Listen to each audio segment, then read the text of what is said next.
What is going on, everybody, and welcome back to the Hangout spot where you already know it's Real Talk, Boxing Talk, live from my man cave. It's your boy Johnny, and I'm your host for another edition of DHS Live. This time it's the Wednesday night edition. Let's get this shit popping. Let's get ready to rumble!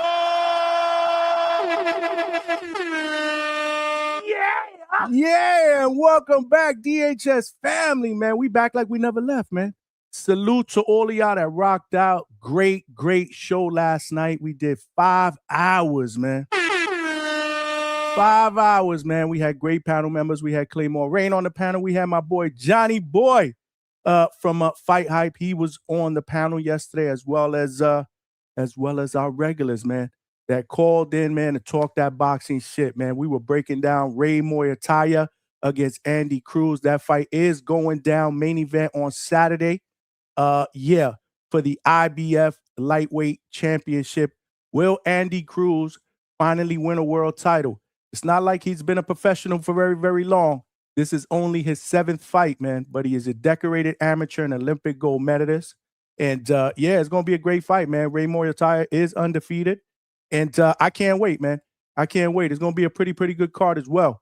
We talked about the card. We didn't get in specifics with all the fights on the undercard. We'll do that today and tomorrow. Obviously, we will be live tomorrow night as well. Hopefully, Coach Hector Bermudez will be on the panel at some point to provide his picks and his lock bets for this weekend. We got hella boxing going down. This Friday, we got the first Zuffa Boxing card. It is going down, man, on Paramount Plus. Today was the final press conference just a little while ago. And yeah, man, one of the fighters on the card, Hammer Hands Julian Rodriguez, will be in the building tonight. Yeah, man, things got a little spicy in the press conference, man. Kane Sandoval, the guy that he's fighting, man, was talking. He was talking tough, man. He's talking tough, man. He's one of them California kids, man, from the street, man, from the hood, man.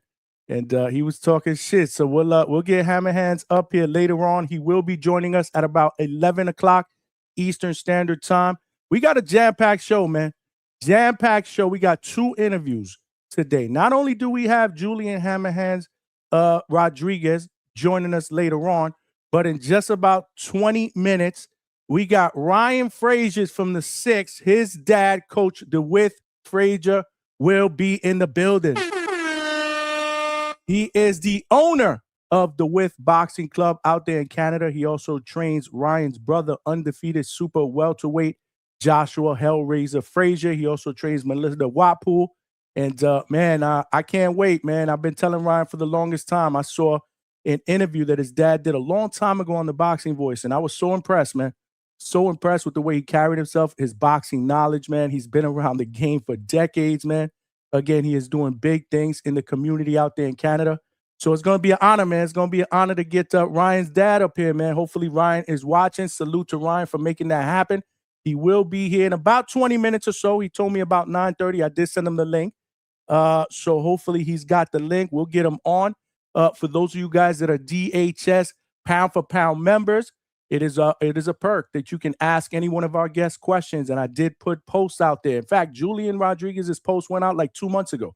I was supposed to have him on at least, I think it was about a month and a half, 2 months ago that I put that post out.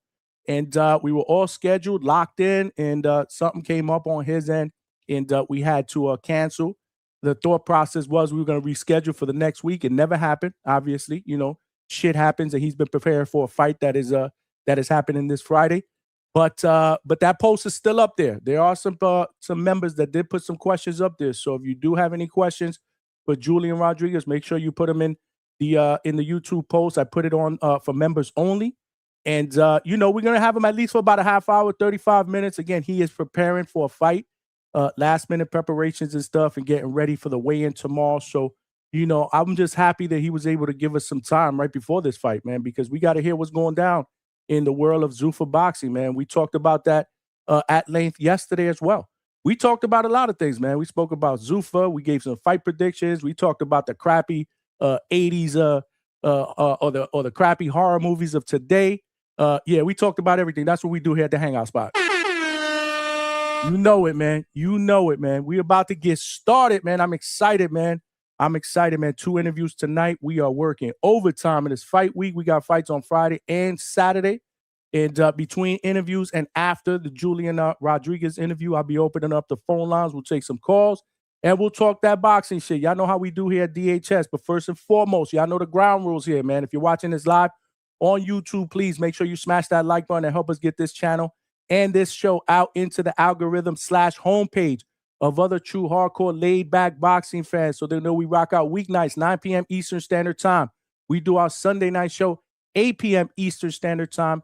And let's not forget, man, we are now doing live fight chats. We have been cooking with the live fight chats because after the fights are over, that's when the show starts, man, because the show doesn't end, man. At that point, we open up the lines, man, and we get immediate post-fight reactions. All of our live fight chats have been at least 7-8 hours. We are cooking, man. We're not afraid to put in the work here at the Hangout spot. That's what's up. Yeah, so definitely hit that like button, man. You know the deal, man. We got to get at least 100 likes at minimum, man. We've been cooking lately for the past 6-7 weeks, man. As we continue to smash that like button and share the channel, YouTube does its job, man, and gets this channel out there. This week, we've had new callers call in, man. We've had people in the chat that are now kicking it with us here weeknights. So, yeah, man, let's get the word out there, man. Let's smash that like button and let YouTube help us out. We also streaming live on X and on millions.co. So for my family out there on X, salute. My family out there on millions.co, salute. Make sure you guys share the show, man, especially on X. We are trying to build the DHS family over there on X. Lately, we've been cooking. Now's not the time to let our foot off the gas pedal, man. Now's not the time. So make sure you share the show. Salute to everybody on Millions. And for those of you guys on both of those platforms, it takes 3 seconds to come on over here to the YouTube platform, smash the like button, and subscribe to the channel. Let's go, champ. That is a ground rule, man. It is free. There are power in numbers, man. If we intend on turning this train into a locomotive, we're going to need some more passengers, man, / family members. Y'all know the deal, man. So, again, subscribe. If you've already subscribed, tell a friend, man. Text somebody right now and tell them it's going down in 2026. Y'all know the deal. Big things ahead for us here at DHS together in 2026, but there are power in numbers. We are trying to get to that next goal of 5,000 subscribers. Let's help a brother get there before Cinco de Mayo weekend. We got to set goals. That's what we do here, man. We got to set goals, man. We got to set goals. Last but not least, the most important ground rule is the best boxing YouTube chat out there, the DHS family. Y'all got to cook tonight, man. Y'all got to cook, man. Tonight is no exception, man. You can't have a great show without a great chat. You guys inspire me. You motivated me to continue going, man. When I'm tired, the chat motivates me to continue going. So tonight is no different. However, y'all know the deal. Our chats be cooking, man. So if you want to make sure that you get a comment or a question read to any one of our guests out here on these live YouTube streets, or you just want to show some love, Super Chat is the best way to go because it will come up as a star message. I will see it. And obviously, I will show you love because, again, it provides your brother with a little bit of a donation, and every penny counts, man. That's what we're doing. You know, we are taking donations. Y'all know the deal. Every donation that we get goes right back into the channel so that we can continue to put together the best boxing content out here for you guys in the DHS world. Y'all know the deal, man. So if you want to make a donation, whether it's Super Chat, Super Sticker, Super Thank You, Cash App, or Zelle, the QR codes are right here on the side. Every penny is appreciated. We do have a 10 Super Chat goal up like we usually have. It could be a Super Chat of any denomination, $1, $2, $5. It don't matter. Like I said, man, we are putting in the work, and every donation will be appreciated. 2026 is going to be a big year for us at DHS. We're going to do this shit up Mike Tyson style.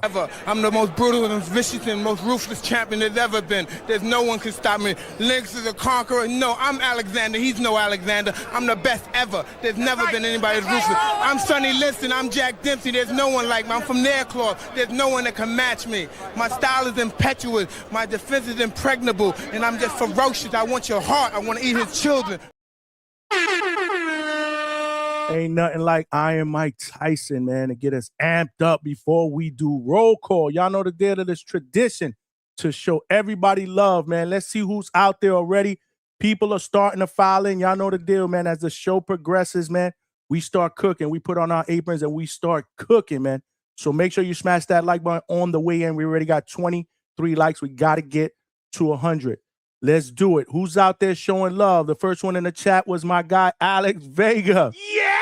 What's good, Vega, man?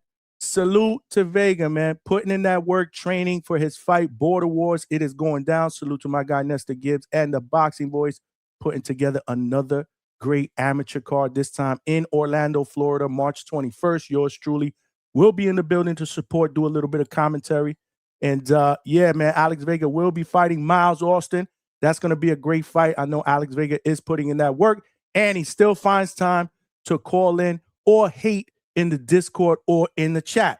That shit is a two-pack of ass. Because that's what Vega does, but we still love him, man. Even though he's one of the most hated out here on these DHS streets, we love Vega. Vega getting a starter said, will Coach Bermudez FaceTime Avius and crash the interview? It smelled like a toilet full of nasty ass shit, okay? The answer to that is an emphatic no. No, we don't do that no more, man. We are not crashing interviews, bro. We're not putting our fighters, in an uncomfortable position, man. I hate how that went down, but nah. Coach Bermudez will not be calling in to FaceTime with Avius Griffin and crash Julian Rodriguez's interview. So we putting that to bed. Wob, what's going on in the building? Yeah. Julian Rod by KO. He said, lock it in, Jersey in the building. Let's go, Chad. My man. You already know, man. You already know. It's going to be a good fight, man. I'm really interested to hear what you guys got to say when you call in, man. Let's talk about the fights on Friday, man. You know, the main event is set. You're going to have Callum Walsh against Carlos Ocampo. That fight is taking place at middleweight. Then you have, I believe the co-main event is Misael Rodriguez, who is undefeated, against Austin Deander. He is also undefeated, 2 undefeated fighters. That fight is taking place at middleweight.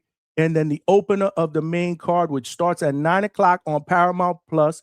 This is the first Zuffa Boxing card. It is entitled Z01. So I guess all these cards are going to be numbered like the UFC fights are. And this opener is going to be a doozy, man. If you saw the press conference, there's some spiciness going on, man. There's you got two guys that appear that they don't like each other. You got Kane Sandoval, who is 17-0 with 15 wins via night. He is going up against, again, Julian Hammer Hands Rodriguez, who is 24-1 with 15 wins via night. I think that's going to be a banger. Great way to start off the first Zuffa main card.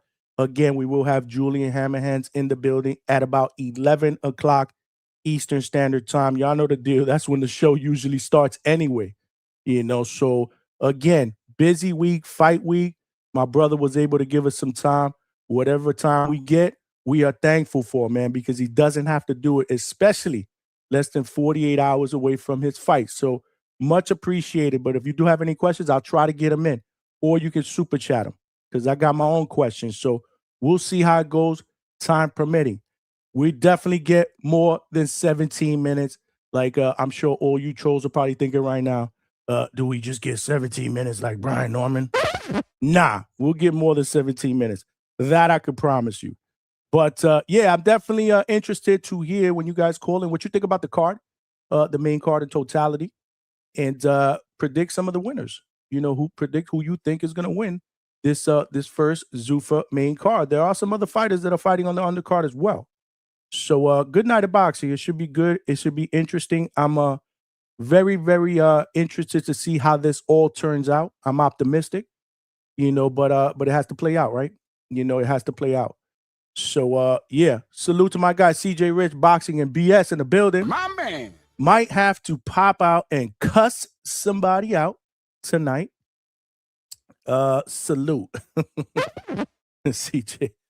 Oh, Lord. We haven't had any crash outs the last few days. So, yeah, let's see if we can keep it at a minimum, right? I've been getting some good feedbacks. People do like the crash outs, but a lot of people also enjoy the laid back boxing talk, man. We've had some good debates the last couple of days, no arguments. So, we gotta keep it under control, keep it under control. Hold on, let me check this. I just got a message. We may get Julian on a little bit earlier. He may be able to call in earlier, like 7 p.m. Pacific, which is 10 p.m. Is that okay if we start that time? Okay, they're trying to see if they could get on earlier. That's gonna be rough because I'm supposed to have an interview. Let me just respond to that while I'm doing responding to this message. Make sure you guys smash that like button. So I apologize for the dead air. Give me 1 second. To me at 9:30.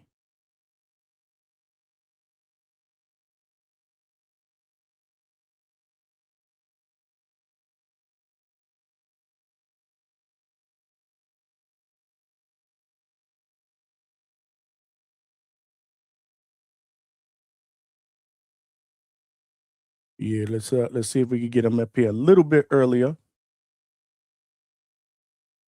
Time permitting. My apologies. All right, Alex Baker says Johnny loves Crash Out. Not really. I'm not really a huge fan of him, even though there are viewers that do like him. Never believe him when he says he doesn't. Watch his face when someone crashes out. Always a smile. That shit is a 2-pack of ass. Berto, what's good? Saludos, Johnny. DHS, what's good? My man Alberto in the building. My man Big Money in the building. My man. What's good? Salute to you. My brother Wax, man. What's good? Showing love. Yeah. What's good, Wax? What is good, man? Round 1 was good, man. Just finished that presser. What is good? That's the DHS round 1. For those of you guys wondering. Chris the Sultan, tardy. Yeah, I'm always a few minutes late, man. You know, last minute preparations, man. You know, warming up in the bullpen, getting that arm warm before I come in and pitch. Showtime. You know how it works, man. Round 1 said I'm going for Julian. Absolutely, man. Absolutely. Mick Doonan, what's good? All the way from Scotland. Yeah. Salute to you, Mick. Speaking of Mick Doonan, Mick, it was just announced, man. The Xander Zayas Bas Baro card taking place in Puerto Rico, January 31st for the unified WBO and WBA titles at 154 will not be on ESPN. It will be on ESPN Classics, which will play on Tubi. So not bad news. Tubi's actually a free app. So again, you know, since I'll be out in the field, putting in that work boots to ground, at least I'll be able to keep tabs on the fight from my phone. So not bad news. We finally get good news because I think I asked that question yesterday while we were talking on the panel. Like, does anyone know where we're going to be able to see this unification fight that's taking place in less than 2 weeks? So, I mean, salute to Top Rank. It's really no surprise that that's where they went with it. Not sure if they were trying to do something a little bit different on a bigger platform, but they end up doing it on Tubi. So your thoughts on that, man? Your thoughts on that, man? Dewitt Frazer, okay. Yep, he will be on in just a little bit. Let me just make sure he got the link. Let me make sure he got the link. Stand by. Let me just shoot Ryan a text real quick. Because if not, I could get Hammer Hands on a little bit earlier. But you know, we prep for 2 interviews, so it really don't matter. It really don't matter. If not, we could always reschedule for tomorrow. We are doing a show tomorrow. Ryan from the 6, if you in the chat, let me know if your dad's going to jump on.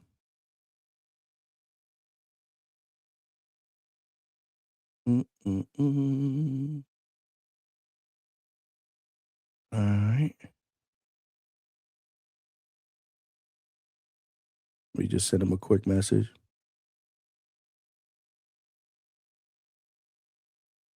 All right. I apologize for the dead air. My man Malcolm in the building. What's good, Malcolm? We here, you know, we here. We are here. At first he smiles and says, 1 at a time, y'all, then it goes left. That never works when I say 1 at a time. I know. I got to start muting people or kicking them off the panel, man. They can't let, they crash out on each other, but you can't hear anything anybody says when they crash out like that and they get all emotional because they're yelling over each other. Yeah. All right, so Ryan from the 6 said, yeah, he is jumping on. So he should be on in about a few more minutes. Let's continue to cook up in here. Chad is a recruiter for DHS. Salute to Mick.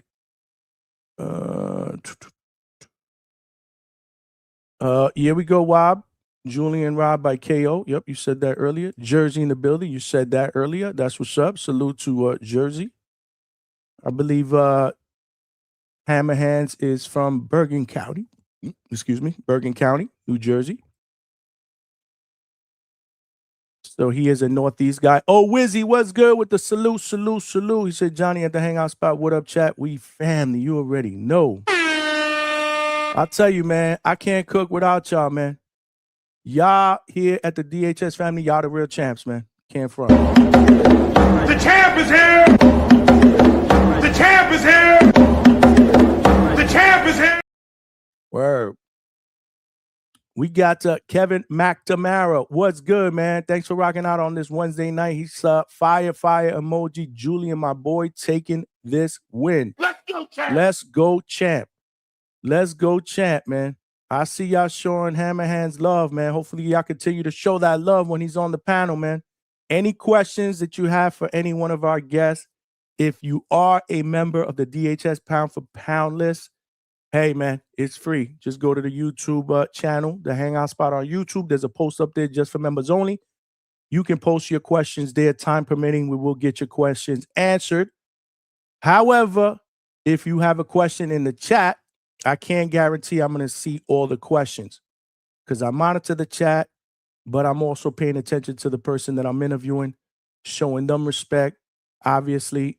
So if you want to make sure that you get that question or comment read out here on these live YouTube streets, Super Chat is the best way to go. Super Chat is the best way to go. Speaking of Super Chats, we got my man Trini Bronx getting us started early with the Super Chats, man.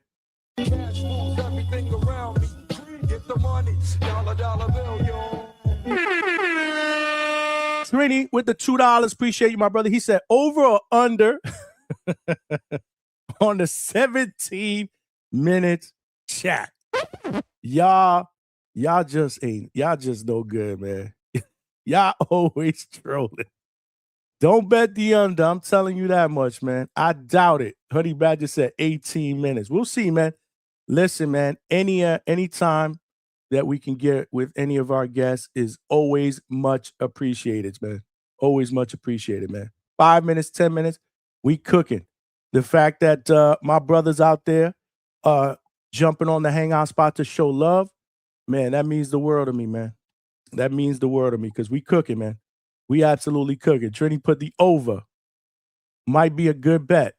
But I appreciate you for getting us started early, Trini. That is the first of 10 that we need. We need 9 more to get to our Super Chat goal. Help a brother get there. We are putting in that work. Claymore Rain, what's good, my brother? He said no crash outs for 2026. Let's go. You already know. Yeah. You already know. Big Money, what's good? Chris Assaulted, what's good? Low Key in the building. Watch the presser. Kane by KO. Kane talking that spicy shit, bro. Kane talking that spicy shit. We gonna ask Hammer Hands what he thought about that. For the most part, man, salute to him. He kept his composure. And he's ready to fight, man. And he seems excited, man. He seems really, really excited to get this chapter going. I've spoken to him. You know, I have his number. I've spoken to him. Yeah, man. He's excited, man. He's excited. The fact that he's able to open up the first Zuffa card here in 2026, man. You know, salute to him. Another pay-per-view. Not sure what you're talking about. There ain't no pay-per-view this weekend. I believe Paramount Plus on Friday. You got Xander and Abbas. I believe that's on Tubi, right?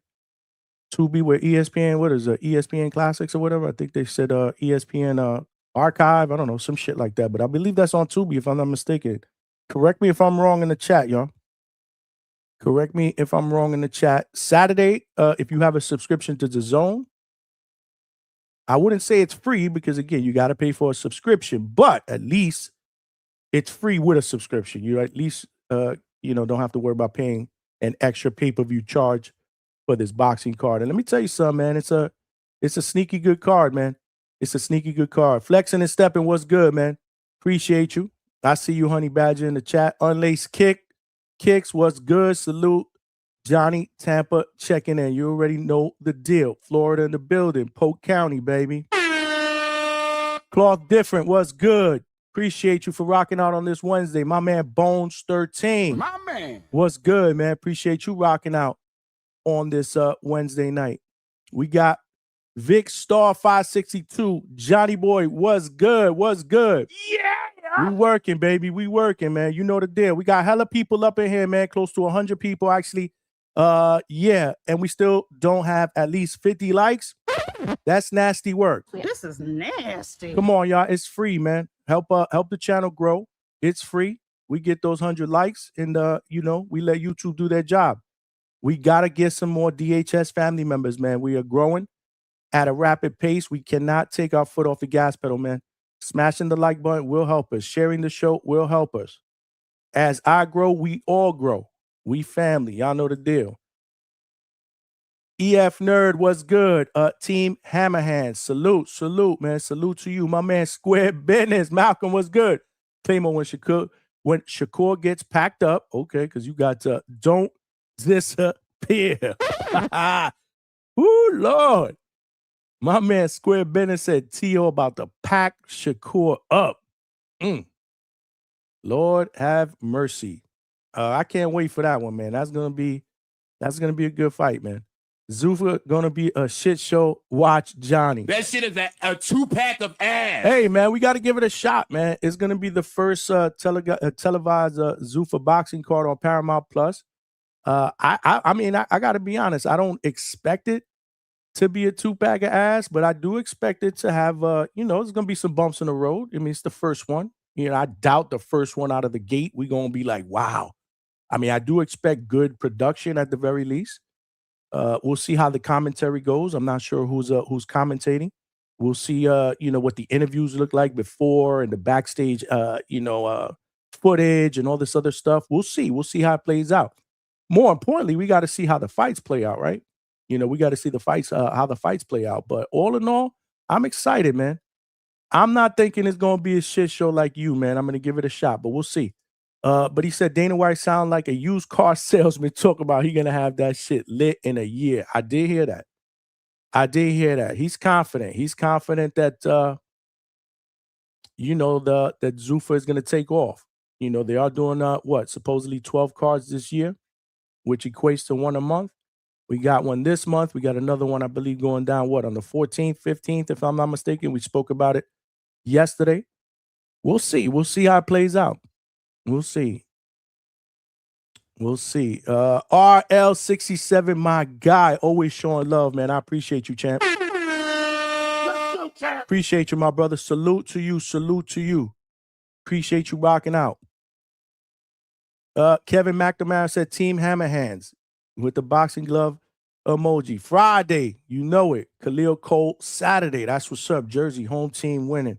Salute to Khalil Cole. We spoke about him at length when I had Coach Eric Roman, Coach ER on the panel about a week and a half ago. Great interview. If you guys did not see it, Coach ER rocked out with me for close to 2 hours, man. We talked about everything that's going on in the world of boxing as well as his background. He had, he's trained Khalil Cole, said him and Richardson Hitchens are probably the two best jabs he's seen in the game along with Devin Haney's. We're excited to see Khalil Cole. But we spoke about Khalil. We spoke about Richardson Hitchens.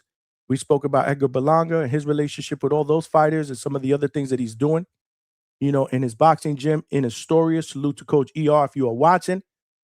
And yeah, man, if you missed that interview, make sure you check it out at the Hangout spot. All of our interviews, as well as all of our live shows, immediately after we end the shows, they go right on the channel, so you guys can check them out. And hit that playback, hit that like button, man. Salute to all the playback crews, the playback crew out there, all the playback captains, like Malcolm. We got Malcolm. That's out there. That's one of the captains of the playback crew when he misses the live shows. You know, we got Leonard Sterling all the way from the UK, you know, who provides feedback, man. Trying to make the show better, man. Salute to all of y'all. K Gunner, what's good? Zupakar is an appetizer to Cruz Muay Thai fight. Definitely tuning in. Absolutely. Absolutely. We get boxing on Friday and Saturday. How can we complain, man? What do I always say? The more boxing, the better off we are in life. I wish we could see boxing every single day. Young Cam, what's good? Salute, Johnny. I'm a little late because of my cousin's birthday. Had to celebrate him, even though he is no longer here. Salute, man. Happy birthday and rest in peace to your cousin. You're never late, brother. We here. We rocking out. You here now, man. I appreciate you, man. And God bless the family, man. Salute, man. Happy birthday in heaven, man, to your cousin. Word.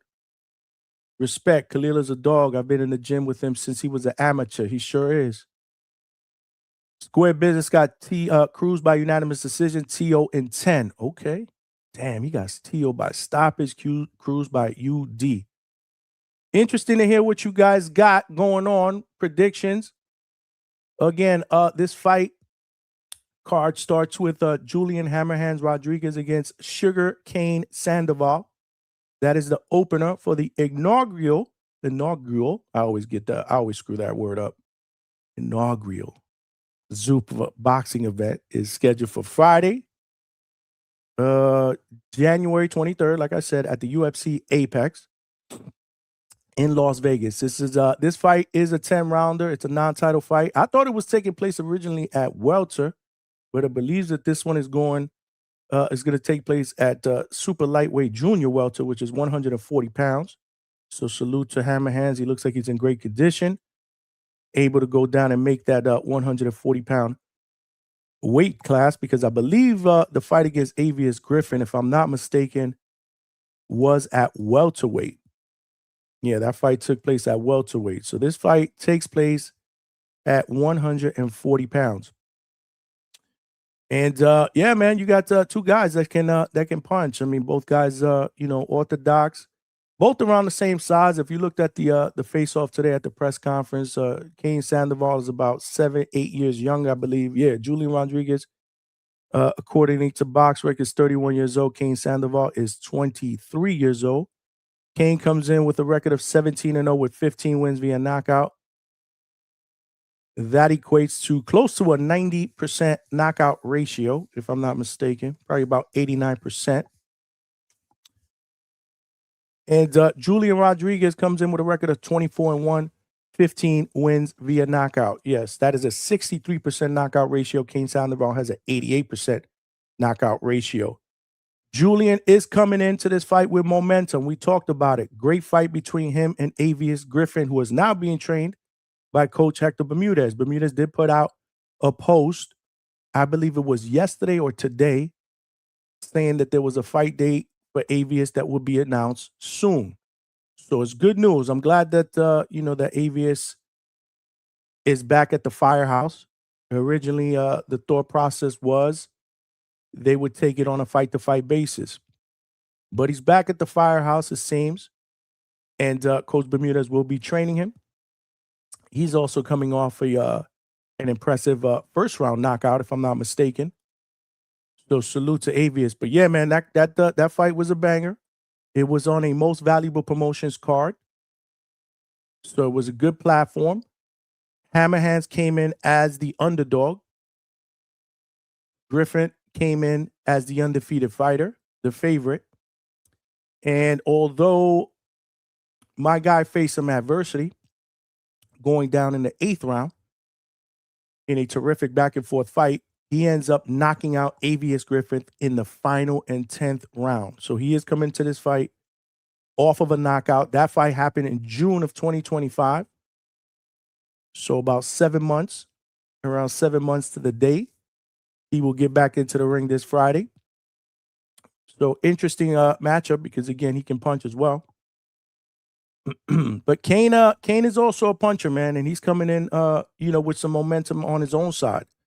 I did see there was an IG post that he put out that I believe Zuffa Boxing put out. Shout out to them, man, for giving their fighters, a little bit of some platform, a platform for them to be able to tell their story. I know Reyes Boxing talked a little bit about that yesterday when he was on the panel. But I did see a clip on an interview that he did where he was talking about, facing personal adversity and, issues with his daughter. I believe she has leukemia or something like that. So, a good story. He's coming into this fight having stopped his last 4 opponents, inside the distance. So I think this is going to be a good fight. I really do. This might be, in my opinion, the fight of the night. And then on top of that, y'all know how I feel about guys that are, that get spicy in the press conference. I think that makes for a better promotion. It gets me a little bit more pumped up. And, I'm not a big fan of guys, falling in love with each other, at press conferences. This is, at the end of the day, this is a fight. I don't intend for them to disrespect each other or put their hands on each other, even though a push and a shove never hurt nobody. But again, there should be a little bit of animosity. Let's not forget the guy across from you is trying to knock your head off. Boxing is a very violent sport. So there should be a little bit of animosity. And it seems that there is some animosity based on what we saw in the press conference earlier today. Not sure where Ryan's dad is. Let me check it out. If not, sending link. I don't know who this is. If not, I'm going to open up the lines and see if we can take a couple of people's calls. And then what we'll do is when I get Ryan's dad on, then we'll do those interviews. So I put the link out there if you guys want to talk a little bit of boxing while we wait for Ryan Frazier's dad.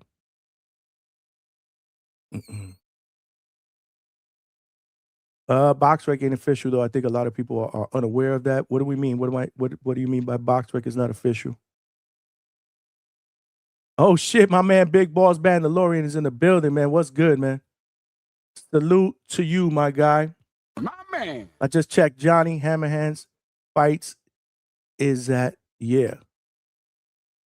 welterweight. So it is at welterweight. Ah, okay.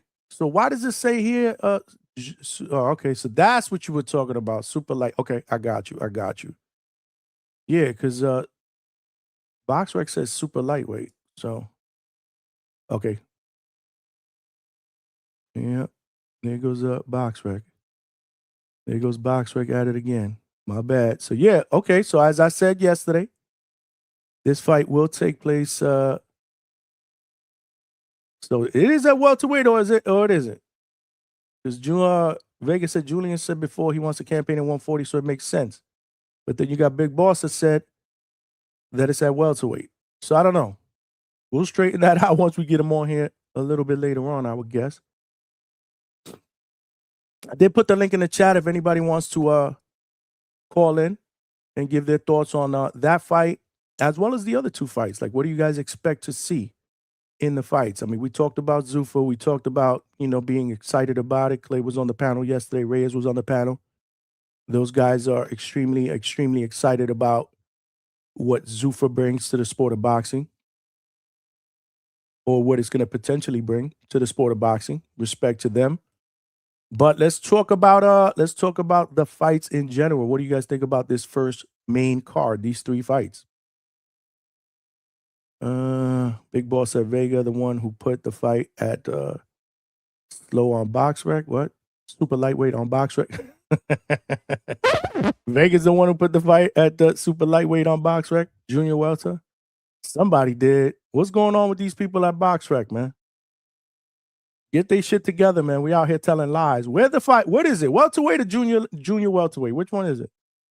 Lord have mercy. I'm about to bring this dude in later on, and I don't even know what weight division he's fighting at. Hold on. Let's look at the fight poster. Give me 1 second. Smash that like button, y'all. We still don't got 50 likes. We got hella people up in here, man. It's free. Help a brother out. Let's look at the fight poster. What does the fight poster say? I'm sure it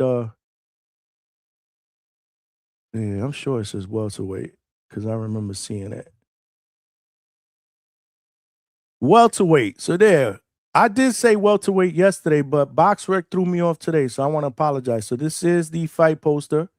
Zuffa Boxing is calling this event Z01. So I guess the event in February will be Z02. then Z03, and so on. Hopefully, we get to Z12, which is Z12 by the end of the year. They promised us 12 cards. All on Paramount Plus with a subscription. Mind you, I still haven't even checked if I got the subscription, but it don't matter because I will get it before Friday. We got to rock out. We got Trini Bronx. What's good, my brother? Yo, what's up, Johnny? Chilling. Yeah, I got a couple minutes before that last alarm go off. Yeah, I ran into that article, man. The one I sent you earlier. Mm-hmm. Yeah, I found it interesting because you know, them Cuban fighters got that, like the ring-a-down style, the more boxing, and the majority of them had KO records. The KO percentages was high, man. So that's a good look. And they had our guy Yo-Yo at 4, gave him a nice little breakdown. They mentioned that he's number 2, so hopefully something pops for him this year. Yeah, man. For sure, man. For sure. I saw that article. Yeah. And it doesn't surprise me. Again, you know, Cubans, they're evolving, right? They're evolving. A lot of them are now coming up, are sitting down on their punches, showing a lot more power than they were back in the day. So not surprising at all, man. But good article, man. I appreciate you sharing that with me. Yeah, and they all got that. They got the basics down packed. The fundamentals, they still got that. So it's like they got that ace, you know. They sitting down on their punches now. So I like that. It's gonna be exciting, man. Hopefully, because I was listening earlier. I was talking about how that it's hard for them to sell seats and stuff like that. So hopefully that spreads out. Also, man, yeah. I'm looking forward to that for both interviews, but the Frazer, Ryan's pops especially. I'm looking forward for that, man. Glad you put that together. Yeah, no, shout out to Ryan, man. Like I said, we've been trying to make that happen for a little bit now, and yeah, man, it's gonna be interesting. But I got a little bit of an issue here because he's not on yet. My plan was to get him on at 9:30, and then obviously get time to prepare for Hammer Hands interview. But Hammer Hands reached out and said that he can jump on earlier at 10, and at 9:52. So I think I'm just gonna go with Hammer Hands now and see if we could push up Ryan's dad to either later tonight. And if he can't later tonight, we'll get him on tomorrow, one of the two. Definitely, yeah. But So go ahead, keep cooking while I send this text All out. right, definitely. Word. Looking forward for that pro box card too. Starling's on that, and you know Flores is gonna shine on that too. I think you had him on before. Yeah. Yeah, I'm looking forward to see him. That's the fight for. And then the Tubi announcement. You know, I know he's on local channels in Puerto Rico. That's what my cousins was telling me. But that's good that they got the Tubi announcements too. So I'm gonna have people here trying to watch it, calling me from there and all that. So that'll be dope.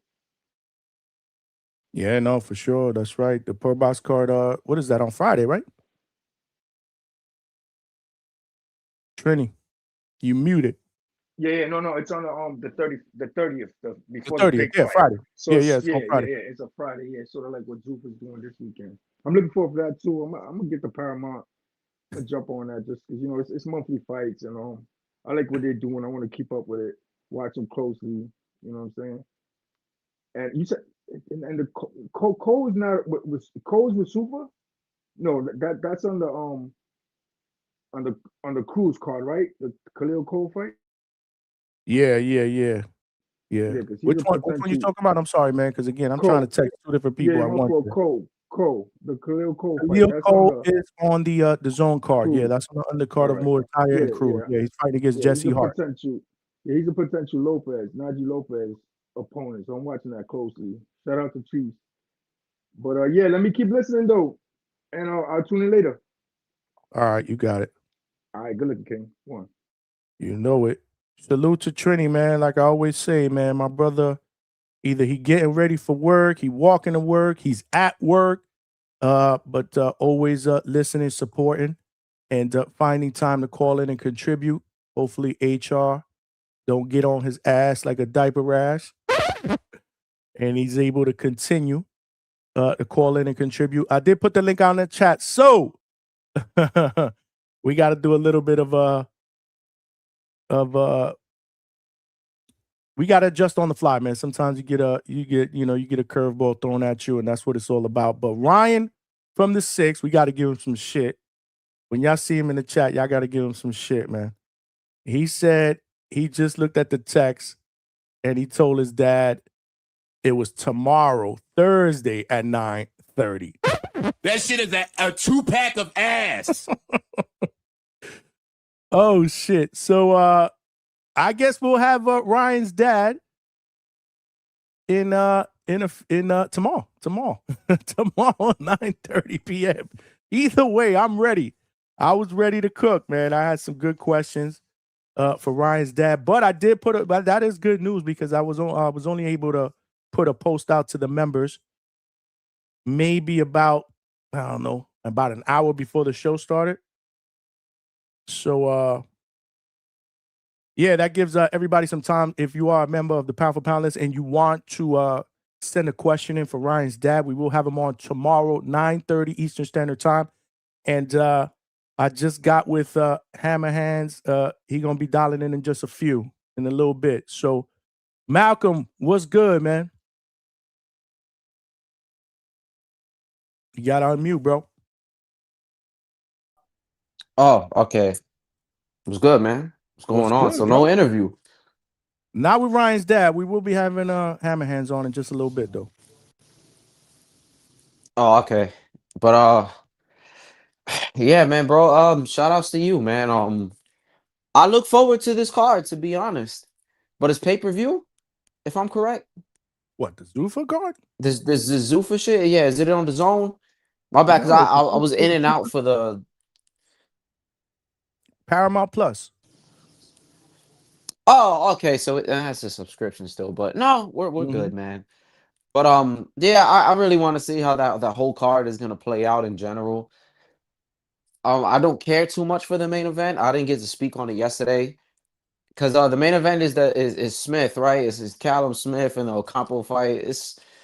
I think it'll be decent. Yeah, but this is actually the fight that I wanted to watch. You know, with Hammer Hands and Kane. Damn, man, and I missed the presser. Like, I wish I could talk about the presser. I didn't catch the presser. Everybody's saying that it was pretty good. So I'm gonna have to find a way to just, I don't know. I might just have to find a way today to just, fucking watch it and just catch a little glimpse. But hopefully, it was all right. I mean, it wasn't flashy or anything like that. I don't know how many people were in attendance. They were allowing, obviously, media members to ask questions. A lot of it was based around the future of Zuffa, but they did ask questions to the fighters on how they view this first build up to the fight. And Hammer Hands and Kane Sandoval had some words. So they were the two fighters who are opposites of the long table. You know how they got fighters on one side of the long table and then you got fighters on the other side, so they were opposite from each other, to the far left, to the far right, but they were the only two that actually had words for each other, and most of it came from Kane Sandoval. Man, he was spicy, man. yeah, and the history of boxing tells us just because you talk crazy don't mean you're gonna win the fight. We know that much for sure. He was talking crazy, man. Salute to him. But yeah. For the most part, Hammer Hands, he was composed. He was cool, calm, collected. He talked a little bit when they did the face off and how he was gonna disfigure his jaw and shit like that. But this is I agree with you. This is the fight that I'm looking forward to the most, man. I think it's gonna deliver. It's definitely gonna deliver. It should, man. And just style wise on paper, it is too. And low key, I'm happy for that, right? Because I was kind of thinking about this the other day, and you see, we get boxing cards, and there's this whole thing. Some people are like, "Who cares about main events? Like, who's actually the main event and who's the co-main?"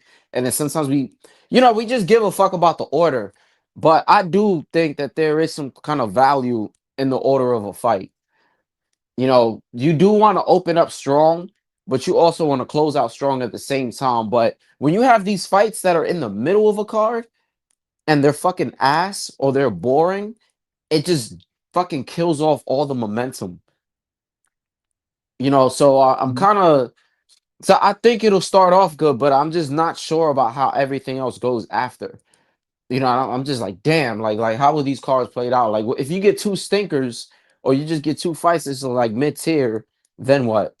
You know, it's gonna look like a failed event.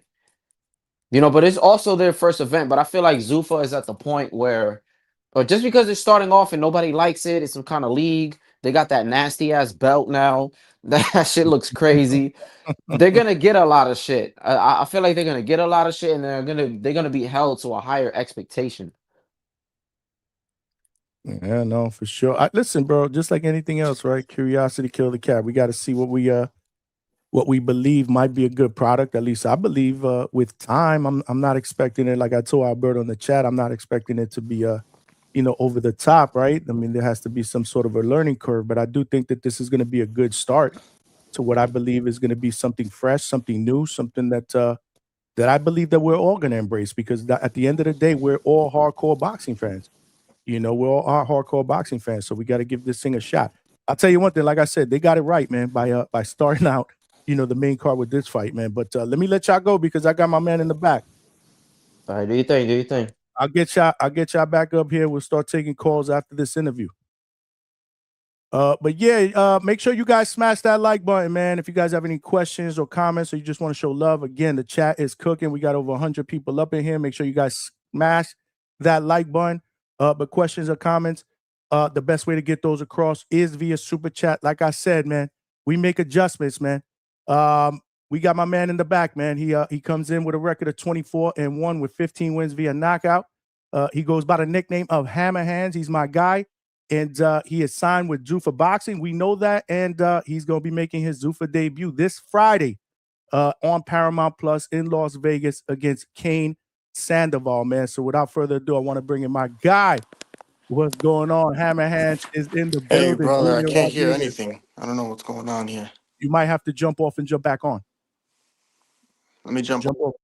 Yeah. Okay, he's having sound issues. But smash that like button, man. Show some support to a brother, man. Show some support to a brother. And we'll have him back up in just a second, man.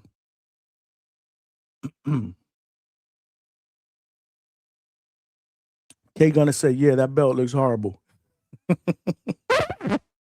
It ain't the WBC green belt, that's for sure. Alex Vega said boxers fight a couple of bouts over a weight class they get or stay ranked all the time. All right. I think we got him back. Like I said, man, we got Hammer Hands in the building, my guy, who's going to be fighting this Friday, the first Zuffa card taking place in Las Vegas. He is the opening fight. I think this fight is going to be explosive against Cain Sandoval. But without further ado, let's bring in my guy, Julian Hammer Hands. What's good, my brother? Welcome to the Hangout. What's up? What's up? What's Been a going long on, time, man? long time overdue, brother. Man, we've been trying to make this happen for a minute, man. What's good? I'm good. I'm here, brother. You look excited, man. I saw the presser today, man. The first ever Zuffa press conference, and my man was talking spicy on the other end, man. What's up with that? I know, yo. I don't know, bro. I think that's like nervous energy or something. Like, bro, you could be yourself, bro. Like, you don't gotta. But I think he's nervous, bro. It's his first time on a platform like this. I think, I think I'm in his head a little bit. He's focused. He's watching a lot of my shit I'm doing outside the ring. That's what he should be doing. I saw that he commented on a few things, obviously, but yeah, man, he's coming in with a lot of confidence. But for the most part, I got to give you props. You kept your composure. You kept your composure. And Yeah, I just do what I feel. You know what I mean? If I feel like talking shit, or the atmosphere was a little different versus the Avius fight, but I didn't have people trying to like talk over me and from the crowd and all that.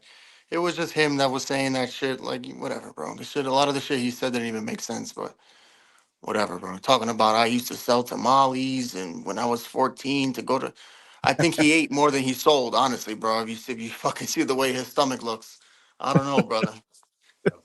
I heard when he said that, man. Salute to you. We got Hammer Hands in the building, y'all. Make sure y'all show my man Julian Rodriguez some love, man. But how was this first Zuffa press conference, man? It was good, man. It was straightforward, which is I think what is best for the fighters. You know what I mean? Yeah, I liked it. It was calm. It was cool. People asked me questions. I answered how I felt. It was cool, man. Nothing too crazy. Nothing too demanding from a fighter that has to weigh in tomorrow.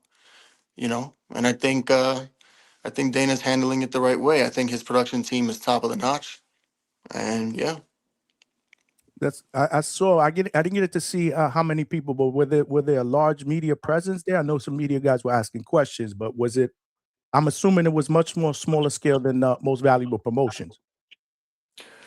Um, it's just hard to kind of judge, you know, because the other one was in an arena. This was sort of like in a closed off space, but the room was packed with media. You know what I mean? Packed with heavy hitter photographers that I've known throughout the years. Um, yeah, I think Dana and that team knows what they're doing, bro. And the promotion leading up to it, man, because I see a lot of stuff that you're posting on social media. They're doing interviews, they're doing clips of you guys, like one-on-ones. How's that whole experience been? Has it been more than you expected?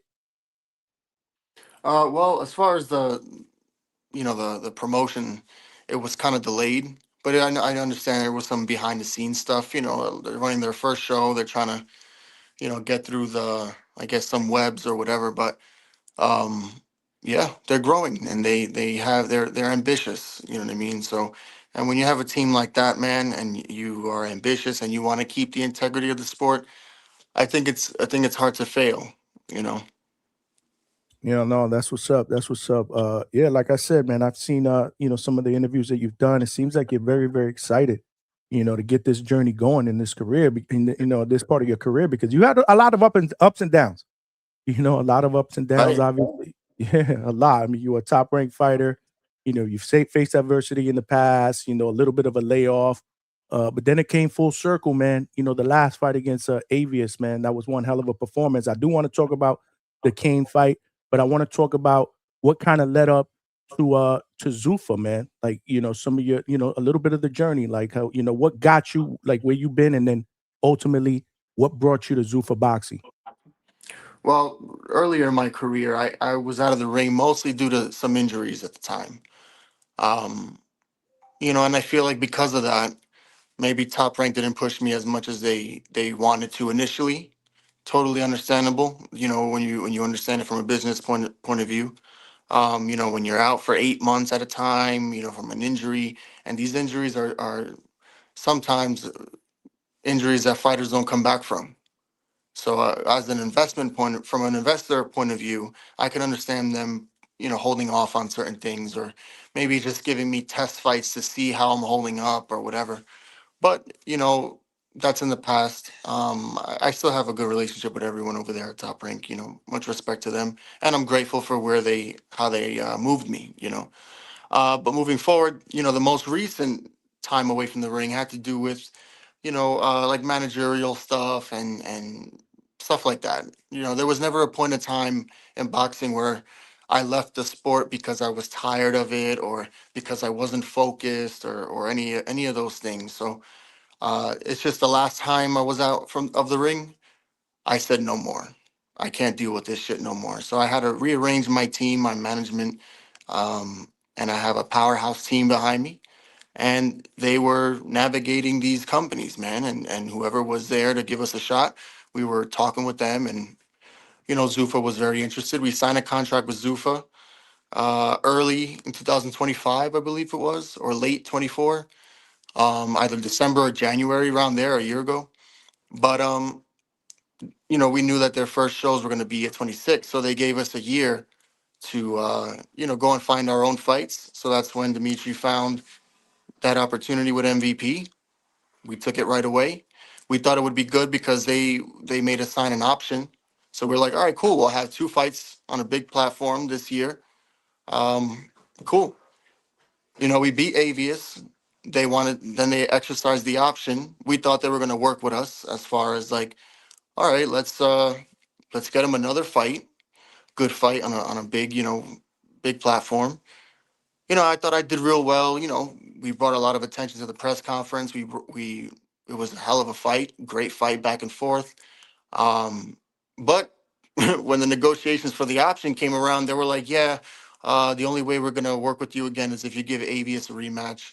and it's gonna be for 60,000. At first, they offered 60,000, and it's gonna be on the prelims. I said, no, we're not gonna do that. We need at least six figures, and they laughed. They laughed. Wow.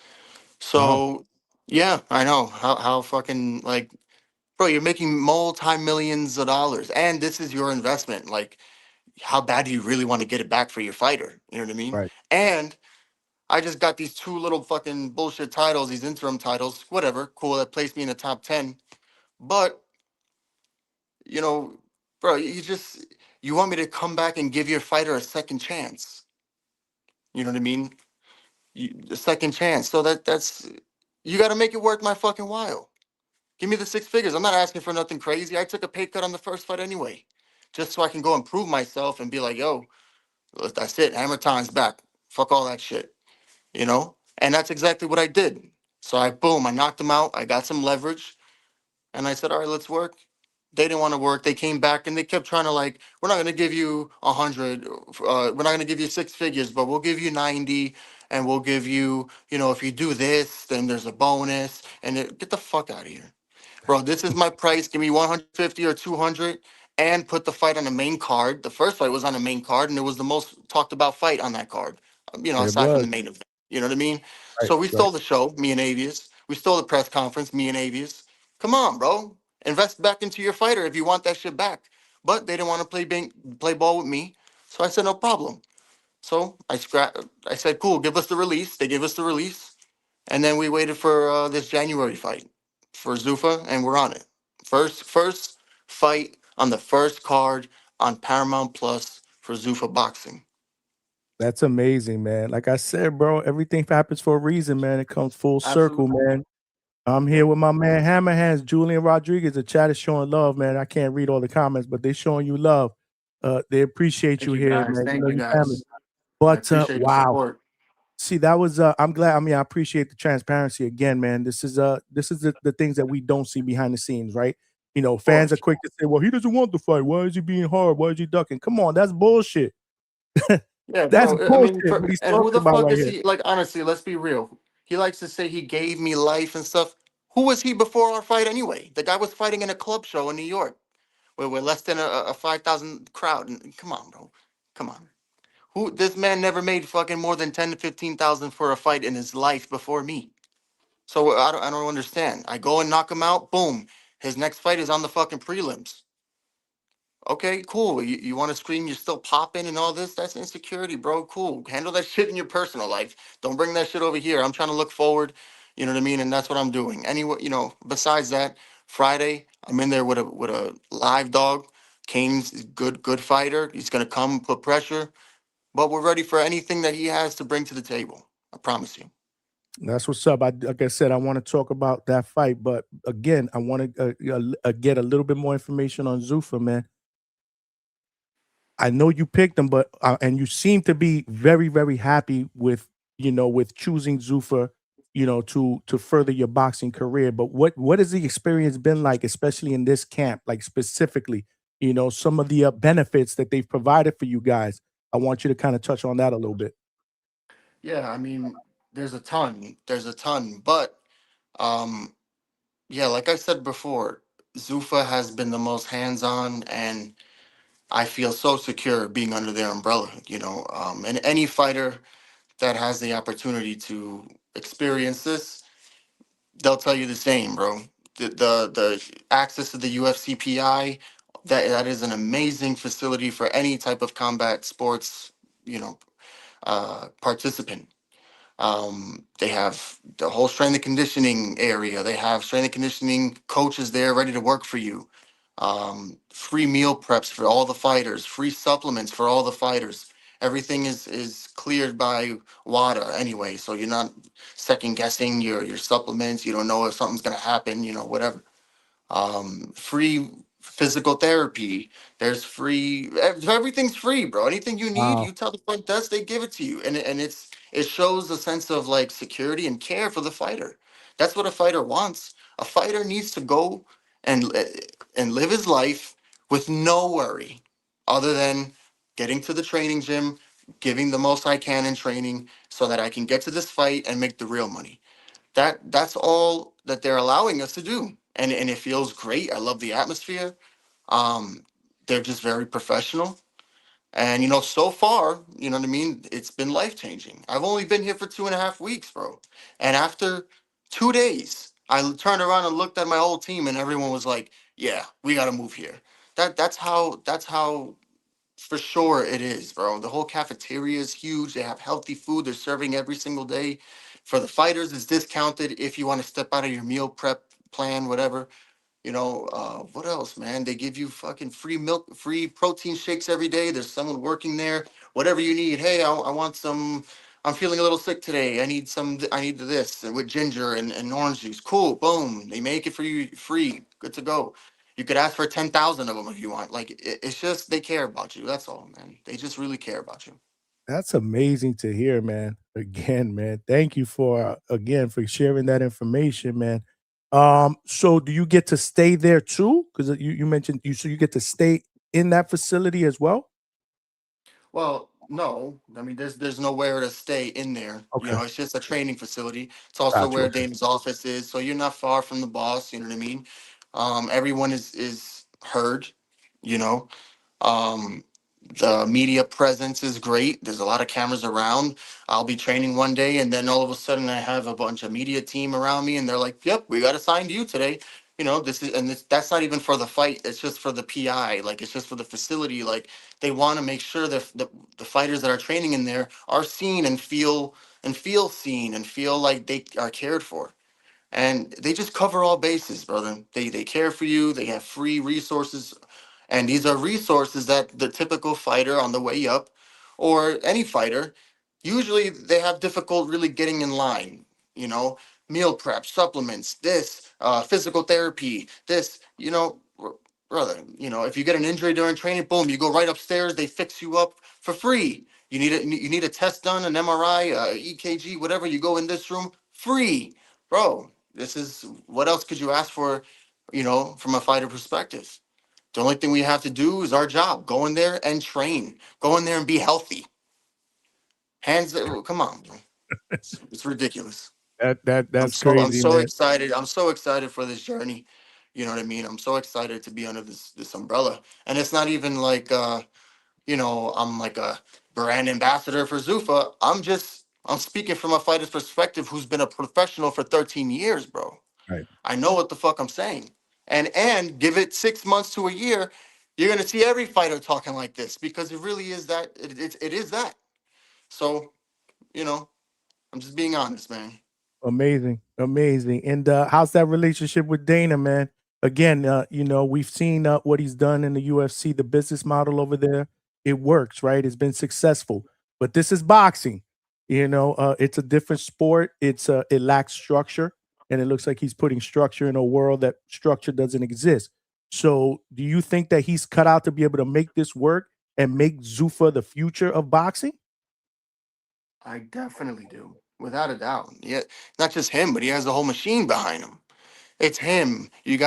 Uh you got Paramount, you got the people, you got Harrison Whitman, you got Nick Khan, and of course they're under TKO, which is who, that's the heavy hitter. You got under Ari Emanuel, brother. Come on, man. And you got Turkey involved. These are billionaires. This is a multi billion dollar industry. So if they want shit to work, it's gonna work, bro. It's gonna work. And as far as you, like, is there look when you signed, is there a fight deal? Is there a certain amount of years? Like, how did that whole contracted thing? What did they Yeah, are they promising you a certain amount of fights? yeah. There's multiple years for my contract. For this year specifically, they gave me my numbers already, so I already know what I'm more or less going to be making this year. Per fight? Yes, Wow. per Okay. fight. And there's clauses in there, depending on certain things. But I know what's on the table for this year. That's so I'm not in the dark. And I know that I have a few fights scheduled for this year. So I'm not in the dark. Right. So I don't know how other people's contracts are. Here's the thing. When I signed this contract before the Avius fight, once I beat Avius and I made that splash, they allowed for a renegotiation. and that's very telling. Wow. It's very Yeah. telling, and it's very comforting for me After you to had a know. contract signed, right? I want you to be Yes, clear. After, wow. yes, That, sir. yeah. Yes, sir. That's, They that's not allowed that, usually how it works. Yeah. right? And they allowed it, and they negotiated in very good faith, and it just seems like they're excited to have me on board. And yeah, so that's where I really solidified this year. That's amazing, man. That's amazing. And so are you not concerned? Again, this is the infancy stages, right? I'm telling my audience we got to be patient, right? Because this is the first card. But for me, for it to work, we were talking about this yesterday. Obviously, you have to have a good roster of fighters. So, and there's some rumors out there that Dana's looking at a lot of different fighters, some big names, right? We saw Usyk, we just signed up Opataya and stuff like that. So is that ever been a concern? Like, is he going to be able to put together a roster that's going to be able to be competitive enough to be able to give you guys good fights? That was never a concern of mine. Um, and also, let's be real, man. He's a marketing genius. So at some point, he's gonna. I was even thinking like, all right, if he's not signing big names for the first 6 months to a year, who knows what he'll do? Maybe he'll put some reality series like he did with UFC and put that shit on Paramount, and then it's like turns into a reality show again, and then he's building stars now. I didn't know. I don't. We're just guessing, but he's already signing big names. When you have a heavy hitter team like that, I'm pretty sure, and if you're approaching these A-list fighters, I'm pretty sure you're coming in those negotiations with some leverage. You know what I mean? You're not just gonna go, hey, just come try out my company. I'm sure that they're enticing them and being fair with what they're offering, which makes it worth their while. And plus, again, in terms of America, and along with Turkey and how he's doing the whole Riyadh, but in terms of America, bro, who's a greater promoter than Dana White, bro? Let's just be real. Listen, it's a different ball game, UFC versus boxing. We can cut that up a million different ways. But the way he has promoted UFC, brother, versus how these boxing promoters are promoting boxing, it's night and day. It's night and day. The name I don't know, and I could be wrong, but what boxing company is has multi billion dollar funding or is worth multi billion dollars? You know what I mean? So they have this. He has the resource, he has the connections, and he just has it all in order to build up whatever he wants to build up. So the fact that he's getting these A-list fighters it's gonna make it go a lot smoother, in my opinion. Amazing. We got Hammer Hands Julian Rodriguez in the building. He will be fighting this Friday in the first Zuffa card. He is the opener against undefeated Kane Sandoval. One more question about the future there. Is the thought process from fighters like yourself that are just getting started on these cards to eventually get onto a Riyadh card? Is that the plan? Is that something that they've shot out to you guys? Of course, without a doubt. Without a doubt. That is the plan. That's the plan. Not Awesome. saying the Zuffa platform is not within itself a high Right. level, I know what you mean. but yeah, those top in the rankings at Zuffa, get your passport ready, brother, because you That's guess what where I'm we're talking. going. Yeah, And yeah. I'm sure you want to be that welterweight champion, man. First Zuffa welterweight champion, brother, right here, Hammer Hands. That's what I'm talking about. We rocking with you. This is step one, man. Kane Sandoval, again, he's undefeated. He got some pop, man. What can we expect in this fight? Like, tell us a little bit about him, what you've studied, and what we can expect this Friday. I mean, his style's pretty straightforward. You know what I mean? Literally, all he does is just go forward, and he'll take 5 punches to land one, and all this stuff. I see he throws combinations, but I don't really see anything behind him. I see him get hit a lot, but he puts a lot of pressure, and that's worked for a lot of guys in this sport. But I truly believe that there's levels in this boxing stuff, and I have to just show my class, show my experience, and that's always our game plan: to be mature in the ring, utilize every tool we have. We have every tool in our arsenal, and he does not. So it's about exploiting the things that he doesn't do as good as us. That's it. This is boxing at the end of the day. Anything can happen. That's the beauty in boxing. But from what I've seen, from my experience, it's going to be a long night for him. But it's going to be a good night for the fans. I think it's going to be entertaining as well. And it's the first Yes, fight, sir. man. It sets the Yeah. tone for the rest of the night, man. They couldn't have put that fight in a better spot. I know, obviously, main event would have been better for you, but for us, like I said, it doesn't get any better than that. I course. do have a super chat from Square Business with the $5. He just wants to show love, man. He says, "Smoke, Johnny, you smoking this interview. Shout out to Hammer Hands and shout out to the second and third shift workers. You already know, man. Salute Yes, to sir. Hammer Hands. That's what we do here.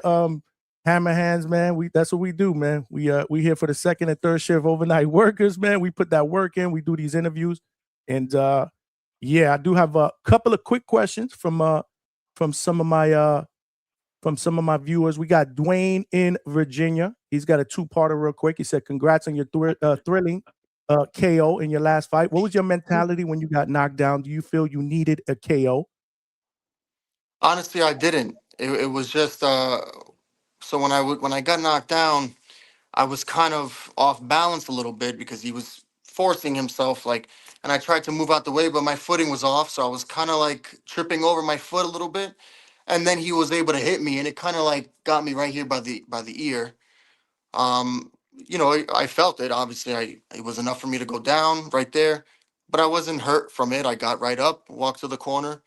The most important thing is to keep your composure. I felt like we were up on the scorecards.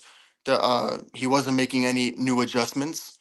Anytime he tried to kick up, I neutralized him, whether it was with my defense or with counters. I kept him at bay. I wasn't really worried, to be honest with you. I was trying to get him to come to open up a little more, but so I felt like in that moment he'll probably do that and make some mistakes. But I didn't. Yeah, it wasn't anything that made me worried in the fight. It was just like, all right, cool. Like we're here now. It's eighth round. You know what I mean? So let's just keep our composure and let's keep winning the rounds. Oh, that's what's up. The second part of his question is, "Are you Mexican or Puerto Rican?" That's what he asked. I'm neither, brother. He My said, mother's my mother is Cuban and Irish, and my father is Colombian and Dominican. "There you go. There you go. But I'm That's from what's up." America, and I don't know a lick of Spanish right now, so I gotta fucking step it up. You You know what I and me mean? both, champ. I So get I criticized all gotta the time. I gotta learn some Spanish. I understand it. My whole family speaks. I've been hearing it since I'm born. But but stick me in a foreign country, and in a week I'm speaking fluently. It happens every time. Happens every You time for get me. by, man. Trust me, I get shit from my viewers all the time. I wish my Spanish was Yeah, better. yeah. We got Alberto all the way out in the West Coast. He said, "Congrats on the huge buzzer beater type KO. I was very happy to see you pull it off after you got disrespected. The whole lead up and live commentary was biased towards the house fighter." His question is, would you take a fight with Stanionis? Would be a fan-friendly fight and obviously a victory to get you up in the rankings. He's a 47. Stanionis, yeah, he was. I don't know if he still is. He's still at I believe he was at 147 his last fight, if I'm not mistaken. Or he might have moved up to 154. I'm not sure. I thought he was at 154, but He yeah, might have moved up after I that. would love that Gerard. fight, bro. I would love that fight. I don't know. If because I'm signed with Zuffa, I don't know how that's gonna work with the other companies. But whoever Zuffa wants to put in front of me, brother, I'm 31 years old, bro. I need these big fights. I'm 24-1. I'm not trying to be babysat over here. Put me in the hard fights. Listen, whatever happens is gonna happen. I know I'm gonna make for an exciting fight regardless. That's what I'm about, bro. We got to start bringing these exciting fights back. I know my style is very fan friendly, and I need a certain type of opposition in front of me to be able to pull out the best in myself. So bring on the best. I love it. We just got one more. This is from Trini from the Bronx. He said, "What was the most important lesson you learned from the Pedraza fight?" The most important lesson, man. It was just a lot of outside the ring stuff, man. You know what I mean? At first, if you would have asked me this before the Avius fight, I would have said, "Oh, to not go into a fight unless you're 100%, or if you know you have a bad injury, don't go into the fight. Like, be smart. Don't think you're fucking Hercules every time. But that's what I did, man. Honestly, I thought, like, well, I'm gonna baby this injury, and by fight night, it is what it is. This is gonna be my flu game, my Jordan game right here. If I'm injured and I come through it, boom, it'll be promoted that way. But God forbid I fucking lose, and then I say, yeah, well, sorry guys, I wasn't my best, but we'll move forward. Then I get crucified. You know what I mean? So I don't give a shit anyway. To be honest, I say the real. I don't give a fuck. But what did I learn? It was just more so about mental stuff, not allowing the outside of the ring stuff to negatively affect me. Um, and I've all of these low points in my life and in the ring. There wasn't really that many in the ring, but there has been some in boxing.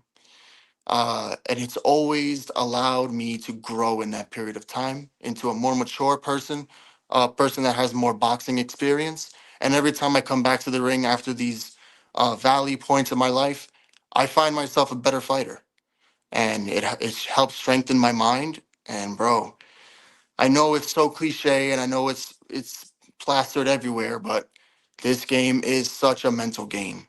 It is such a mental game, bro. When you really truly believe in yourself, and you give your all your glory and all your there is no fear, bro. When you give it all to the higher power, there is no fear. And you just go, and you know that your purpose is enough to fulfill everything you're doing, bro. That's it. I have a purpose. I'm going there, do my best. The rest is up to the man upstairs. This is my story, no matter what happens. I'm proud of myself because I know I give it my all.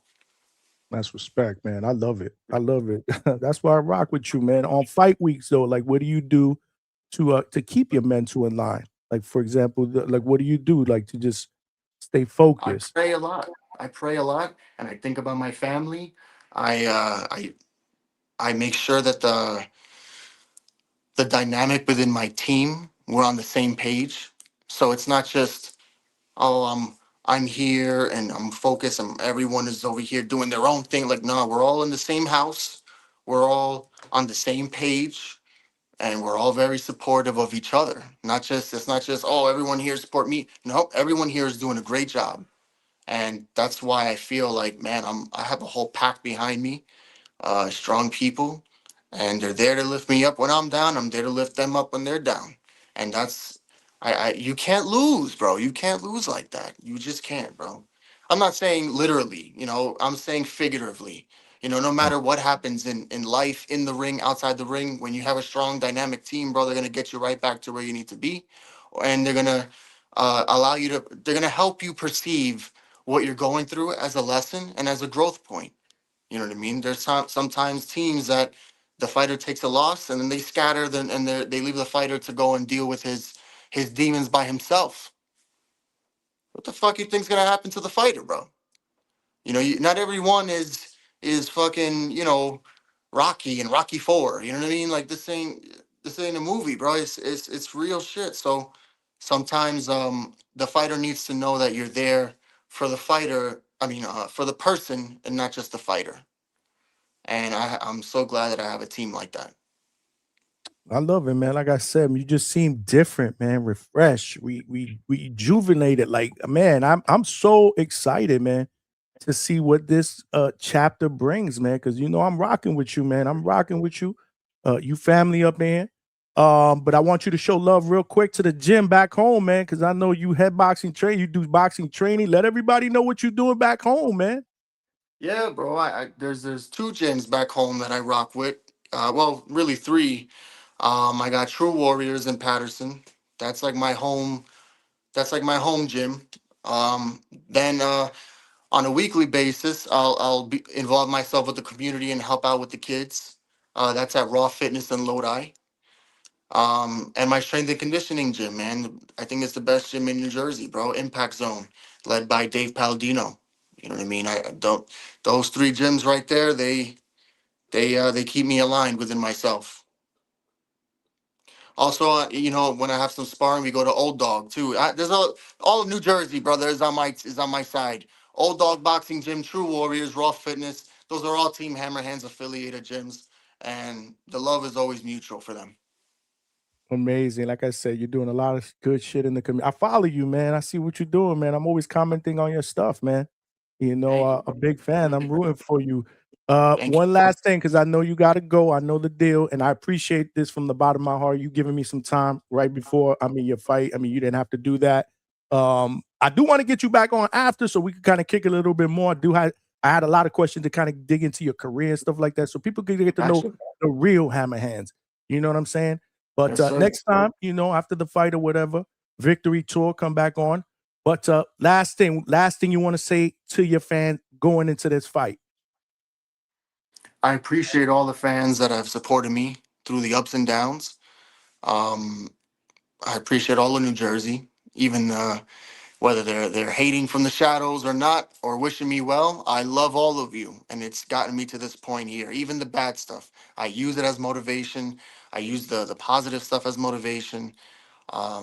Just keep supporting me, man. It will be worth it. You're gonna see the best version of myself this year, and it's gonna be under Zuffa on a big platform. And you know what? There's just so much.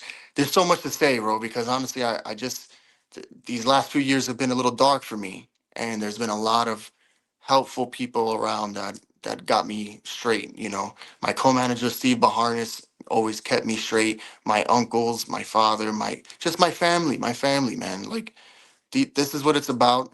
I'm a true New Jersey fighter. Uh, Shit is not easy. It's not easy. There's a lot of cold days, bro. The winters are harsh, man. But you know what? I'm still here. I'm fighting, and this is all part of my story, bro. Wins, losses, no matter what. I'm a Jersey fighter, and I'm here for a while, bro. Phenomenal interview, man. And I've interviewed hundreds of fighters. This was amazing, man. Amazing. Where can everybody find you on social media? At Team Hammer Hands on all platforms. TikTok, I'm starting to grow a little bit, but it's Hammer Hands TV on TikTok. Other than that, you're gonna see my face on Paramount Plus and on Zuffa Boxing, baby. Hammer. You know your family here at the Hangout spot. You're welcome back Appreciate anytime. you, You know the Johnny. deal. Yes, sir. I'll see you soon, brother. I'll see you soon. Good luck. Hopefully I'll be able to work one of these Zuffa cards one day that you fighting on to show that support. Let's do it. You. We here for you, champ. Let me get in a little tighter with Dana, and I'll see what I can do for you, brother. You got it, man. Appreciate that. It I all know starts that. I on know. Friday, bro. It all starts on Friday. You know it. You know it. Good luck. Take care of business. We will be watching, man. You know the deal. We probably do a live fight chat for that. So we're going to be rocking with you. Appreciate you, brother. Thank you, man. All right, man. Take care. Yes, sir. All right, y'all. There you guys have it, man. Phenomenal interview with Julian Hammer Hands Rodriguez. Wow. You know, hopefully you guys enjoyed that interview as much as I did, man. I mean, Hammer's a real one, man. Phenomenal interview. You know, you guys ask me all the time, you know, or at least a few of you guys have asked me, like, we've done, wow, shit, man. I look back at all the interviews that we've done, and I'm blessed, man. I really am. I'm blessed to be able to come up here and do what I love to do with the people that I love doing it with, the DHS family. I say that shit from the heart. I don't care if it sounds corny. I keep it a buck. And I've done a lot of interviews, probably over 100, maybe more than that. Y'all know the deal. This was one of my favorites, man, because my man Hammer Hands keep it real, man. And he was very, very transparent, man, with the whole thing that went down with Most Valuable Promotions and after the Avius fight and them trying to lowball him. Obviously, he was, you know, very, very honest about what Zuffa has done for him so far, you know, and just, you know, one fight camp leading up to this first card that's going down on Friday. He is the opener. He's excited about it. He's facing an undefeated guy who can punch. There was some trash talk that went on in today's press conference. If you guys didn't see it, make sure you check it out. It was initiated by his opponent, Kane Sandoval. For the most part, you know, Hammer kept his cool. He talked a little bit of trash back, but he kept his cool. You know, it looks like he's focused, but more importantly, it looks like he's happy, man. And I'm really excited, man. Like I said, man, I'm really excited to see where this goes. Not just with him, man, but with Zuffa in general, man. So I say all that to say, damn, I enjoyed that interview. And hopefully you guys enjoyed it as much as I did. Smash that like button. Salute to everybody that did send questions. And thank you for the super chat earlier. We are just getting started. That was we thought we were doing 2 interviews today. The other one was supposed to be with Ryan Frazer, Ryan from Boxing Talk up north, Ryan from the 6, his dad, Dewitt Frazer, who is a trainer and has been in the sport of boxing for decades. He also trains his brother, who is undefeated. He's an undefeated 154-pound contender, Joshua Hellrazor Frazer. He was supposed to be in the building, but Ryan from the 6 screwed up the days. After he told me earlier today, my dad said he's down for tonight, 9:30. He looks at the text and said, damn, I think I told my dad tomorrow, 9:30. So salute to Ryan, man. It's okay, man, because the good news is, the show must go on, right? We make adjustments, man. We make adjustments on the fly. That's what we do. I love this shit. I love it. I welcome all the challenges, man. We get by. I thought that was a great interview. And I'm not just saying that because I asked the questions. Like I said, man, I just let him speak, man. I was just enjoying him just breaking shit down. So listen, if other fighters are listening, they might want to consider, a Zuffa, especially with all the benefits and the amenities. I mean, God, free everything over there. Supplements. What did he say? There was just so many different things he said. This is an interview I definitely want to go back and watch. But again, for him to be able to give me this interview, less than 48 hours from the fight, obviously he weighs in tomorrow. He didn't have to do that. He could have waited till next week, but he might do. We've been trying to put this together for quite some time. So he was like, yeah, we got to make that happen for you. So I appreciate what he did, but I didn't want to keep him that long. So I told him, I said, champ, I ain't going to keep you on. Give me a half hour. We should be good. He was like, no problem. And we cooked, man. So whoever bet the under on 17 minutes. That shit is a 2-pack of ass. You lost. And I do say that like my boy Tone says respectfully. Anyhow, we're not done. We are not done. We're only an hour and a half in. Y'all know how we cook. Let's talk about this interview, man. Let's talk about this card. Are you guys excited? Do you expect to see good competitive fights? What do you think this first week of or this first fight card of Zuffa is going to produce? If you're looking for a perfect product, then yeah, come on, let's be realistic, right? This is the first one that they're putting out there. There's going to be some hiccups. There's going to be some bumps in the road. But more importantly, what we're looking at is something that we feel is promising. Something that we feel, wow, okay, they're off to a pretty decent start. If they start obviously making some improvements and they start getting a bigger stable of fighters and they start putting together more competitive fights, against some of the guys that fought this week, then maybe we're on to something. So we got to be optimistic. As fight fans, we got to be optimistic about it. We can't just automatically think that the shit's going to fail because, we're not fans of Dana White. Give him a chance. Let's give him a chance. What can I say? Of course, ahead or what's good? He said, Johnny about to get that Zuffa bag. Good interview. Nah, man. My man Hammer Hands about to get that Zuffa bag. Huge advocate for it. And you can't, listen, man, you can't help him for being honest, man. Like he said, he ain't trying to, he's just being honest. He's been around the block. You know what I'm saying? He did have a deal with Top Rank. You know how that works. Shit don't work out, they'll move on. Then what's the fighter left to do? He got to, kind of reevaluate where he at in his career and try to find other ways to be able to make fights if he can't sign with another major promotion. That's the way the sport of boxing works. It's a very, very ugly business. So if Dana's adding some structure and he's giving these guys the, the comfort of them knowing, the comfort and security of them knowing that at least for the next year, I got 3 fights that are lined up regardless. You heard what he said financially. He already knows what he's going to make the next 2 fights after this one. That's pretty crazy. The fact that he did have a deal in place, and then after the Avius win, they were willing to kind of renegotiate, that initial agreement that they had. That's pretty You know, that's pretty crazy, man. That doesn't happen too often. Not in this sport. Pretty admirable on their part. Like I said, what's best for the boxers is what we should be happy about, right? Because happy fighters are going to produce and they're going to give us better fights because they're in a better state of mind. We know that. This game is mental. Malcolm, what's good, man? Bro. All right, first off, fire interview. I still got this COVID. It's going away. I You just had sound a better. minor little. Yeah, no, you Yeah, thank sound you. better. No, I just had a minor little cough. But good interview, man. I'm not gonna lie, I always like his energy. I Yeah. fuck with it. I love it. Some people don't like it.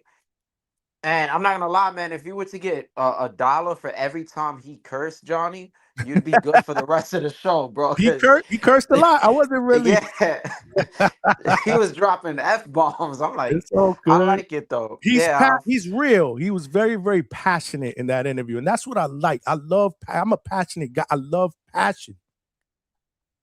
now we need that, man. And it's like I said before. I don't want to see an interview where a guy just feels like he's there just to show Oh, up. I can't bro. stand that shit where they're just bland and they Oh, just want to answer questions. Like I need to hear some shit. Give me some energy. Talk some shit. Maybe say something controversial. You know what I'm saying? But mhm, no, and overall it was good, man. Just Zuffa in general, I have a lot of mixed feelings. mhm. Before I dive too much into that, I had no fucking idea my boy Troy Nash was about to fight. I had no idea he was gonna be on this card. And that's Yeah, my dude. no, Like, yeah, yeah, yeah, I didn't yeah. know. He's not on the main card. That's why I think he's on the prelim card. Yeah, Mhm. because when I first seen the card, I only seen like the main card, just those three, and I didn't see everybody who was on the undercard. So I didn't see Robert Merriweather. I didn't see him in there. I'm trying to think of who else is the notable name. It was somebody else. But then you got Troy Nash, and I'm like, oh shit, my boy Troy Nash is fighting. Oh yeah, Floyd Diaz. There you go. Floyd Cash, Diaz is they call fighting him too. Cash Yeah, Money, right? cash flow. It's Yeah, cash cash flow, flow. cash flow. Yeah, yeah, yeah. Cash flow. Boy, So cash flow Diaz. Yep, I he's on the I card. look forward to Troy Nash. I don't know if anybody's hip to him.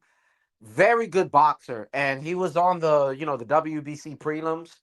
My boy lost, man, and his way of losing, they had a draw, and then I think they went to the AI judge scorecard or some shit like that. But I don't think it affects his record. But very good. Hey, Johnny, if you can get him on the show somehow, I'd Yeah, appreciate that, bro. I would appreciate that. And come on, man, he Puerto Rican too, man. You know what I'm saying? So, let's do it. but We interview them all here. nah, We interview them all. yeah, man. Shout outs to Troy Nash. And yeah, man. Here's my thing with Zuffa. I like what they're doing. I was trying to look into like the funding and how that shit's working. Like it's mad confusing. Like Google's giving me 20 different answers. I'm not the best with this, but essentially, it's another island. That's all I see. At the end of the day, I just see another island, and I'm kind of seeing another way for fighters to not fight. I'm trying to be positive about it, but what happens when somebody else is like if you got a fighter who got a belt from like the WBC or the WBO and they want to fight the champion in Zuffa, like I'm pretty sure just the way that it's looking with the sanctioning bodies that they're not going to do some kind of fucking unification, or they probably might not work together. I don't see how that's going to play out, and it's just going to be more like bullshit with money. If you get what I'm saying, it's just going to be a bunch of just Yeah. I, yeah, it's Wait, Malcolm, can you elaborate? Like, so you said on the chat like another island. So like, who else has kind of been on an island? I mean, I'm still kind of new, I'm new to the Oh, boxing game, so so yeah. islands, Mhm. it's like we use the term islands for promotional companies and networks. Like PBC was a separate shit. Even though, the zone as a network had Matchroom and Golden Boy, those were still hard deals for them to land. You had Top Rank, you had a BLK Prime for like a short period of time where it was raining. I'm trying to think of any other ones. But those are you got Queensberry. But luckily three of those were under one network, so they were more manageable. But then when you have different promotional companies, that's when the whole business aspect comes in. You got the guys that's like, oh, nah, we want more money for X amount of fighter, probably because they're more of a risk. So you having Zuffa and then them having their own belt, And let me see, Zuffa, they're also doing that whole shit with the Ring Magazine belt. I believe so. Again, I'm not 100% sure. I know people in the chat were talking about that ugly belt. Oh yeah, that belt. We ain't gonna even talk about that. They were shitting on that belt in the chat. I was watching them, but I don't Yeah, know. I think so. We got to see. Again, man, we got to see. But that's what so Jaya Pataya's other promoter, right, said that yeah, they're gonna work with the other orgs for the belts. That's what they So said. I just see eventually, I think it's just a marketing tool. Like we're gonna take over boxing, we have a better model, we're gonna follow the UFC model. But then ultimately you're just gonna have to work with the other belts as you continue to get these fighters who perform. And the way I see it is they're gonna be their own belt organization and promotional company. Because I mean that's technically, I mean they're already promoting, right? Like if you're working with the other orgs, you're a promotional company. But I don't know, so these other orgs are like PBC eventually, they all worked with other orgs, right? Like, right? but Back in these other islands you said, like they eventually yeah, ended up working with correct each me other. if I'm wrong though, but the thing is, right, like, so you see PBC, it's like Al Heyman and what's homie's name? Because I'm trying to remember the exact promotional company. I'm trying to remember his name. Like, damn, people would know. But you see, Who look, promotion company? Al Heyman? because you have Al Heyman, I'm trying to remember the name Isn't of it G homeboy G? What is it? that's What in the hell? charge of PBC. I always forget his name. It's not that GT whatever promotion. What the hell is it called again? It's GTD, but yeah, I forgot who was the head Is of it that. But GT whatever? pretty much, Tom Zuffa, you Brown. see, Zuffa is his own shit. Yeah, there you go. Tom, Right? the boxing source, salute business said, Tom Brown, yeah, TGB. That's what I There was you trying go. to say. What did I say? Yes, GT. So I said GTD. Isn't that that's tank shit? that's the one that I was trying to Yeah. say. TGB, right? So what makes it more complicated, you have Zuffa Boxing, right? And if I'm right, they're dealing with TKO Promotions. However, they're gonna have their own ranking system and their own belt. All of the others networks don't have their own sanctioning bodies. You get what I'm saying? So they're gonna have Mhm. their own separate thing. So they pretty much, that's really what a league is. They pretty much just hands on with everything. But because of that, it's going to be more of an issue. Like if the WBC mandates something between two different organizations, like again, if you have a matchroom fighter and somebody from PBC, they're going to have to figure something out.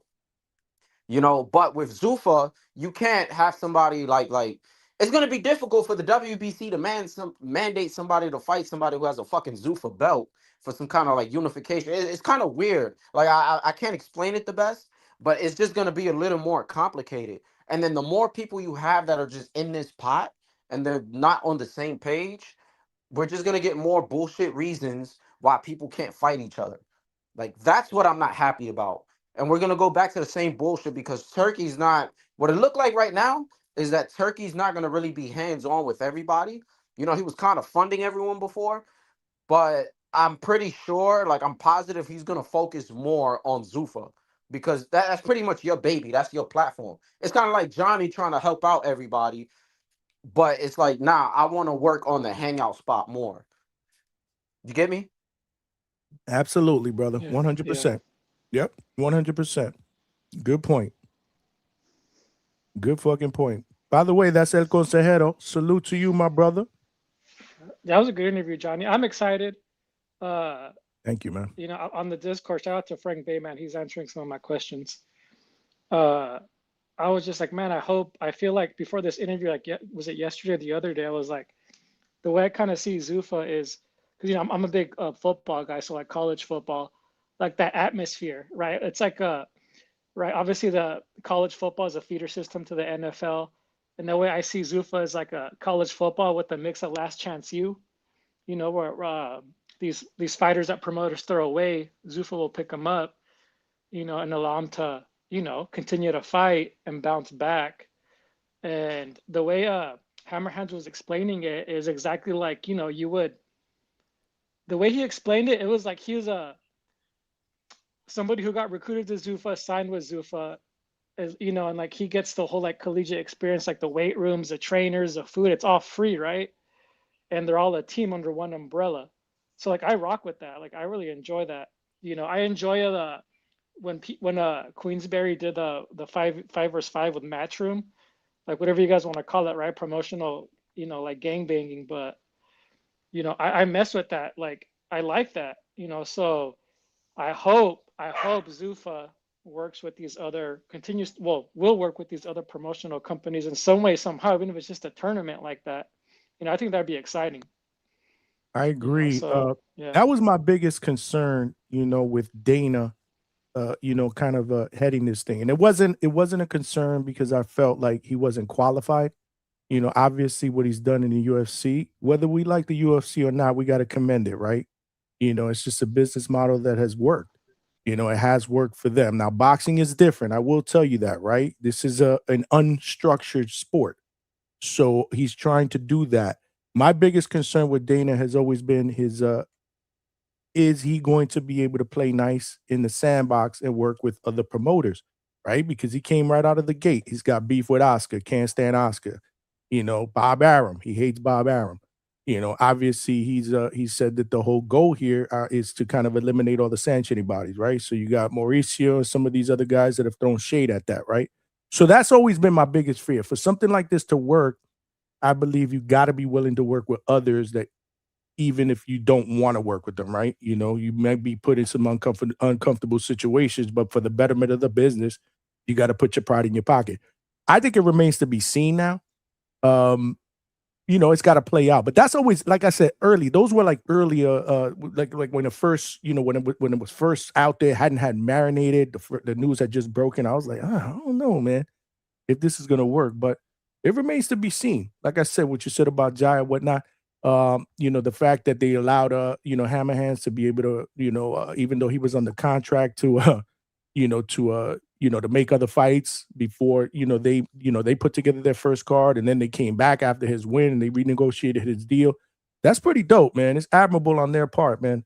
I don't know about you guys, but a question that I want to ask both of you guys, I think Malcolm might have answered that, but anybody else who calls in, if you were kind of like, I don't think this shit is gonna work after this interview, do you feel any different? Okay. Damn. So, all right, before I answer that, right? Didn't Dana White recently say that they weren't going to be working with the sanctioning bodies? That's what I heard him say. Yeah, so you're getting my answer, bro. Like straight up. And Concehedo, thank you. You know I rock with you, bro. Thank you for being a positive person. Me, I'm not on my Vega shit. Let's get that clear. But I'm so used to all this negative shit happening boxing and seeing the bullshit and people talking about we're gonna work with each other and pay-per-views are gonna be free just for them to revert to the same old bullshit. I remember seeing something about Turkey is not gonna be in boxing for a long time. You know, it's gonna be more of a good time, not a long time. And I feel like with Zuffa, maybe it's just a few years. They'll have their own thing going on. Again, it's gonna hurt certain fighters' legacy. Like if David Benavidez actually signs with them once his deal is over, there's a potential that he's just gonna be stuck with the fucking Zuffa belt. And after this shit is all said and done, I personally feel once Turkey leaves, we're gonna have a whole issue with them because Turkey is your guy who's funded. He's gonna put the money in, right? Dana White is the guy who's good. Like he does the matchmaking. He's making sure fighter A is fighting fighter B. But once you lose that supplier, you're gonna get who? Because we call Dana White a cheapskate, straight up. Like everybody says he's cheap. He doesn't pay his fighters right. It's gonna revert back to that. And I'm just so used to the bullshit. And my apologies for being so negative. But at this point, I feel like as a boxing fan, I'm damaged goods. I'm just used to this. It's an abusive relationship, man. You know, Mhm. I'm emotionally abused by boxing all the time. So You I you don't ain't think it's you gonna ain't change wrong, anything. brother. You ain't We wrong, would man. need Boxing has scarred us sometimes, well, a lot of times. everybody needs to be under one. The problem is, right, with all these other leagues, and I'm sorry for being so long-winded, I'm gonna cut it short. But all these other sports, right? You'll have a commissioner, you have a head chairman, right? But the teams, like if we were to call the sanctioning bodies teams or the networks teams, they're funded by these $1 billion fucking people, whatever they are, or these investors. So there's people who's also funding it, and then they're getting very good money off of merch and all this other shit. And boxing needs to have a similar structure to that. But it'll take years on years on years for everybody to get in line, because you're gonna have those that don't want to jump on board. That's the only way it'll fix. But at the same time, boxing is perfectly imperfect because we build storylines this way. But I just want people to fight. So to answer your question, no, I don't think it's gonna Fair. change. That is Yeah. fair. What about you, Acosejero? Damn, drop the mic, Malcolm. He sure did. Listen, man, That and was bars I at don't the think he end. capping, Yeah. bro. There's a lot of fight fans that feel the same way. What do I always say, man? Boxing constantly kicks us in the nuts. I We was just love trying to. boxing, and sometimes boxing, we feel like boxing doesn't love us back. I'm sorry, man. I didn't mean to cut you off. Go No, ahead. good. I was trying to figure out what to say, but like Malcolm said it in like 2-3 words, man. It's boxing is perfectly imperfect. Yeah. And yeah, I'm Yeah. an optimist. Like I'm still looking at boxing with red rose colored glasses because I just got into it really like this last year. Oh yeah, you ain't So scarred yet, man. I'm in It's the like I honeymoon tell these. phase. It's like I tell all these young Jet fans that are like optimistic. I'm like, just I'll give you some time. Like I've been doing this for decades, man. They haven't, they haven't hurt you But enough, man. Give it some like time. when I like last year, like last November is when I got into it. I was buying every pay-per-view. I was like excited. And now I'm on the fire stick, So like I'm not trying to I think I'm kind of slowly getting there. But I'm excited. I mean, I feel like if Zuffa grows and like they're actually getting views and it's getting a lot of hype and it's getting money and Turkey's still in it like a year later, wouldn't like the other promotional companies and belts that kind of have no choice but to work with them? It's kind of like Turkey. Well, Turkey's already in the game, right? And he's part of Zuffa, but it's like when first Turkey got in the game, everybody was kind of just not really knowing what to say or not going to work with them. But now they're all working with them. So I feel like that's going to happen with Zuffa. I hope. But hey, man, I'm not complaining with getting these fights with the Paramount subscription and not having to pay $80-$90, for a card. But we'll see. Did you see they already announced the February card? Rayo and Diego Torres. They just announced that a bit ago. Yeah, on February 1st. So I'm pretty sure they're the main event. I think.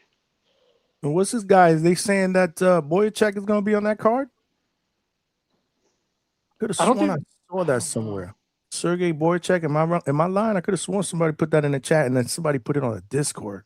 If I'm not mistaken, maybe I saw it somewhere. Again, you got to be careful, who's putting shit out there. Like, is it credible or something like that? But I know it was something on one of these social media airwaves that I saw that he could possibly be on the card. I didn't see that. Okay, so maybe not. Yeah. Somebody put him in the chat earlier too. I checked the Zuffa Instagram page when you were interviewing Hammer Hands, and it just said Rayo and Diego Torres.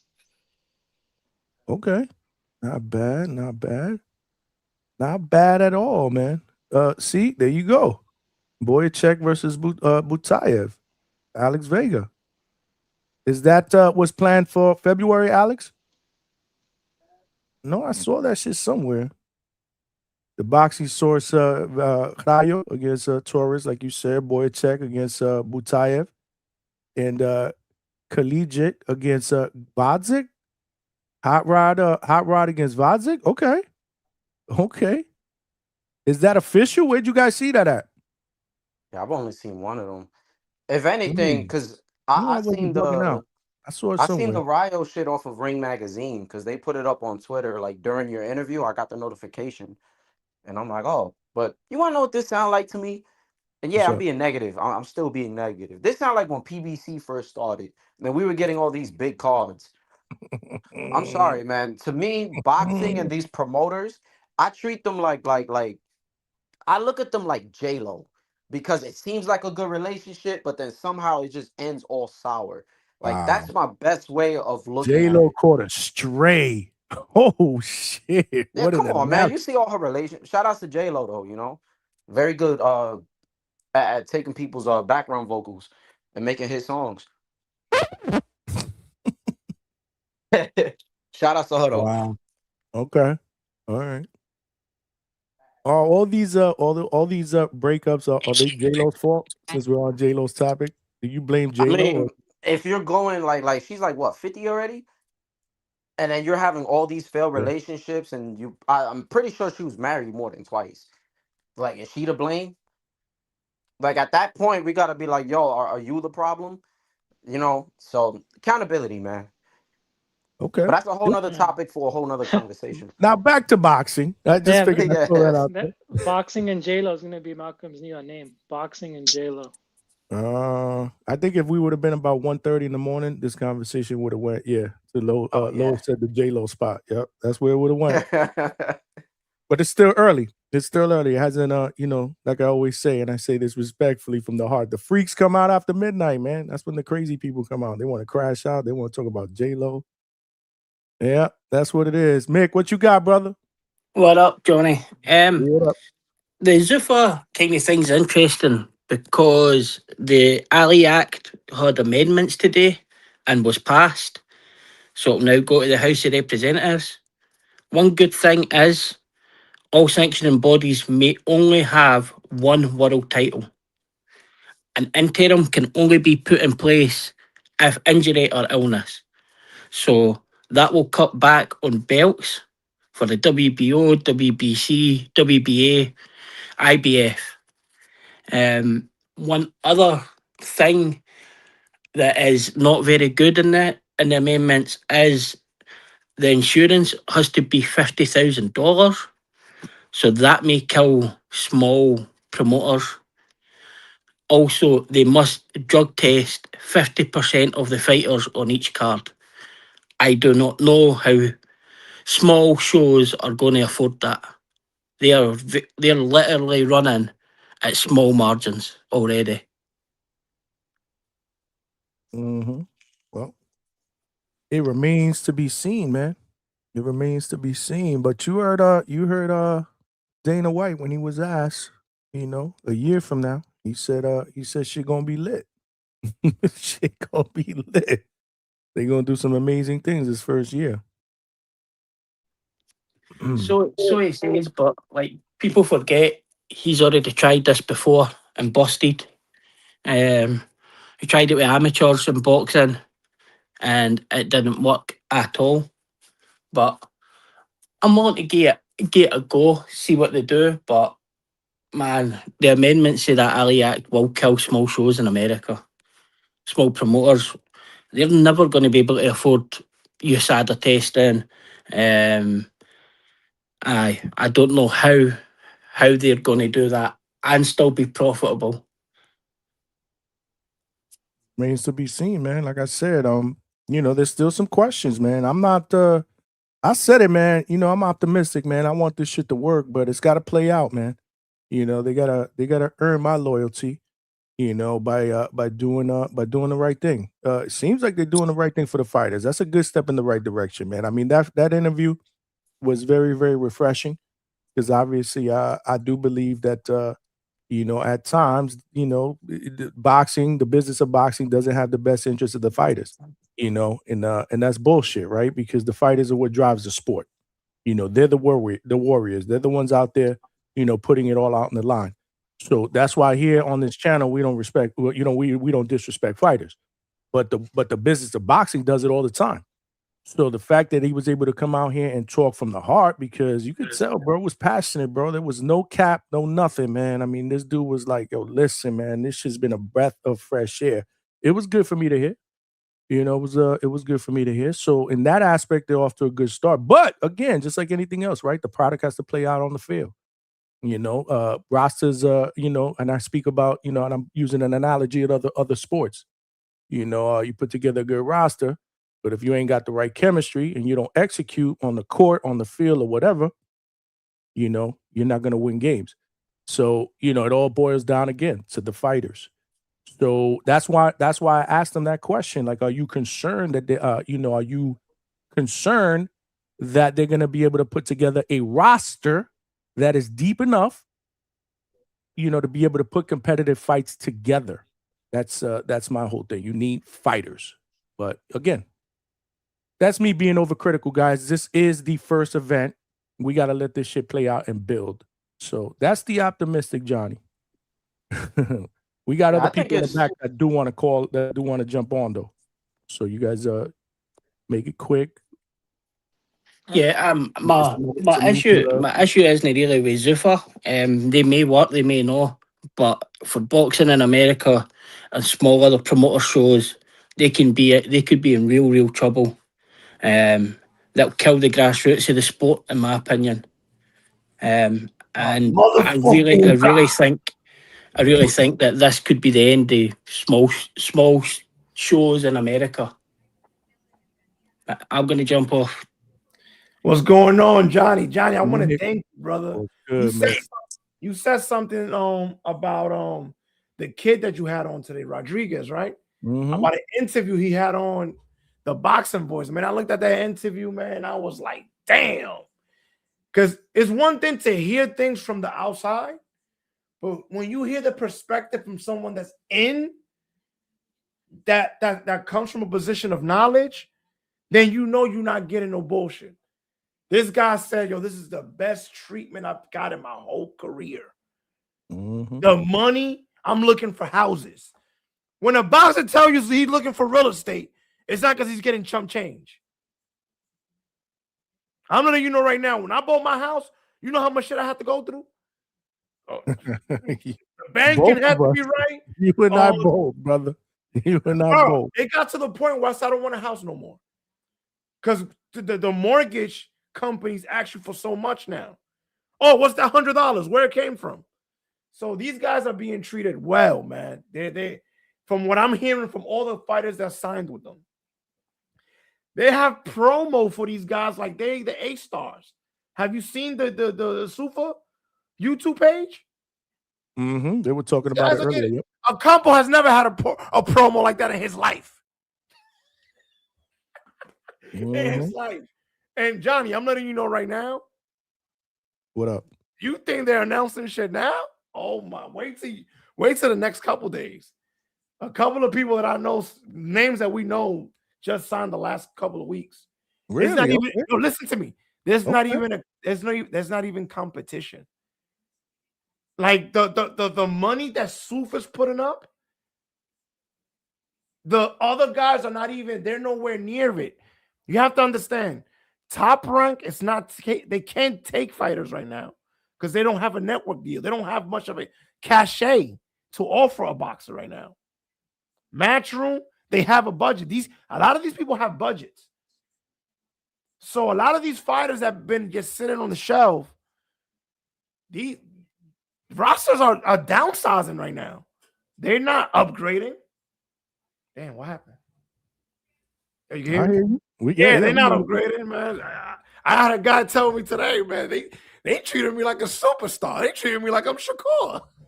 Well, I got a tweet here that Alex Vega just sent me from Robert Merriweather III, who will be on that card on Friday. Let me just share that with you guys real quick. I'll read it real quick.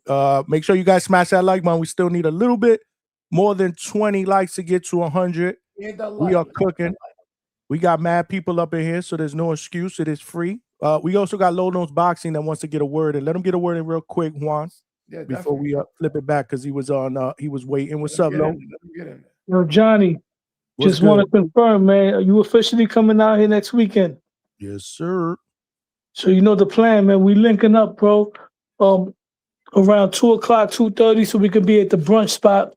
Around 3:00, I try to call what's my man's name? Stock Chaser today, but he ain't pick up. But I'm gonna hit him up tomorrow. All right. Tone ain't coming to New York. I heard Rissa ran him out the city, man. Face of boxing shit. I told you that wasn't happening. Face of boxing shit. Rissa the Guat. Where's Tone? Is he listening? I need him to call in and give me his take on the Zuffa shit. Yeah, man. And there's gonna be a few of us out, man. We still trying to get Chevy Red, you know what I mean? Four Corners is coming out, you know, so we're gonna be out in there, bro. Yep, that's gonna be dope, man. I'm looking forward to it. And I Definitely. keep hearing people talk about Zuffa. What's going on with the Zuffa situation, man? We just interviewed Hammer Hands Rodriguez. You didn't hear the interview? Tell me the take. I didn't get a chance to hear it. How You was gotta it, check John? it out. What was that? How was the interview? What did you I thought you guys heard. You guys got to check the play. That shit was phenomenal, man. He went in, bro. Oh man, he I was came very, in very late. transparent with the negotiations that fell apart after the Avius win. You know how Most Valuable Promotions was trying to lowball him. He brought up numbers, and then and then I told him to kind of deep dive into why Zuffa and what has this camp been like, and benefit wise, and he just he went in, man. It was good. It's hard for me to kind of break that down. I need for you guys definitely to check it out when you guys get a chance. But if you guys can see my screen, let me just read this tweet real quick, which is a lot of basically what Hammer was saying. Can you guys see my screen? Yeah, we could see it. You guys see the tweet? Yeah. Shout out to Alex Vega who just sent me this. This is Robert Merriweather. He's on the card on Friday. He said on his first experience with Zuffa Boxing before his Zuffa debut, he said, I fought on top rank cards, been with Floyd. This is one of the best experiences that I've had. They make me feel like I'm an actual investment. It's like an actual professional sport. I went to their facility. I've seen all kinds of things, all these kind of different things in boxing we never had access to that we're getting now. And he put in parentheses a UFC Performance Institute. I kind of feel like a football player, NFL player, NBA player, stuff like that. We get what is that? Chirotherapy, snacks, food, nutrition, and nutritionists, man. The best of the best. Yeah, they cook you up. They cook meals for you and all kind of shit, man. So think about it, man. As a professional fighter who isn't used to that type of treatment, that shit is like shit. That shit is like it's crazy, bro. It's like Disneyland. It's like Disneyland, bro. It's like going to Disneyland as a kid. It's like going to Toys R Us.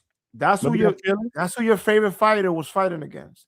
Yo, Every Johnny, time you see a blue chip star being signed out of the amateurs, they're fighting guys that are Uber drivers, guys that have to get second jobs, that don't have the best nutrition, that don't have the best facilities. And that's why they look crazy. They look, oh my God, look at this fighter. Oh my goodness, look at this fighter. And they promote him to us like they the hottest thing, but they built that fighter up. Now we're gonna get a setting where these guys gotta earn it in the ring.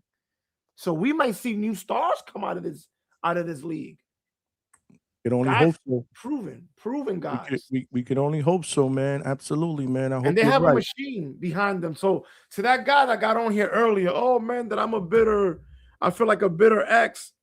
I can relate because I've been like that a lot of times. Oh, that was awesome. He's still that's 100% me, man. That's you, my brother. My brother. Yeah, I feel like you, my brother, for a long time. Used and abused. Paying for cards, $70 and $80, getting my family together to watch some bullshit. Johnny.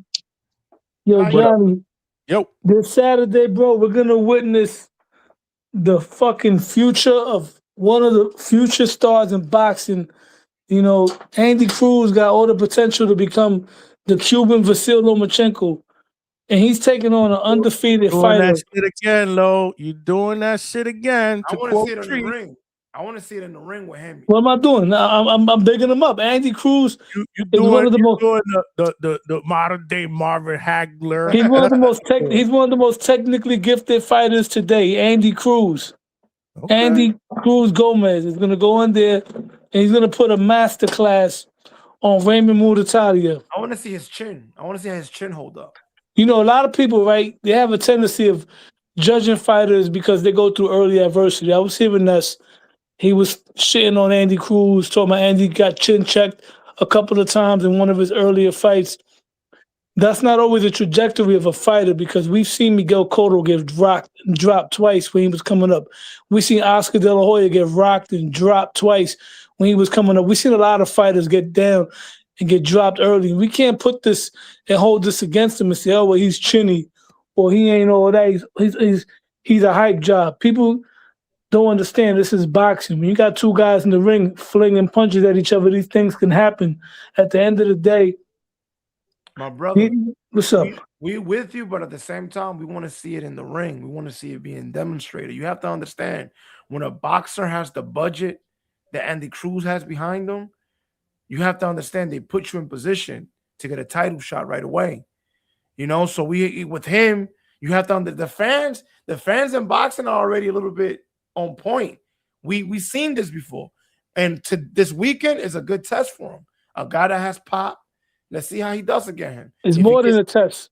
It's the championship fight against an undefeated champion who was trained by one of the best trainers in boxing, Robert Garcia.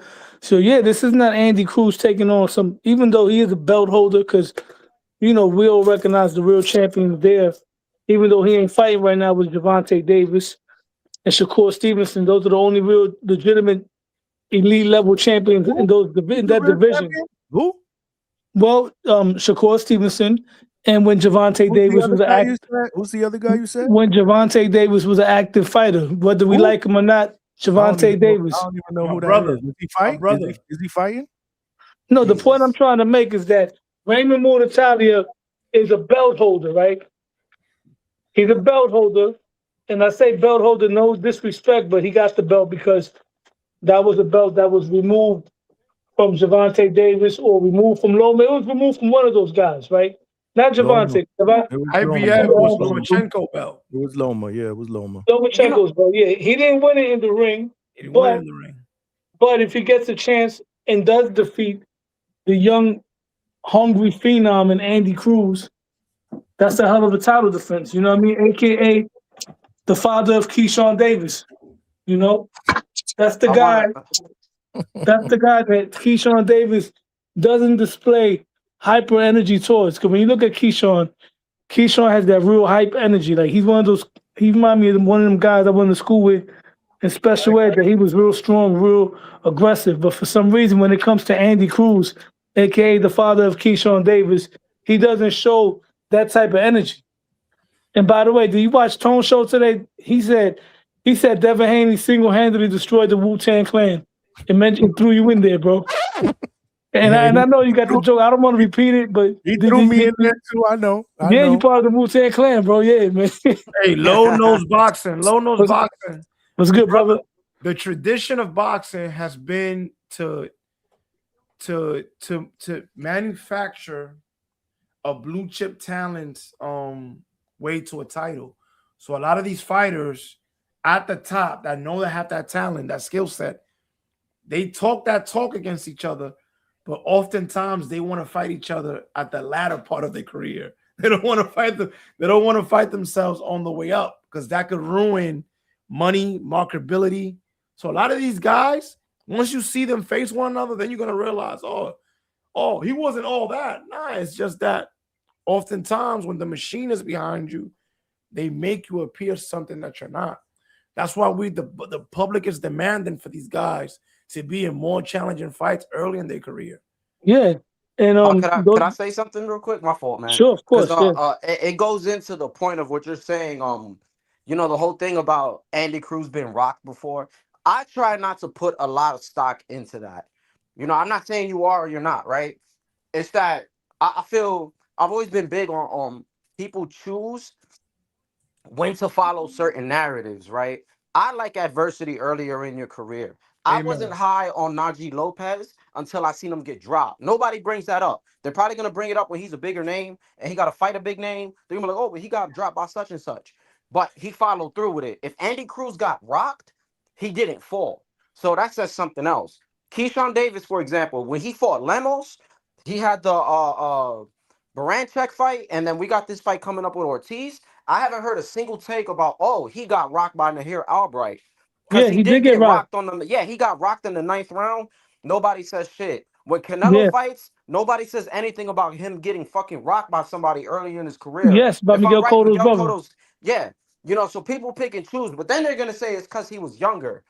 And it's like, all right, we could also say that Andy Cruz was just starting in the professional ranking. You get what I'm saying? So, people pick and choose. I like to see adversity. I do think Muratalla has a punching chance, but it's like we gotta be consistent. Like that's my whole thing. We gotta be consistent. Just because somebody got hurt or got rocked doesn't mean shit. Cause look what happened with Bud. We seen him get rocked by Gamboa and Mean And drop. Machine, and what happened with the Canelo fight? Shout out to Best, the H-Town. best of Yeah, his yeah. era. Another thing, like some fighters, when believe it or not, sometimes when fighters move up in weight and they put on weight, sometimes their punch resistance also improves. You know what I mean? We look at Mikey Garcia, who got dropped by Rocky Martinez, but then he moved up and Errol Spence hit him with everything but the kitchen sink. And I just want to crush the narrative right now. I wanted to call in TBV earlier, but I didn't because Ness was talking about, oh, why should you fight somebody just because they beat you in the amateurs? I get it. But it's a difference when that guy that beat you in the amateur is making noise as a pro. Because, example, nobody cares for Shakur versus who's the guy that beat Shakur in the amateur? Robisi, right? If I'm wrong, Yeah, I'm right. it's Robeisy. Nobody talks about that, right? But Robisi is not. He's not keeping up with Shakur. You know what I mean? Shakur already surpassed him. Keyshawn Davis and Andy Cruz, both of them are fighters that are being fast tracked. Both guys are in title fights before. Low. What's up? No, but let's be real. Robesi fought a fucking phenom. A 6'3" No, but the point I'm trying to make is that when people try to say, "Oh, it doesn't matter what happened to the amateurs, you don't got to fight him again." First of all, the man beat you 4 times, and it's not like Andy Cruz turned pro and didn't amount to nothing. Andy Cruz is making noise. He's going for a title fight in less than 10 fights. Yeah, but just like Keyshawn Davis. So hold on. The reason I'm sorry, I don't want to interrupt you, but the reason Andy Cruz, I got to go one by one. The reason Andy Cruz has traction is because he signed a Matchroom contract. Before that, Andy Cruz was in the Dominican Republic in my country. No, he's not Dominican, bro. He's Cuban. No, listen to me. I know he's Cuban, but he was in the Dominican Republic sweating bricks, and thank God somebody got him a contract. If you're not in position by one of these promoters, you're not gonna get nowhere near those titles, bro. Yeah, but what also helped him out is not just the promoter. Yes, the promoter had a lot to do with it, but he earned it, bro. When you come out of the Olympics, it's a whole different game. Like when Sugar Ray turned pro, he made $40,000 off the rip. Andy Cruz is probably the only other fighter besides, I might be off, but I know Loma had 2 gold medals. I think Rigo might have had 2. Andy Cruz had 2. And Clarissa, of course, the Guat, the face of boxing. He earned that. You know what I mean?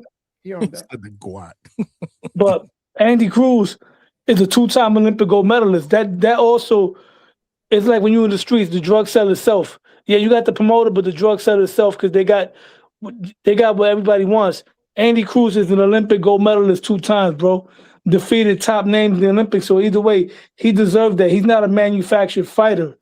That's why he's getting a title shot early, because they already see the goods in him, just like they seen it in Lomachenko.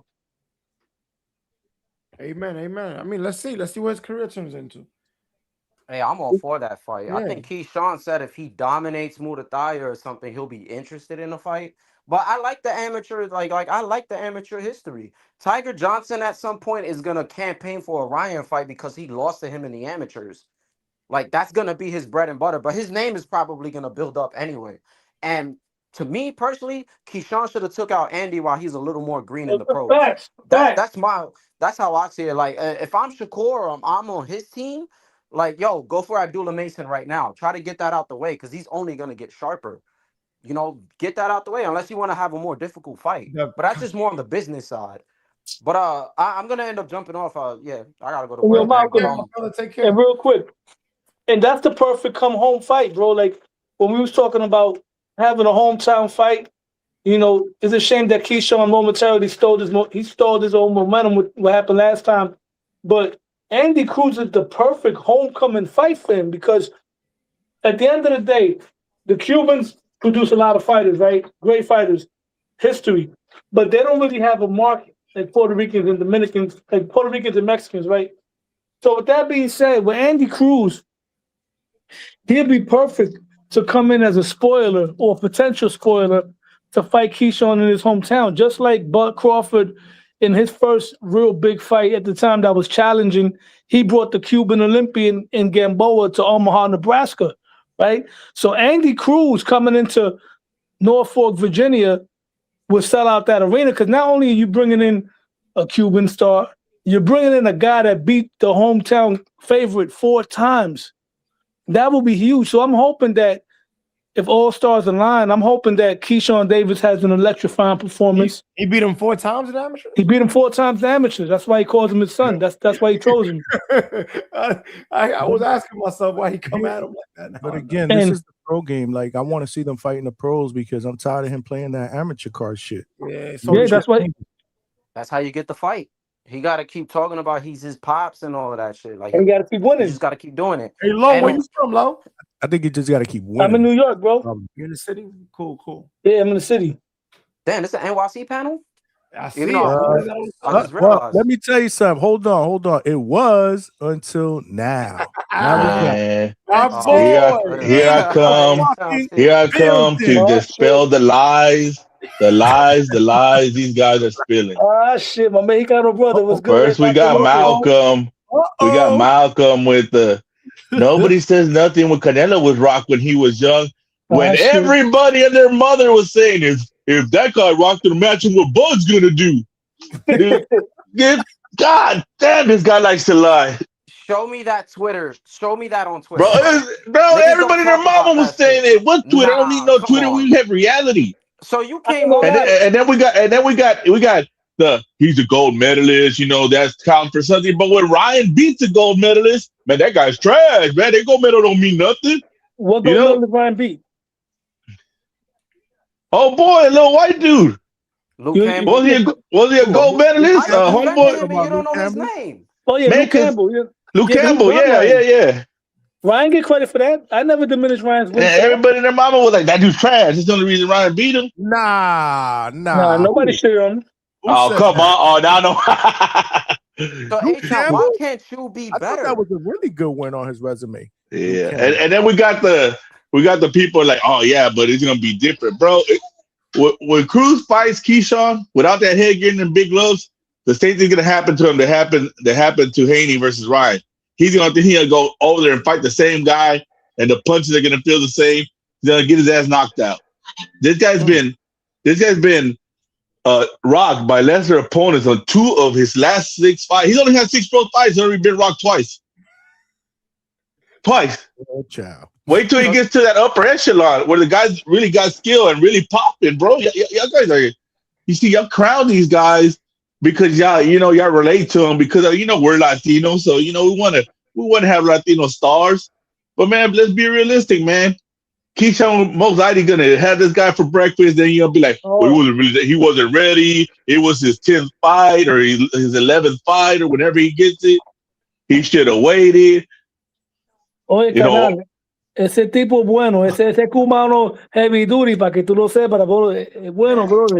Todos los tipos son buenos hasta que llegan a la lumbre y se queman. Bro, just say this shit in English, bro. I saw that little interview clip, bro. That shit was nasty.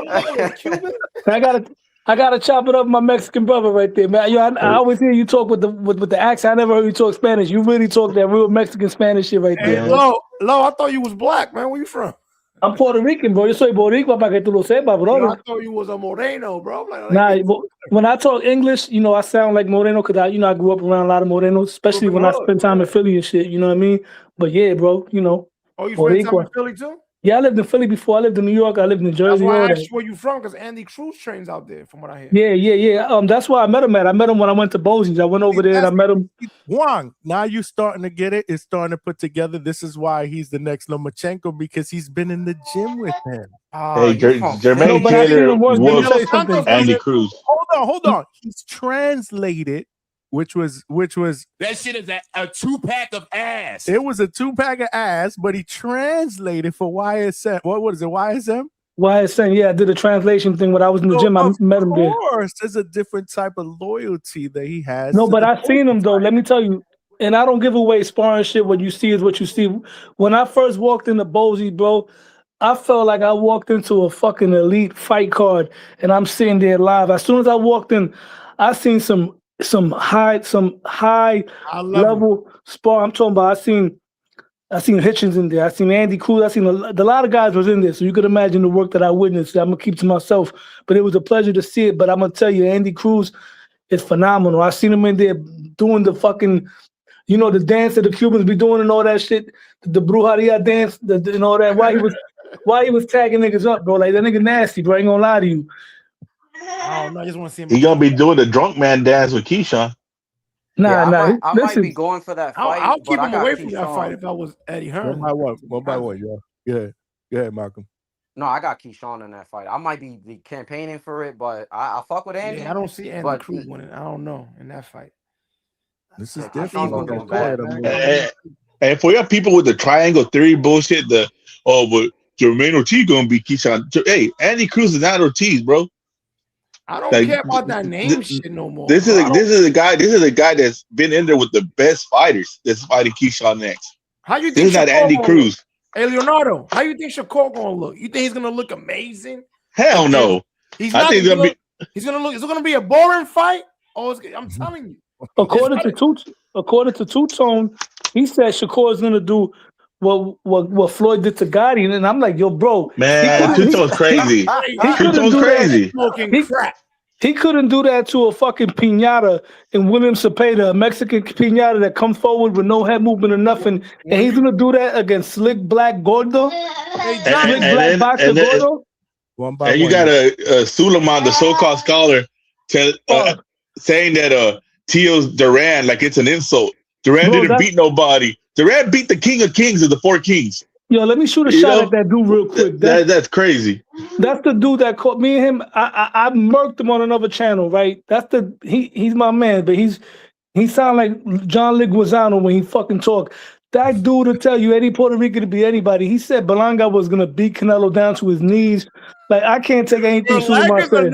It's one of those guys that I be telling you about. Guys that gets manufactured, and then he gets to the elite level, and then he doesn't prove what the marketing that was behind them. You could tell that he wasn't that. So a lot of these guys, I want to see that. I want to see Shakur against another talent level, skill set like his. Because if you put a fighter that's limited, that got slow feet, he's gonna look amazing all the time. Yeah. You get what I'm saying? And the honest truth, if we're gonna be honest, these guys are coming up to bigger weights. They might be doing good in camp, but with adrenaline and everything going on a real fight, not knowing that the guy ain't really trying to kill you, because nobody's really trying to kill you in camp because they want you to make you to a fight so you can make money. You know, they might just might be like stuck in the mud by round 6 and exhausted. This is a with adrenaline dumps. This is a question for the panel. Did you guys ever think when Crawford was at 135 that he was going to be a great pound for pound great? Let's be honest. I don't think that. One by one. To answer your question, I seen him at 135. One of my best friends, right? Jay Carabello. This nigga is the ultimate Terrence Crawford. That he still puts him on pound for pound, even with him retired. He kept telling me about Bud Crawford, and I know he was a champion at the time. During that time, Adrian Broner was the one that was the man at 135. So the first time I really watched Crawford and seen him being special was when he fought Gamboa. And yes, when I seen that, I said, this guy's a pound for pound fighter. And then he moved up. He did what he did at 140, even though the division was weak at the time. I was like, wow, the way he was just destroying dudes, you know what I mean? So yeah, I could say after the Gamboa fight, I knew he was going to be special. I didn't think he would be what he is now. You know what I believed? I believed all the PBC Kool-Aid that was coming out, all the fighters over there. He's on the other side. He's really not that. He's little. I believed all that bullshit because these guys don't want to face each other, bro. I'm telling you. And yo, I was big on Gamboa when he was coming up. Let me tell you, Gamboa was a phenom. But what messed Gamboa up was when he took that layoff, when he pulled out of the Brandon Rios fight. And by the way, that's who you sound like, bro. I always try to figure out what's my man H-Town. That's who you sound like, bro. You sound like Brandon Rios when he talks. Cause I always try to wonder who the fuck he sound like. Is always you? Brandon Rios even talk no more? I always say him, Baby Joker, and Brandon Rios. They all talk the same. But with that being said, when Gamboa pulled out of the Brandon Rios fight, he took that big layoff. He left Top Rank, and he was just juggling with 50 Cent and Mayweather for like 2 years without a fight. And then he came back under 50 Cent Promotions. He was never the same fighter after that. Yeah, bro, that's crazy. That's about to be Virgil Ortiz, man, with this whole shit with Golden Boy. And you know what? And people are saying that Shakur's gonna look like Canelo versus Bud, bro. with all due respect to Canelo, Teo's way more athletic. He's faster. Not You that. know, it's like, come on, You guys that's got crazy talk. You got guys getting paid $3 million for styles that is garbage, bro. I'm not saying the kid is garbage, but the kid picks and chooses when he wants to look great. Man, all I'm saying, and I was saying this consistently, my fault, because I'm about to just get off. I want to keep, instead of that bullshit that happened with the whole De Los Santos fight, and if you really couldn't make the weight, activate your WBO status and move up and just challenge Tio at 140. If he didn't want to fight you, he fucking vacates the belt. And I like this fight with Shakur, but Tio and Keyshawn, it had more of a back history, and style-wise, it would have been way more entertaining. We would have been having a whole fucking conversation about that shit right now. You spoke to him. Big news is coming. Big news is coming. We gonna see. What you showing there? Hold on. De Los Santos. Big news is coming. So, Yo, Malcolm, I got a question for you, Malcolm. Hold on. Put that phone up again. Oh, okay. got So the you got a receipts. call. Okay. big news is coming soon. Hold on. When? Probably tomorrow. Probably if not tomorrow, the day after. This week. Sure. So you gonna put a brother on? I'm definitely got to bring his energy. Johnny, you ain't even have to ask me that. All right, no. Yeah, drop the news here. Drop the news here. Translate though. Yo, Malcolm, don't jump off. I want to ask you a question. Yeah, the translation. We got to do something. Juan, you could translate? Yeah, I could translate real good. Oh shit! We got a fucking translator. We got to get that. You been had one. What you talking about, Johnny? I'm a translator, man. Cut that shit out. Your shit. Let me tell you something, Lo. I listened to that shit. I was laughing. I was like, damn. Yo, he understood me though. Yo, Andy Cruz understood me though. You know what I mean? The chat was cooking you, bro. Yeah. Real quick, yo, Malcolm, before you get off, what made you change your pick, bro? What made you change your pick? For who? With the Tio Shakur, because I remember you was Shakur for that one. No, I never said that Tio was gonna win. I'm still standing on Shakur. Yeah, I don't think he ever said that. Yeah, and my reasoning, you want to know my reasoning to mainly sticking to Shakur? It's all good. Go ahead. But it's honestly, bro, it's just Tio's not a come forward guy. And Shakur seems like he's there to get hit. So I'm like, my pick is mainly banking on him getting frustrated because of Shakur's distance, him missing certain shots. And, when he explodes into the inside, he loses his footing. And Shakur being able to capitalize and counter off of that. But if he somehow looks better, then, it could be different. But I see it being a bit of a chess match. That fight might get booed at Madison Square Garden, bro. It might. Don't say that shit. This might be bad, bro. Dude, you got a promoter that's promoting you, telling you I don't want to see cat and mouse. When someone comes out and says that, your promoter's not supposed to say that. But Turkey don't give a fuck. I'm telling you, man, the reason Shakur's got the dominant position in this fight is he's got the ability to make it boring. He can sig with the smaller guy, 134, but you can't. He's got the reach. He's got the reach, and he's gonna be faster. I think he's gonna be faster. So he's gonna just jab, stay away. As soon as if Teal's power hurts him and he feels it hurts him, get ready to be bored the whole night. One jab, run. You think he's gonna 1, 2, run? Yeah. No, hell no. Why? If he gets hurt, we finding already a reason to discredit a win. No, it'll be a good win. It'll be a good win, but I'm a boring win. Why y'all doing that shit though, man? What we doing, Johnny? Fuck, I like Tio on this fight, bro. I'm gonna be there. Good fight, Johnny. Man, y'all jinxing. But it's like when this kid faces somebody that has power, it's like. It's gonna be skill against skill, man. This is gonna be a hardcore dream. Like I said, the only way you could beat Shakur is you got to make him fight, and I haven't seen anybody that can make him fight. But the key to it, yeah, but they both got to fight. Let them cook for a little bit, because y'all been cooking. They both got to fight because Shakur has to put pressure on Tio in order to prove to the world that he's a better fighter. Like he has to earn that title belt, and Tio needs to feel like he's the bigger guy and he should be able to bully Shakur in the fight. I just got done watching today the Josh Taylor versus Teofimo fight, and from round 4 and up, Teo was willing to exchange the entire fight. I mean, if you actually think that Teo's not gonna be moving, coming forward, we don't know what to expect from Teo at this point. But listen, I think Teo. I changed my pick about like 2 weeks ago, 3 weeks ago, and I'm picking Teo to win this fight. I think he's gonna be too much for Shakur. I agree with you. I believe he's gonna have to put it all together because the thing with Teo. What's up? Now you got 8 Teo fans. Great. Check it out. So we've seen Teo win in different. We've seen Teo win different times. You know what I'm saying? Like Shakur, we can say that with Shakur, right? He wins the way that he wins. The only fight that he did it different was against Cepeda. But we've seen Teo fight differently, different times, very versatile. We've seen him box and move recently, using the jab on overtime against Barboza. We've seen him come forward and use athleticism against Josh Taylor and pot shot him to death. We've seen him take Lomachenko's angles away and press him. We've seen him stand in the pocket and knock out Comey with one shot. So now we know that he's very versatile. And unlike his contemporaries, he's actually been in there with the ugly styles. Once again, we've never seen Shakur.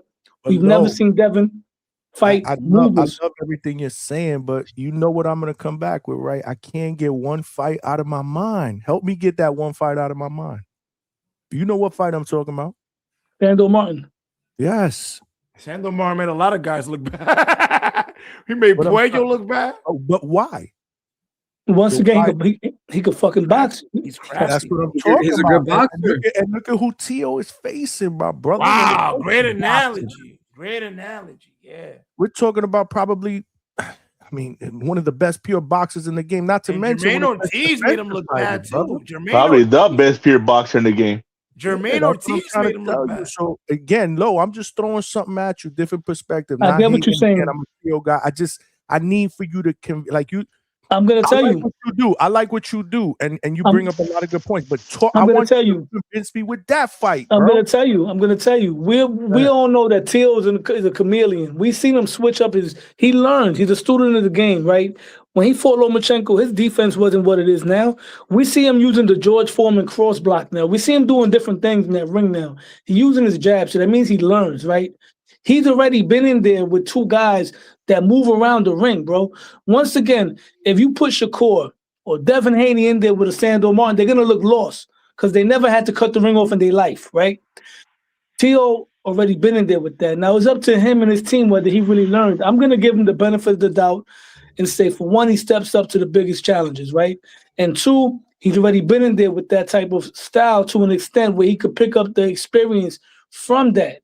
If he puts that together and puts a game plan where he's not primarily coming forward, but starts in the middle of the ring boxing with Shakur, gets off the first few shots, now the crowd is cheering. Shakur cares about the crowd as far as he hears the noise, right?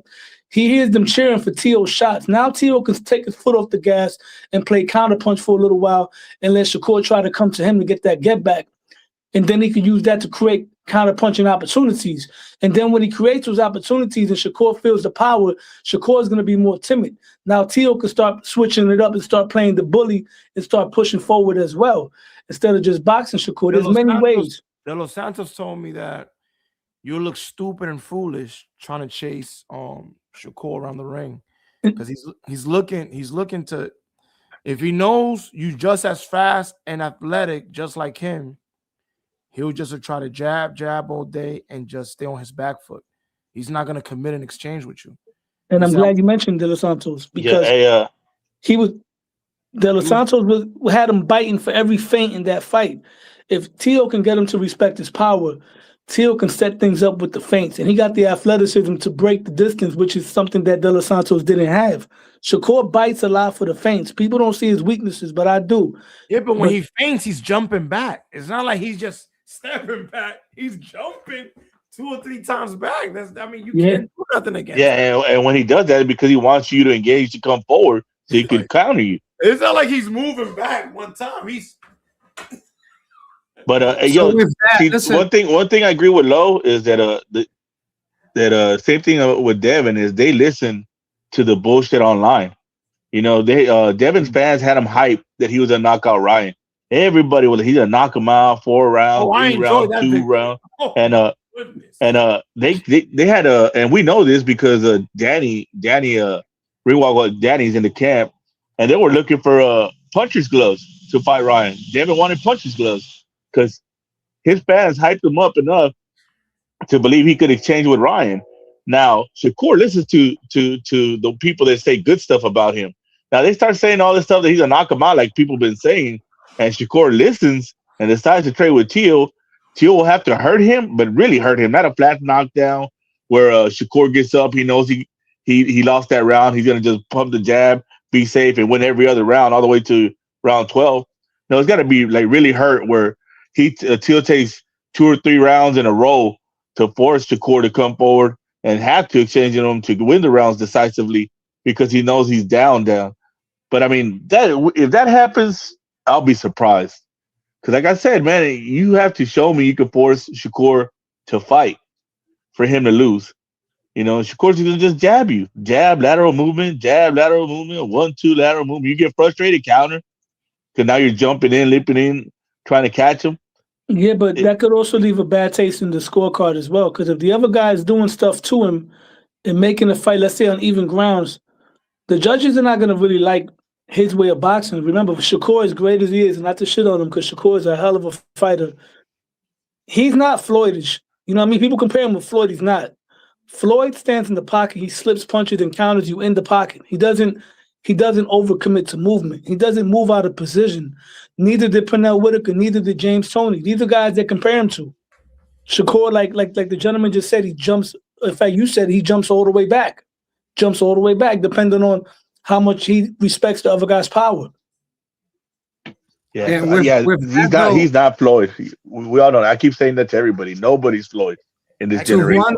To Juan Delomio's point, though, like as far as if he jumps back and all that stuff, you know, Teofimo's ring IQ is going to show in the fight. You know what I mean? So I think, you know, defensively, Shakur might be better than probably Teo, you know, as far as that goes. But ring IQ wise, I think ring IQ, Teofimo has better ring IQ. So he's going to know when to move and how to move, depending how close Shakur is to the ropes, you know, whether he's closer to the corner, whatever the case may be, or if he just stays in the pocket and waits for Shakur to just go around him, whether it's left or right, and stay in the pocket. Because you know, the crowd, the crowd is either going to love the fight or hate the fight. And one of the things that Shakur hates is criticism. Yeah, he hates that. That is true. Boxing outcome there, brother. You know what hurts the most? That he has the skill set to be a very exciting fighter because of his reflexes. You imagine if this kid just stayed in the pocket sometimes, not all the time, and just counter off. Like he doesn't do that. I mean, he did it with Cepeda, but Cepeda, you know, he's much smaller. He didn't respect his power. That was it. His power wasn't there, you know. With other fighters, I don't think he's doing that. You know, that's the difference. Go ahead. I'm sorry. If he does that with Theo, oh man, then that's the difference between him and Floyd. Because see, Floyd trusted his defense more to the point where Floyd wasn't afraid to do that in there with punching. Floyd was in there doing that. What Shakur did with De Los Santos, Floyd was doing that with Miguel Cotto, and we can all agree that Miguel Cotto punches way harder than De Los Santos. I mean, he's in a bigger weight class, but yeah. No, he's a bigger puncher altogether. Period. Hey Johnny, before I go, I just wanted to touch up real quick on the Zuffa Boxing real quick. Yeah, let's talk. Obviously, you know, we all look, and I'm gonna give probably a bad analogy, and I don't want anybody to get any ideas out of this. But anyways, Zuffa Boxing, I wasn't really hyped about it. I don't like the belt. They should probably redesign that belt, make it look a lot better, shinier, you know, whatever the case may be. It looks like they're doing the right thing, obviously, for the boxing fans, for the sport. We'll see. You know, time will tell. It looks like they have a nice budget going on. They're doing all these signings and doing all these things. It seems that they have an agenda and that, you know, things are going to get done. So we'll see. You know, time will tell. But the analogy I wanted to touch up on that I once heard in the streets of Philadelphia is that, you know, a pusher, right? A Nick bag pusher, whatever, dime bag pusher, whatever, ain't gonna make a lot of money if he's just selling one product. So Dana White is giving the combat sport fans UFC and boxing. So this guy is he's I think he knows what he's doing. This is gonna be something exciting to look forward to in 2026 because it's almost like what's that word that I'm looking for? When you can it's unpredictable. Mm-hmm. It's unpredictable. Right. So right now, the Ring and Turkey tells you fights that are going to happen in the future with a fight that's about to happen like in 2 days, right? They'll tell you, oh, Nakatani and Inoue is going to fight even though they're fighting this weekend. They'll do things like that, right? And then sometimes, you know, like Rolando Romero did, he'll ruin, you know, a boxer or a fighter will ruin his plans. With Zuffa Boxing, it's unpredictable. You don't know what's gonna show up. Coming. So you don't know what's coming. But you don't know what's coming. Boxing outcome. Why can't we bet that it's going to be successful? I tell you why. Their competitors are losing network deals. One, do you know TKO's holding market cap right now? What is trade? Do you know what it is? It's at $40 billion right now.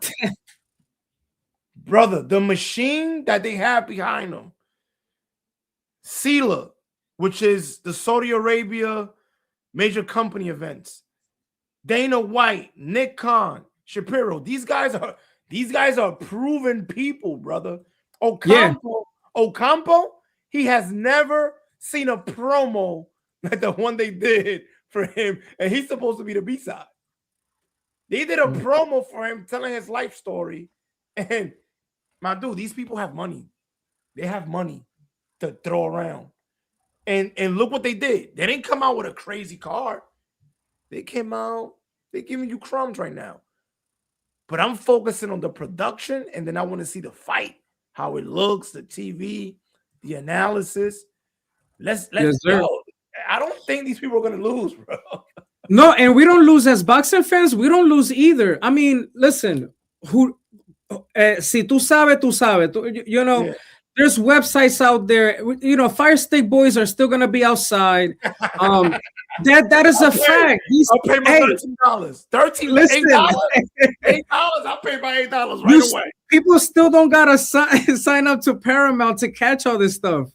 Listen, you can still see. I'm not right. You, but I pay my $8. It's not that bad. There are websites that still show you the Netflix fights because Netflix has them. You know what I mean? So there's probably gonna be that too. We're gonna be able to see these fights probably even after how many they go live. subscribers Paramount has? Do you know? No. They're about to hit 100 million. They just reported. So it's not like they're doing bad on the subscription basis. And you can only expect it to keep going up. Right, Johnny? After all these acquisitions? Yes, sir. So, my dude, it happened with fucking DAZN. I remember when I first subscribed to DAZN, that shit was $9. I'm not paying no $40 for no DAZN, bro. I'll tell you that much. I don't care how good it gets over there. I don't blame you. I'm not paying no damn $40 a month for no DAZN, bro. Yes, sir. That's my time. I'm gonna go ahead and continue listening on YouTube. I'm about to look at the interview, man, with this guy, man. So I'm about to drop off too, man. It's been a pleasure, like always. We're gonna work on that too. The energy you got here is crazy. Keep me posted, bro. You know you familia. You on IG? Yeah, hit me up on IG so I can get you my number. Let me look it up right now. What is it? You know it, DHS, baby. The Hangout spot. The Hangout spot, right? The Hangout spot. Yo, salute, Deno Mio. Salute. It's been a pleasure, my brother. Say no more, man. God bless you. I got that interview. Let me know your thoughts. You heard? We link up in fights a lot of times, but I don't think I'm going to the 31st fight. All right. Yeah, we got the red carpet for Johnny, man, New York. I Vete, appreciate mama. that. All right, that is my brother. guy, Like always. Juan De Lo Mio. Check out that interview. Let me know your thoughts. Yeah, Juan is connected with the Edwin De Los Santos camp, and he said big news is coming, possibly in the next 24 to 48 hours. We'll be all over it here, man, because Juan's our dude in here. Smash that like button, man. We still need about 8 more likes to get to 100. Hold on, before I let y'all go, let me just read this super chat real quick so I can let y'all. I read that one. Okay, it's this one. Trilosophy with the $5. Appreciate you, man. Appreciate you.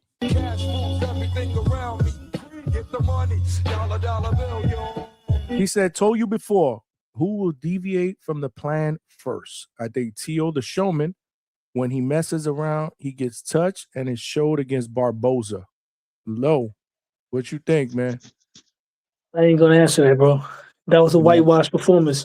Now I know why. Now I know why De Lo Mio got a little defensive about De Los Santos when we was talking about Cotto. Because I meant to say, yeah, but I messed up. Because when I was talking about, when I was saying he definitely don't punch as hard as Cotto, I meant to say Cepeda. He paused for a second and said, "No, but Cotto was bigger." And I'm like, "Why are you even saying that for?" But now I get it because by mistake I said De Los Santos, and De Los Santos, to his credit, is a big puncher as well. That's why he paused for a minute. I'm like, "Why are you even pausing for?" But he thought I said De Los Santos. I meant to say that's why Shakur stood in the pocket with Cepeda and Floyd stood in there with Cotto. I said Cotto's a much bigger puncher. You know what I mean? But I said De Los Santos by mistake. That's why he paused for a minute. You know what I mean? One thing that Juan said that is true is comparing the success of the zone and using it as a barometer to compare the future success of Zuffa is they don't have the zone was successful and they don't even have half the money that Zuffa has behind them, and they got out there and they made it. So, and they entice fighters with way less money. You know, now you got guys that you got trillionaires, basically the Saudis. You know, they're gonna entice all the fighters they want with the money. Now, how much do they want to spend on the fighters? That's a different story because, as we've seen now, a lot of these guys that like to fight with the money for the money, when they got to fight for it with another star, they go in there and stink it up. You know, and so we'll see, man. But I don't see it going away in a year. How people think, oh, in a year or two they're gonna fail. I don't think so, man. There's too much money behind it. That's what you hear a lot of people saying. Really? Yeah, man. People think that, oh, Dana White, he's gonna fail. He failed at boxing before. Yeah, but he didn't have all the backing that he has now before, and all the connections he has now with all the networks he's worked with. So you can't compare that now because he's got so many networks he's been with, and he's got so much experience. So he's already been down these roads with the UFC with nobodies, with actual nobodies. You know, because these guys were nobodies before the UFC. And the UFC is so successful, they don't even call it mixed martial arts. People go, yeah, you do the UFC fighting? You know what I mean? Mm-hmm. So, I mean, if they even get half as successful with boxing will be huge. Because you already got stars. You know, and you push those stars, at least the ones that are worth it. You know? Too bad Tank's in trouble, because Tank would have been probably a good fit over here, because they would have made him headline and everything, and they would let him fight a couple nobodies before, you know, he has to fight someone worth it just to sell cards. What makes you think Tank would have wanted to play nice in that sandbox when he can't even play nice with Turkey? Man, he talks that hot shit. That boy likes money. Those are the type of dudes be talking all that shit till you. They see that you got a shitload of money all of a sudden. But I'm saying he chose not to play nice in the Turkey money sandbox. Yeah, because he thought his money was going to be equal to him, and then that he saw that he couldn't even get close to what they got paid. He started changing his tune. Remember? Mm-hmm. If he would have met his Ferrari demands, is that what you're talking about? No. Like, what? When after the Roach fight and all that, when you know he didn't make no big money the way Devin made and Ryan made and all them made, you know, they got paid huge. Yeah, at one point Tank was clowning all those guys. He was saying they were all going to Turkey because they couldn't sell over here in the country. And now they're getting the bag. Those guys are getting the bag and they're getting legacy. That's one of the disappointments that I've also had. And I guess again, I think Lowe said it the other day. I think Tank is really good for boxing. I do, and I kind of miss him being in the equation. That's why I give him a hard time. That's why I'm like, who's that? Nah, we ain't talking about him. He don't deserve our time, bro, because he's doing crazy shit out there instead of giving us fights that we believe could be legacy fights. So maybe that's just me so disappointed, right? Feeling like I've gotten kicked in the nuts so much and not gotten the fights that I wanted from Tank. So maybe that's me being a little emotional. But again, I just want what's best for boxing. But one of the things that I wish I would have seen is Tank in the big fights, maybe on a turkey card. And I don't know if we'll ever see it again. As a boxing fan? Well, we'll never see it. I'm sorry, not again. Yeah. We never saw it. I don't know if we'll ever see it, is what I'm saying. I'm sorry. I thought Tank was going to be the first one out of the young kings that was going to get an actual king fight, being that he was the biggest, the biggest fruit hanging as far as that he was the big dog. You know what I mean? The cash cow out of that bunch. I thought Tank was going to be the first one to fight Tio or to fight Devin or Shakur. I always thought Tio. I never thought about Tio versus Shakur. I always thought Tio versus Tank, Tio versus Devin, Shakur versus Devin, Shakur versus Tank. I never thought about Tio versus Shakur. Been, bro? How great would that have been, man? Well, it's because Shakur was never considered one of the kings, bro. Like I know you don't. I always consider him that, bro. And I predicted I this. always did. I always said it when everybody was saying, "Oh, Shakur's at 130." I said, "I don't care."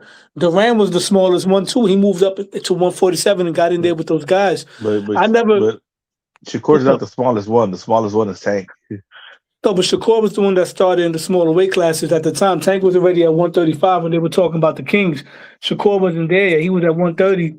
But I always looked at Shakur as one of them because, for one, Shakur was the one that was not that far off in terms of weight, and he was right there with them in terms of accolades. Well, see, this revisionist history because we got to remember why Tank was at 135 because he was out partying and being undisciplined and not making 130. Not because he couldn't, because he didn't want to, because he was out there getting drunk with Broner, partying. Fat Tank. People forget about Fat Tank. Fat Tank. No neck tank. Yeah, I remember that guy. But see, he really should have been at 126. But to Tank's credit, though, he did eventually get it together. He after a while, he did sharpen up his focus and everything like that, and he was no longer looking all fat in between fights and things of that nature. But then, once again, I was hoping that would lead him into these big fights, and it didn't, man. It's a shame. It's like a waste of talent. Yeah, it's funny, though, because people think I'm a Tank hater. I used to be a Tank guy, man, but when he didn't fight Farmer, I'm a Tank hater. Yeah, think I'm a Tank hater just because he didn't fight Farmer, he didn't fight Loma, then he didn't fight Tio, he didn't fight Devin, he fought Ryan with a shitload of clauses. He didn't fight Gary Russell. He didn't fight Russell, man. So there's so many people. Like I said, he's on his third generation at 135 of fighters. Gad Taylor, because he had some type of relationship. No, remember when he beat Barrios, Josh Taylor called him out like, "Yo, I'm the real champion." Yeah. But supposedly his trainer and Josh Taylor's trainer, they had some kind of relationship or some bullshit. That's why they weren't going to fight. And I don't know, man. It kills me, like, when I watch other platforms and I hear, I got respect for them and everything, but I hear when Kenny Ellis is up there talking, I'm like, I don't even want to hear this shit. You know what I mean? When they ask him about Tank's contemporaries, he be down talking them all the time. Like, come on, bro. Your fighter's not fighting none of them, man. Word. I think the most shocking thing for me was big the first time I heard, "Yo, what's going on? What up? What is Johnny? What good, up, my brother? Salute, money. What up, Low? What up? Salute, bro. Yo, I think the first time that really threw me off, and this is before I even had an idea that Tank was going to be who he is today, was when he was talking in that press conference and Mayweather was like, he was threatening him with Loma, and he was just like, like, yo, like they trying to get me beat. It's like, yo, I thought he was, at the time I just figured it was a joke. You know what I'm saying? But then when I saw him come in on the undercard with McGregor, the McGregor undercard, overweight against Fonseca, it was like, I'm still looking at this guy and I'm like, yo, what's going on here? I thought this was supposed to be the next dude up. You know what I'm saying? And I'm just looking at this level of undisciplined activity that just had me really like I had to start thinking to myself, like, maybe I don't need to pay too much attention to him. And I floated off to guys like Terrence Crawford. You know what I'm saying? Because and Gary and Mr. Gary. because I really didn't care anymore if I felt like he didn't care. It's like, yo, this dude's not even making weight.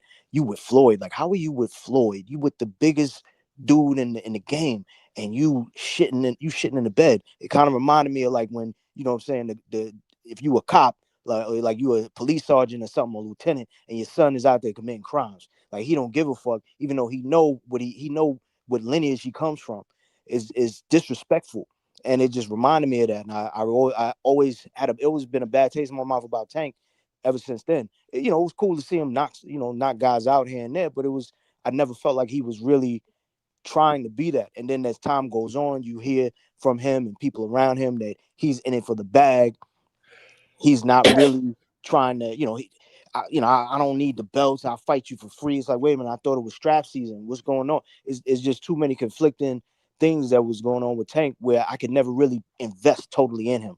You know what I'm saying? As a fan, I just couldn't. Great. You know what's crazy? You mentioned Tank. Great take. Absolutely great. I kind of feel the same way. Absolutely. But you have to see when there's no consequences for his actions, because Mayweather's not gonna throw him off the fucking card. He's not gonna lose no money. Even if he was penalized, Floyd probably just gave him the money back, in cash. Because he was the guy that was supposed to be the man. He was anointed to be the next superstar. So Floyd wasn't gonna discipline for him being that. That's why people forget that's how he got in that bullshit with Devin when he had to go all them rounds. He showed up drunk.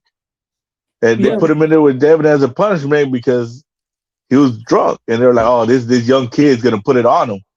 Yeah. He was hungover, you mean, not drunk. Yeah. Because Floyd Sr. had all this promise in Devin. Because Devin was Senior's fighter. Yeah. Right. He was Senior's fighter. But that's the shit that kills me the most, what you just said about how Floyd never held Tank accountable. We come to learn that the Robert Merriweathers, the Jalil Hackett's, these guys were the guys that he would shit on just to continue favoring Tank Davis, although he really needed to be demoted. He really needed to be put on the shelf a card or two so that he can understand, yo, you got to take this shit serious.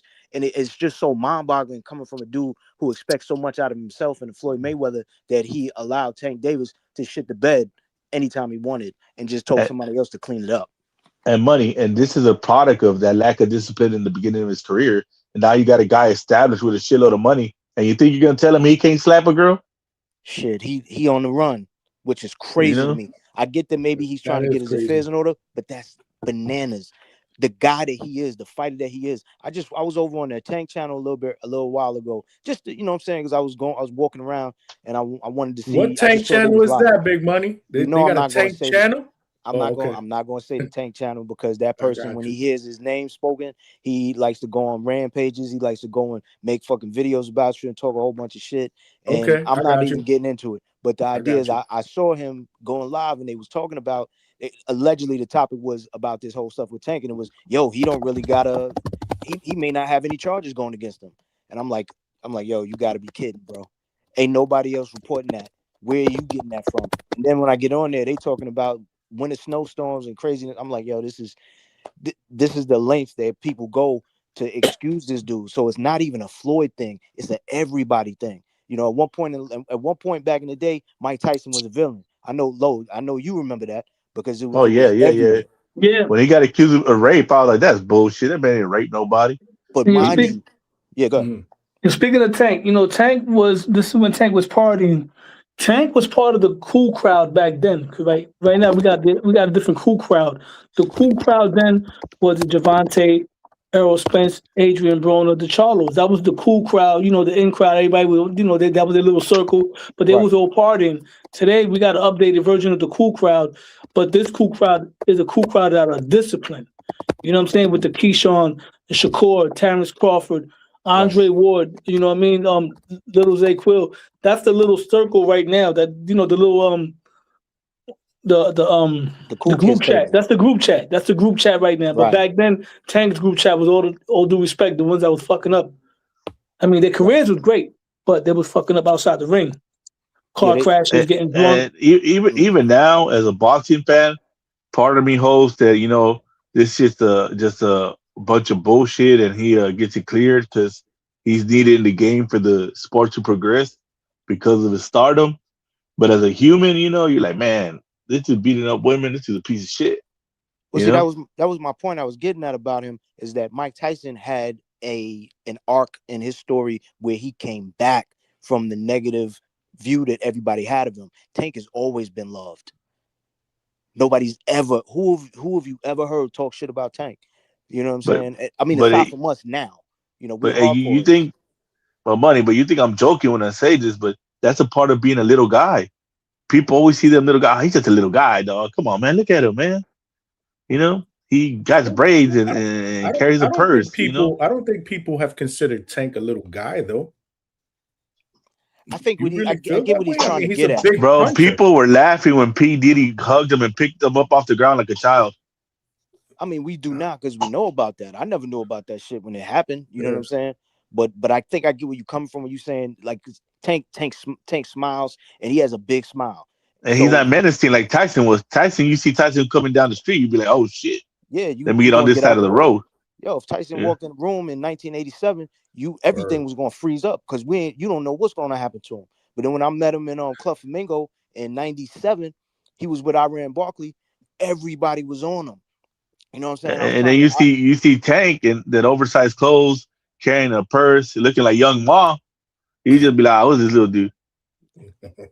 Yeah, he's different, bro. But he never had to redeem himself in the eyes of the public. You crazy. Real quick, do y'all hear me? Because somebody in the chat says my mic may be off. No, I hear you. You sound a little distant, Johnny. Me? Do I sound how? I haven't done anything different. Do I sound distant? I do hear an echo. It sounds like you're not talking. Maybe it's sound like your computer mic picking up. Maybe your headphones. How is that possible? How do you guys hear me in the chat? Give me a sound check in the chat. I can jump out and jump back in. I didn't do anything crazy, so I'm not sure what the fuck's going on. We need one more like to get to 100, yo.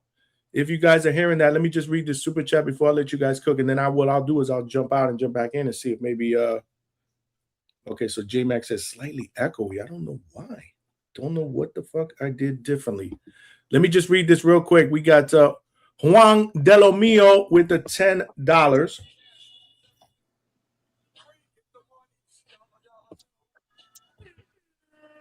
Good stuff, man. He was just on the panel, man. He's showing love with the 10-piece, man. He said, thank you for this platform.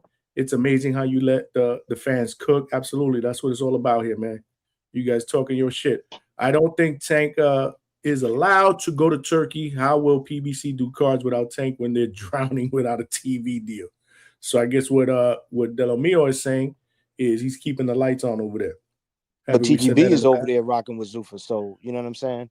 That's who has the promotional license from that PBC always uses. So keep cooking, y'all, because I'm gonna jump out and jump back in and see. It's crazy because somebody JR Spec said I sound fine. Yo, any of y'all on the panel, do y'all play games? Video games? I'm still gonna jump out and jump back in. So hold it down for a couple of minutes. Yeah. I play MLB, bro. Bro, you gotta all right. If you got a PC, a computer, you gotta download the new modified Fight Night Champions, the one they made Fight Night Forever, Fight Night Revival. They basically modified the old Fight Night game from 2011, and they put today's fighters in it. You got Javante, Devin, Shakur, Tio, Bud, Boots Ennis. You got all the heavyweight dudes that's known today. Yeah, bro, it's a dope roster, bro. And once again, it plays way better than Undisputed. And and you said that's free? Yeah. Yeah. Wow. The only thing is you're not gonna get it in the store because it's modified. It's basically a group of young guys that make, they modify games. They got time and they modified the Fight Night Champion and they replaced the fighters in the game, most of them, and added a lot of today's fighters to the game. Yeah, you got to get yourself a good gaming computer, though, right? Yeah, I just bought me. Listen, because of that game, I went and bought me a little laptop. I paid about almost $1,300 for it. A gaming laptop, not a PC, because PCs cost bread. And I want to take something more portable. But yeah, you can get a nice little gaming laptop or a nice computer, and that's how you get it. You know what I mean? You join the Discord, and then you get the link. And they every month they update the game. They add new fighters. They even got Abdullah Mason in the game, bro. Oh, that's man. Crazy. That Fight Night Round 3 used to cause fights back in the day, bro. Yeah, this is the one that came out afterwards, Fight Night Champion. Yeah. And And what's the name? You said this is Fight Night Forever or something like that? There's two mods. There's one called Fight Night Forever and Fight Night Champion. I mean, not Fight Night Champ. Fight Night Forever, and the other one is Fight Night Revival. But they're both modified of the same game. But those are two different groups. But they got their own little twist to it, a little bit different fighters, whatever. But so I downloaded both of them. Shit, I might have to invest in some shit like that. But I gotta get a gaming computer because I don't have no systems and nothing like that. Yeah, you do that. You can connect your controller to it and all that, Right. And that's it, bro. You gotta download it. You know what? Going back to this Tank thing, man. You know what? Tank might need to seek help from Turkey to deal with this, because I don't think Turkey and them will really frown upon these activities because of their history with how they treat females over there. That was a long setup for that. She's talking back to you. Oh, she's talking back to you. That's why you hit her. Oh, that's understandable, brother. I'm back, y'all. Can y'all hear me? Yeah, I can hear you, Johnny. Yeah, you sound crispy. Okay, sounds better. Okay, so I don't know what the hell happened, man. But I apologize. I'm a perfectionist. These dudes start talking shit about the sound. I'm like, nah, we got to get this right. Because I also listen to podcasts, and if I can't, I will turn that shit off. I'm like, oh, this sound is ass. I'm out. So, all right, go ahead, y'all. Y'all can keep cooking. Yeah, but as all jokes aside, as preposterous as it sounds, man, I don't think Turkey would frown upon him that bad, and seeking his help would probably get him out of a lot of shit, man. He might just have to go with a little couple months of here and there, because we all know money talks, bro. This is bigger than Turkey at this point, though, respectfully. Man, bro, Florida likes money, bro. Brother, this is involving TKO, and that's the thing you're not considering. You got to understand that TKO right now is a multi-billion-dollar company. They in over 1 billion homes right now, bro. So it matters to them, their image. And when you bring a guy like Tank on in the current scenario that he's in, without redeeming himself in the eyes of the public, they're not going to touch that with a 10-foot pole. You know what I'm saying? This is deeper than that. Turkey ain't. It's not just Turkey, this guy who's got his money and he's a casual that can spend on all these big fights. Even he has kind of drawn down on putting all that kind of bread out there for all these fights. He's now following the model that they've created over there at TKO, which has been successful for the last 30 plus years with WWE and now UFC. You got to keep in mind, TKO was run by Vince McMahon. My brother, you remember what do you know what Vincent McMahon was doing with women? Bro, I get that, but Vincent McMahon has taken his face off of the product. Circling back to women, bro. No, because he's saying that they won't want to touch that, and because they wouldn't. The history of money, but if you go back and see the history of these wrestlers and all that, bro, these dudes were living, beating women, running trains, doing drugs.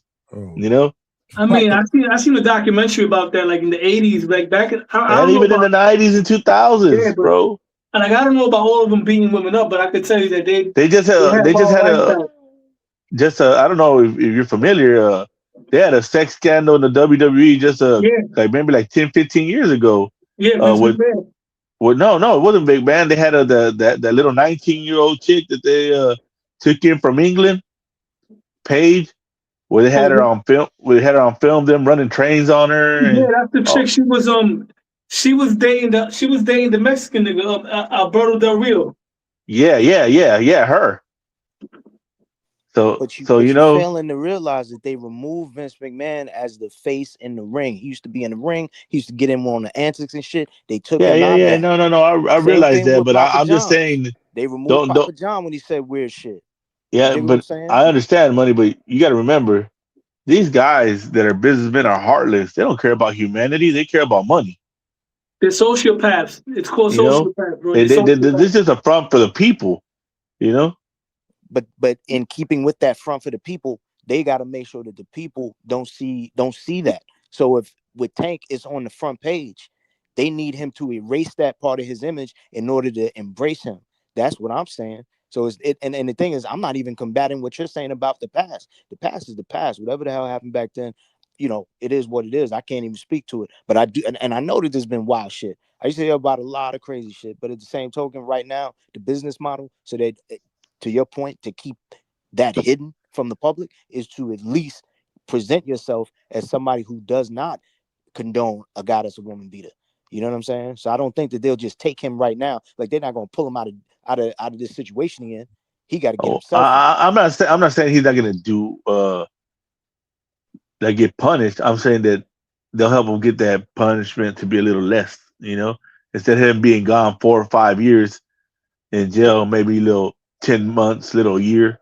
All right, well, you mean like some behind the scenes type shit? Like maybe they'll reach out to him and try and get him to get on the path, or at least look like he's on the path of redemption, and then they'll help him out as long as he decides he's gonna sign with him. I mean, I agree with you. Maybe that's because him doing 1 year is nothing compared to what he's looking at. Yo, y'all brothers have a good night, man. I'm gonna jump off right now because I got to work at 7 o'clock in the morning. So Damn, Lo, we appreciate you, bro. Yeah, salute, man. Yo, hit me up, yo. Anytime. I got an Instagram too and all that, man. My same thing, Low Nose Boxing. I'm also on YouTube, Low Nose Boxing. And like I said, next Saturday, we're gonna have Johnny out. We're gonna do some content live. You know what I mean? I just watched a video of yours the other day, Lo. You put out something last week, I think. I was watching it. Yeah, appreciate it, bro. Yeah, I'll check it out. Yeah, but y'all stay up, man. But man. Yeah, I'll give y'all information about that game, though. You know what I mean? Just hit me up on IG or whatever. That's no doubt.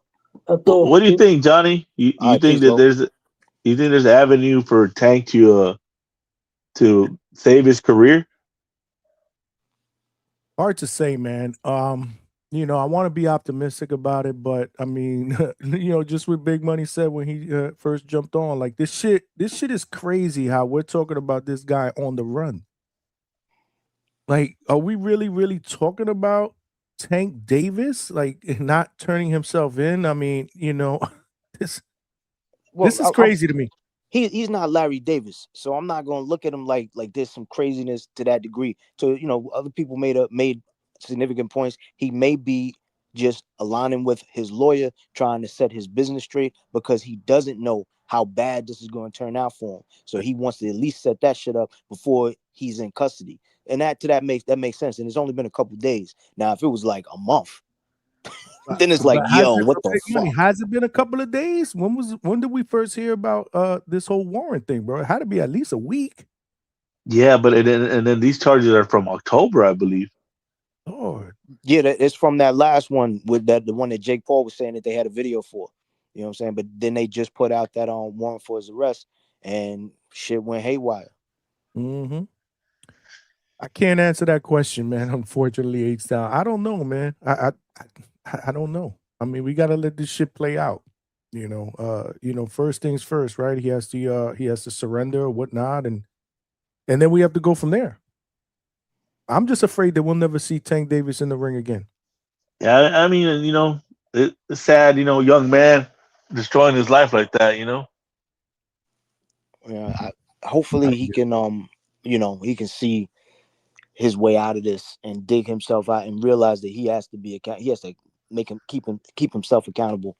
I'm sure jail is not a place he wants to be back in.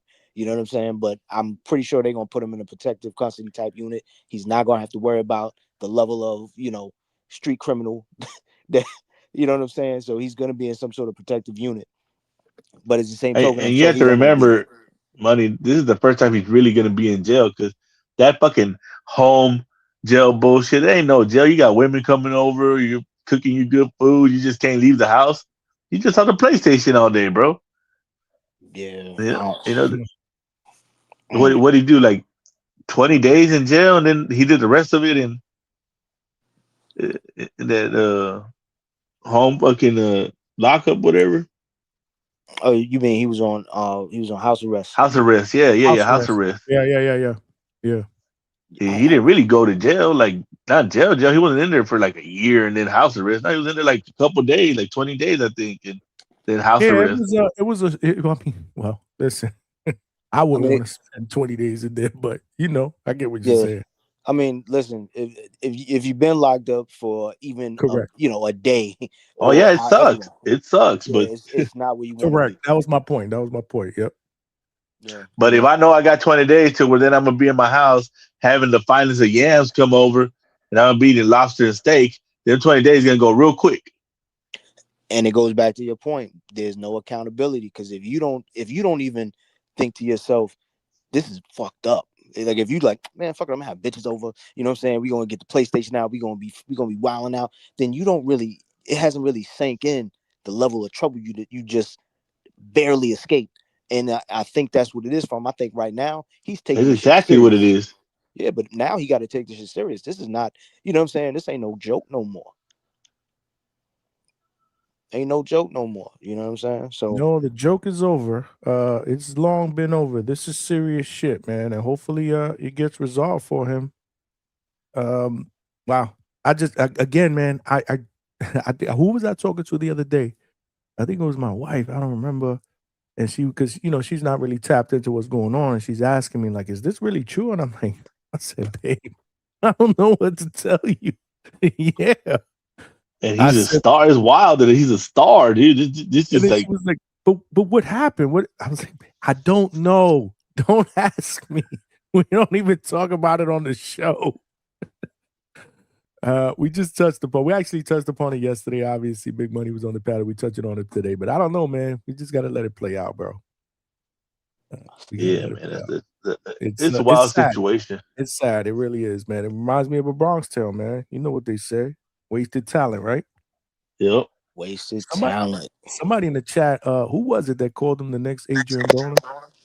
I don't know who was Adrian Broner ain't even doing this bad, man. Exactly. I mean, he's messed up. Like I'm not taking away his life story right now is in a bad chapter. But Tank, he's at the height of his career, and this is what he's got going on. He's running from the law. And to a certain degree, they want to make an example out of guys like him because he does come off as untouchable, and people still love him, and they don't want to make him the bad guy. You know what I'm saying? So I mean, the public don't want to look at him negatively. So yeah, they want to make examples out of guys like this. You know what I'm saying? Speaking about AB, man, Treese had a good point though, man. If he want to make, I'm pretty sure he could get a little $30,000-$40,000 check and bare knuckle easily. To get some money in his pocket. AB got to be disciplined enough to at least take it serious. And like the last thing we saw was him in a liquor store asking guys to go out and bring. Yo, that shit was crazy, bro. That's not even like a casino. That was like one of the ones off to the side in a gas station and shit. Call him a fugitive. Technically, the definition, right? He's on the run. Yeah. So I guess we could call him the fugitive, right? Somebody gonna make a meme. Where's Polo Buck? Remember that poster of the fugitive with Harrison Ford? Oh yeah, we about to jump off the. Is somebody gonna make that? Where's Polo Buck? You gonna make that with Tank's face? Polo Buck listening. Polo might be too young. He probably don't remember that movie. Look, here we go. I would say it's only gonna be a matter of about 10 minutes where he makes that. Look, there you go. 1 second. Told you. Get the meme with the fugitive. Instead of Harrison Ford, we got the Tank version. Yeah, it's just crazy. Hey man, it's really crazy, man, because we all had homeboys on the run, and is this my true? Homeboy, my homeboy was working. He was working with me. We were working together for like a year and a half, and he was on the run, and he wasn't getting caught. And he's working in facilities where you go under federal background check to work. Wow. Guys, he wasn't getting caught. My man J-Mac just said domestic violence has actually boosted Tank's profile. I don't want to believe that to be true, but you know what? We live in a different world. Is this true? Man. Do y'all believe this? Bro, you know what these kids say? What did she do? You know what? But that's what they say. Like, instead of being mad that he hit her, they're like, what did she do? When we were kids, Johnny, what your dad used to say? I don't care what she did. You don't hit no woman. Of course. Now you walk away or maybe hold her hands and get away and go. Wow. I think he means just in general, not so much that he's like, yo, that the He-Man Woman Haters Club is not taking up the torch for Tank. I think he means just in general that it put his name, talking about him, right? Sensationalized his name on a national level, everywhere. I don't know, man. Maybe, but he was already pretty big as a boxer. You know what I'm saying? That shit is You know what I'm crazy. saying? He's gonna be no more Tanky Tank. He's gonna be Tay Tay up in that joint. Where's Treese, man? Somebody brought up Treese. Yeah. Somebody brought up Y'all. Treese. Is it Y'all. time for the quote of the day? I mean, Albert technically, Bell. he would have to be on here in order He'd to have to give be the quote okay. of the So we day. gotta make parameters here. So in order for us to do the Treese quote of the day, he has to jump on the panel first. Is that what you're saying, Big Money? Well, you kind of want to hear him do it. You know what I'm saying? The original idea back on TBV was the bingo card popped out because he would say all these things, and you would just, you obviously you playing at home and you clicking off, like, okay, he said that, until you get bingo. Now there was no prize because all of this shit is just a joke because we love Treese and he's a dude. character. The one that gets me. There he go. He in the chat. He said all publicity is good publicity. He ain't lying. Hey, Money. The one that gets me on TV is Al from the Bay. The take a shot every time he says and a. You feel me? You feel me? You feel? Yeah, no. Al from the Bay area. Yeah. I used to get a lot of triple doubles with his and you feel me, but now his production has been pretty slow. He don't even get double doubles no more. Now he been reading the chat. That's why he stopped doing it because he was reading. I bet you've been reading the chat. You probably right. You feel me? You probably right. Ryan from the 6. Make sure you guys give Ryan a hard time in the chat, man. He my guy. He my brother, man. Man, you fucked up, Ryan. We thought we were getting your dad on tonight. Bro, I was excited to get out here and hear Ryan's dad, and I sent a message. I'm like, Ryan, where's your dad, bro? It's 9:45. It's 9:50. Hammer Hands is trying to get on earlier. What do I do? He's like, oh, my bad. I accidentally told him it was tomorrow. I'm like, That's that Canadian time, Johnny. Yeah, I realized, what I realized about Ryan? The boy is selfish. He only worries about himself. He don't promote his brother. He don't give access to his dad. He always talk about his brother, bro. Stop. Yeah, no, he talks about him, but like actual win the fight. Man, I'm telling you, man, we were asking him for weeks whether the fight was gonna be shown, and he never said nothing. Then he streamed it on his goddamn platform. I didn't know. Hey, none of us knew. Look at him. He's trying to show face. He said, ha, ha, ha. Yo, I checked the text and I'm like, oh, shit, I said Thursday. I worked 3 nights straight. So, all right. That's what's up. So, tomorrow, for those of you guys that missed the early part of the show, we will have Ryan's dad on the show, Coach Frazer. And I got my questions already. And I also put a post up for the membership members, pound for pound members, so you can ask questions. It's going to be a good interview. I got some good questions lined up. I mean, I've been looking forward to this interview for a while, so salute to Ryan, even though he fucked up. But we did have an interview with Hammer Hands Rodriguez, Julian Rodriguez, who is fighting on the first Zuffa card this Friday, the opener against Kane Sandoval, which I think has the potential to be the fight of the night, especially with the spiciness that's going back and forth between those guys at the press conference. So it's all good, Ryan. We got him tomorrow, 9:30. So make sure you guys check us out. Hold on a second. Hold on. What I was looking for something else. Yo, did y'all both catch that press conference? I ain't see it yet. No, I ain't seen it yet, man. Which one? I'm a single dad, bro. So I be dealing with single dad shit. Right. How many little ones you got over there, man? Just my son. Gotcha. But get him from school, make him lunch, make him dinner, and all that, bro. Homework, put him to bed, all that, everything. Yeah, man. I got to check it out. But did you see Julian on the panel earlier? He was dripped out with his UFC head to toe. He had the red sweatsuit on. Here on the show? Yeah, he had the red UFC sweatsuit on. Oh, yeah. You know what I'm saying? How'd you like that interview, Big Money? I thought that was a good interview. I liked it. He actually explained everything. Like when he was on TV the other day, he was hot. He was hot. You know what I'm saying? And he was just going in on Avius. You know what I'm saying? And talking about everything. And just, really he seemed like he was just getting it off his chest. But here he was calm, he explained everything. He actually explained it more, so I was able to get the understanding as to the Zuffa signing, because he mentioned that briefly in the other interview, but he explained, we signed up with them a year ago about this time, and they said, well, we're not going to have any calls until 2026, so you can go ahead and do your thing. And then after he did his thing, they renegotiated his contract. I'm assuming to the betterment of what the numbers he was getting, because they just saw him with an amazing knockout, especially a comeback knockout. You know what I'm saying? That's good television. So I would definitely want to invest more in that guy, even though I got him signed. And to his point, yeah, they could have been like, oh, well, he's already under contract, but they renegotiated the contract with him. I thought that was pretty dope. The only thing I did wish you asked him about, but not that, I only thought about it later, was why you ain't something. tell me?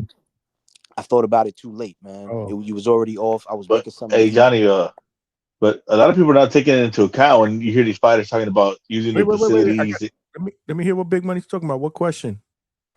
Avius had mentioned that because he was combating it when he did the Sean Zattel interview the other day, and he was like, yeah, he's saying he's getting 100, talking about Julian. He was like, yo, he said he's getting 150,000 for his fight, this next fight, but what he ain't telling you is it's 75,000 up front and 75,000 in the back end if he wins. If he don't win, he don't get that money.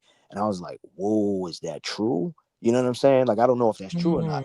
But I didn't know about that. I did not see that interview. But when I understand that's some UFC shit, like if Clay or somebody, one of them dudes that know UFC shit, maybe they could tell us. That's a win bonus. Then that's crazy. But we don't know.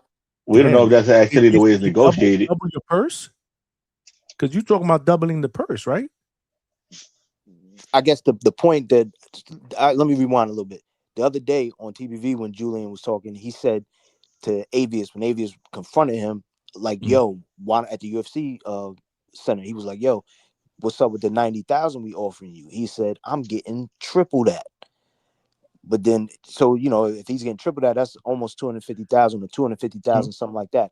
But then when Avius was talking about it, he was like, yeah, he's only getting 150,000. Now, I don't know if he shaved 100,000 off, just to be a hater, or he was being for real. But he then went on to say, it's not 150,000 he's getting for the fight. He's getting 75,000 to step in the ring and another 75 if he wins as a bonus. And I'm like, well, I don't know if any of this is true either, H-Town. That's why I'm like, I thought about it too late, but I was like, damn, you should have told me, man. He was very transparent. I'm sure he would have told us.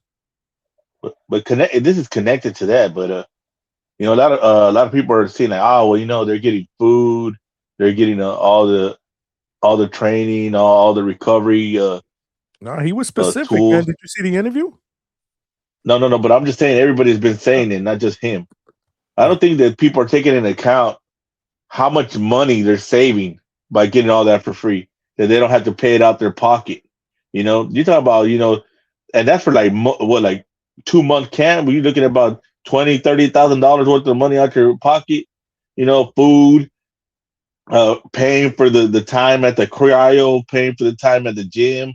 You're paying some gym owner, God knows how much, so you can have the gym by yourself for a couple hours. When you're over there with the UFC, you just go to the Apex and you good. Set up your time for free. Everything's for free. Food's for free. You get your meals, and you got people giving you meals tailored to your specific body. That's saving them a shitload of money. So even though people are like, oh, well, this is less money. Well, yeah, give them the 100,000 and let them waste 30,000 and getting all that shit. So was it really But see, I'm gonna push back on that, because if I'm a boxer and my management team is handling everything, what if I just want you to give me the money for my camp? Let me spend it the way I feel like I want to spend it. And the reason why I say that is because a lot of these fighters, as much as because I understand that they hit them up with the food and the dietary needs all the way down to the macro levels. But a lot of these guys, come on, bro. Yeah, they might give them those meals and they'll eat those meals. But they might be coming back from training. They're going to stop at Taco Bell. They're going to stop at fucking Chipotle. They're going to get something else. Like, they're not just going to eat the shit that they were given. And even though that's cool that they were given it, they're still going to cheat. You know what I'm saying? Or not cheat, they're going to eat more food. Now you're going to personal discipline of a fighter. But as an organization, you're giving your fighters, or you're eliminating every excuse they could have why they didn't perform well. I mean, that can be true to a degree, but it could be the same thing if you and your camp is accountable for your nutrition and for you getting ready for the fight as well. It comes down to the fighter. That's why I'm speaking about the personal level of it, because it really does come down to the fighter. But no shot at Schofield Senior, but You think I'm gonna trust Schofield Senior over telling me what I need to eat over a nutritionist? That's my son. My son knows the 5 styles of I told him he needed 3 avocados and 2 pieces of toast. That's the way you gotta do it for his frontal lobe. That was good. That was good. I ain't gonna lie. Each time you never disappoint. Yeah, not yo. a show. Never coming on DHS. Oh, never. Of course. Never. Thank you, H-Town. I got breaking news, y'all. I got breaking news. Hold on. Breaking news. Breaking news. We interrupt this program with breaking news. Hold on. It seems like it's been brought to my attention that Tank Davis is no longer going to be fighting. You want to know why?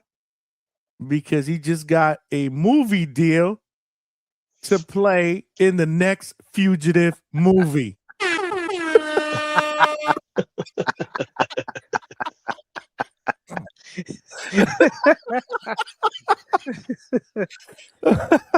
Oh man. If he just changed the little caption at the bottom and made it fit Tank's situation, it would have been 100% perfect. Oh, put his name at the top too. Yeah, get the Harrison Ford out there. You gotta change the Harrison Ford. Yeah, you can change that. There might be another one. Let me Not see. that If we don't appreciate your work, bro. Your work is still top. There might be another one on the horizon. Hold on a second. Let me find this one. Smash that like button, y'all. Look at what we do here, man. Polo Buck is a genius, man. Damn, bro. Appreciate you, my brother. Let's see this one. Hold on. There's actually an alternate movie poster. This is Tank Davis with the No, that's with the good hair.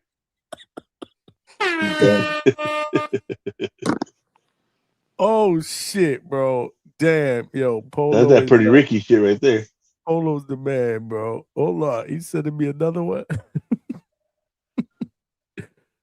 Breaking news here at DHS, man. Tank is he called it quits, man. He's gonna do the remake of The Fugitive. You have now been labeled a Tank hate channel. Yep, I guess so.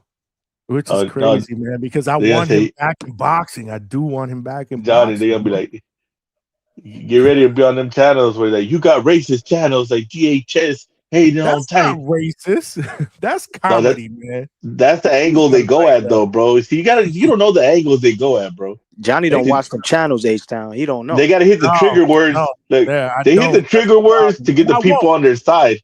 Big money, and I won't, man. I let all of y'all tell me that because I know what we are here. This is just comedy, but yeah, you're probably right. But see, that channel that you talk about probably gonna throw me under the bus, right? Oh yeah. They call Ness the informant over there. Oh man, that's nasty work, bro. Yeah, they be going in on him.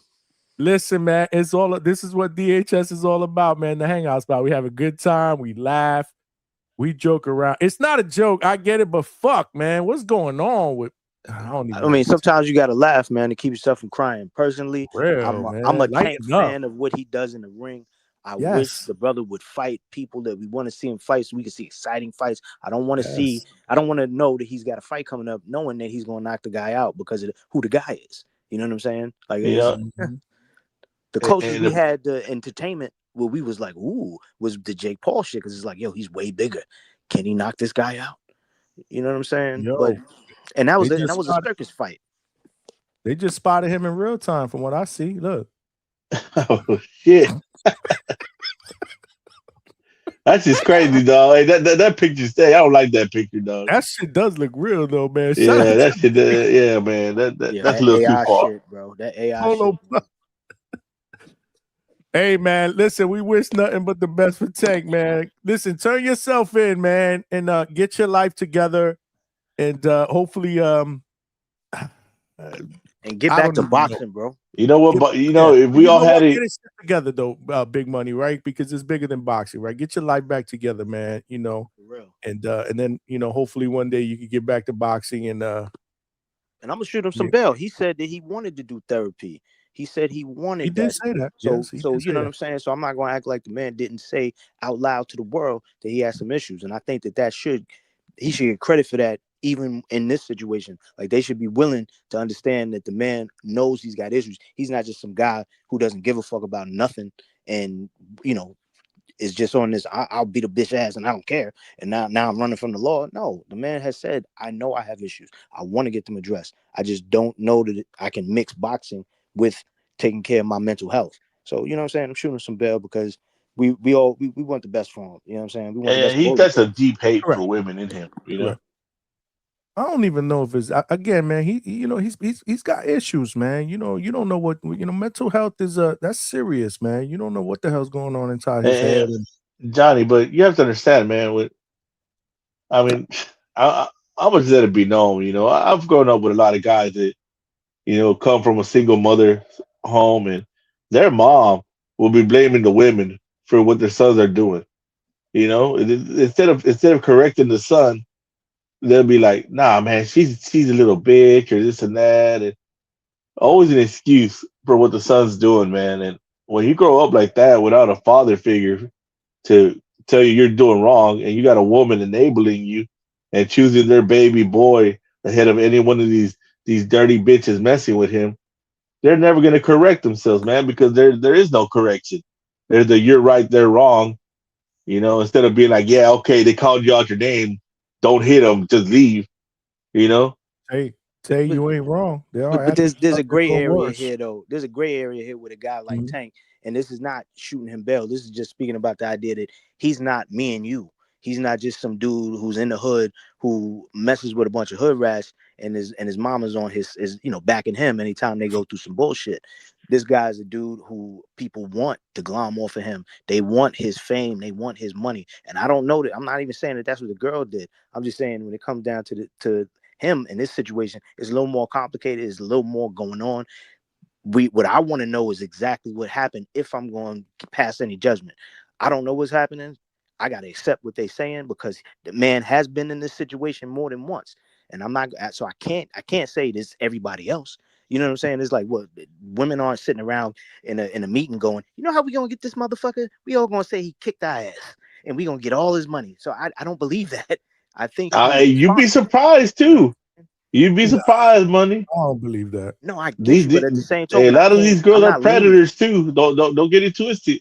I'm just saying it's more complicated, but I'm not leaning one way or the other. What I will say is that man is too old to not know how to deal with women or to have somebody in his Bro, look at Teal and Ryan. Teal and Ryan, they're all in the same age group. They don't know how to handle women I agree with Devin don't know how to handle women. I agree with Big Money, man.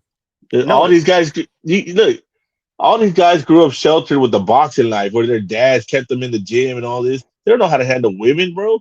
Their first exposure to women is when they start getting fame. Look at Devin, man. Devin, you keep talking about handling women, man. How hard is it just to not put your hands on a woman, bro? No, not that part. But I'm saying messing with learning how to treat a woman that is a hoe and not take her serious and let her get in under your skin or let your feelings be attached to her as a man. We know that because we grew up with that. We see what girl was a hoe. And, oh no, she fucking with this dude, that dude, this dude. Don't take her serious. These guys don't have that. They take every girl that puts attention into them serious. The Ryan, Tio, Devin. There's proof right there. Look at them. Look at the girls they got kids with. Now with Tio though, Tio I think is a little bit different because his shit was with him and his wife, and I know that it was even deeper than that because it was a lot of stuff with the family. They were all according living to together. It was Money, a lot of shit. Money. But if you remember, Tio's dad was saying we told him about her, and that's how they fell out. Yeah, because he was part of the problem. It was him. Everybody around Tio was on some real fucked up shit with Tio. So his breakdown is a lot more understandable because there's a lot of people around. But if I'm fucking with some broad that's a stripper and I'm upset with her for not taking me as serious as I think she should because I'm, this big time, I'm Ryan Garcia and everybody know me and you should be worshiping me and you not, then that's on Ryan Garcia. You know what I'm saying? Where he got to get a little more discipline in his life and understand that you don't just expect that because you are who you are, that everybody's got to treat you that way. You know what I'm saying? Because when he goes home, I'm sure his mother makes him take out the trash. You know what I'm saying? You still a regular dude to a certain degree, but you got to learn how to know how to navigate dealing with people and understanding what people's intentions are when they're dealing with you, and not take But things that's too my point. serious. Money. You learn this as a young man growing up. These guys were in the gym, hanging out, dancing in a room together. At Edgar and Shakur on these little camp vacations. You know, boxing. They weren't in the streets. Like when people say this guy got it out the mud, man, this generation wasn't in no damn mud. They were all pretty much boxing prodigies. You know, boxing since they were 5 or 6. You know, You're and they've been explaining in that exactly life. why they're in this situation, though, H-Town, because they don't have the life experience that you and I have. They haven't had to deal with girls as they've been growing up and doing them with heartache and understanding That's how my point. to cope and to handle all these things. So to a degree, that's exactly what it is. But my problem is that there has been no one looking to guide them since. People are just interested in being around them, not I mean, their helping dads are them. so busy trying to make them Correct. famous to get money, bro, instead of teaching them how to be men. Correct. Both of you guys. Well, Ryan's father and mother, they know that he has mental issues, bro. I'm not gonna get deep into that, but they know, and they've been trying to get him help. He refuses. In a perfect world, Ryan would be dedicated to boxing, and Tank wouldn't be beating women, and Devin wouldn't be hugging everybody. That shit is a 2-pack of ass. How did that go full circle like that? Listen, at some point you gotta realize you gotta let H-Town get his jokes off, bro. Because he sets him up real, like he hides that power hand. That was good. He flicked that jab in front of you, and then boom. You freestyled that one, or you had that one prepared? You had that one in your back That's pocket. his style, bro. He can do that in his sleep. It's growing up in the hood, bro. Man, you know, wow. That's the whole you fat. I bet you somebody's gonna clip that. That's the whole you fast for a fat guy thing, you know. He said the triangle theory. Oh man, that's just why you're the most hated, man. I think you're the most hated on DHS for sure. I don't even think it's close. Where Vegas? Speaking of hated, man, what's he? I have no is idea. He like excluding himself from the show or what? He was in the chat earlier, and he sent me. He's the one that sent me that. Remember the shit that I read, the Robert Merriweather. Yeah. He sent me that, and I was like, bro, jump on. But he said there was too many people on the panel because So Bermuda's isn't here, Vega ain't here. But well, another good point, right? Yeah. But you know what? You know, Vega needs a spotlight. That's the problem. No. All I'm getting is that he's a boxing snob and he only deals with coaches and professionals. You know, that's what I'm getting. Is that what the word out in the street is? He's too much of a boxing expert to deal with us little guys. I mean, he didn't do commentary the other night with you. You know what I'm saying? He went over there on the biggest platform. Oh no, yeah, no, absolutely. And you know what he said, right? He said, "I love on the A show live fight chats." he's such a D-bag, man. I call him that all the time. He's a dirt bag sometimes, but I love Vega. Hold on a second. We got it. We got a correction. Boom! Big Money corrected it, bro. The fugitive. Oh yeah, it's right. Now that's Polo Buck right there, man. I mean, I'm sorry, Polo Buck. I'm sorry. I'm looking at Big Money on the screen. My bad. Polo Buck. That's just fire, bro. He on it, man. Appreciate Polo, you. I hope that's in the. Throw that shit in the Discord so everybody can laugh. Hey, Polo, Toya gonna be looking for you. Damn, they gonna clip this. They gonna hate me tomorrow. Anyway, like I said, bro, we don't hate Tank, man. We just it's all fun and games, man. I get it, but listen, get right, man. Turn yourself in, get right, fix your life, man. Like honestly, man, I'm not even gonna be selfish, you know, and just talk about the boxer Tank. Fix your life, man. You know, get that shit together, and boxing is secondary, but your life is more important. And then who knows what happens down the road, man? But it's just sad. It's just really sad. Yeah, and I'm pretty sure it's hard for him to take advice from regular people like you or me or money that aren't millionaires. But the young man's got children. His children need him. Get your shit straight, man. If you don't do it for you, do it for your kids. Oh, that's right. I forgot Toya's a Tank fan, right? Oh, she's the Tank fan. He said Toya gonna get the pick too. I mean, I don't know. She said she abandoned him after the, She not getting lying, back in the bro. ring. So you think she one of them, she typical. She's like, I don't love him no more. But just she right back. Toya's that girl that said she gay, but she got that one dude she fuck with. Whoa, come on, man, don't do that. I hear do that shit. Money, you know what we talking about. You from the hood, Money. You know that I girl. know. I ain't trying to get flagged, man. I don't want her to think that we talking about her like that, man. Don't do that. Don't do that, H-Town. We gotta. My bad, man. I get grimy sometimes. I know you get grimy. That's why I gotta control you sometimes. H-Town, you know what you gotta do sometimes? You might have to start going live so you can get your shit off. Because we can't do all that over here. Have mercy. Yeah, my fault, Johnny, man. It's all good. I just gotta reel you in, man. I don't want her to think that we doing that here. That's not right. Nah, You I like H Toya, word bro. out there. You throwing the H word. This. I'm like, come on, bro. Man, Stop. I mean, I used to be one of them guys for one of them girls, and they were fun. But yeah, that as Tree says, that's neither here nor there. That's neither here. Damn, Tree saying jump on. So we could do the bingo card. There's many. Yo, man, it was funny. I didn't realize there were that many because when I first saw the first version, I'm like, hold on, there's 3 that are missing. I think I was like, there's 2 or 3 that are missing off the top of my head. I wasn't going to speak on it, but there's another one coming. That's all. I'm saying. There is. There's another one coming. I'm surprised I missed that. It's going to be in time for a certain special occasion that's coming up. Special occasion. That's all I'm giving y'all. You're gonna have to wait and see. It's coming though. You're gonna get a new Trees bingo card. You heard it here that right? Break it. You got what? We got to break it here though. Of course it's gonna break here. You know what I mean? I'm gonna drop it off to you for approval, and then we're gonna throw it up. I just want this shit to be. That shit is on point, but he ain't called in today, so we can't do the Trees quote of the day. Because, he's lingering in the chat, bro. No, I know he's lingering. He's probably working, man. HR finally working. HR is on his ass like a diaper rash. Damn, did you miss that one? Hey, they got him and Trini buckled down tonight. There, big money. Like I said, bro. Okay. Coming, okay.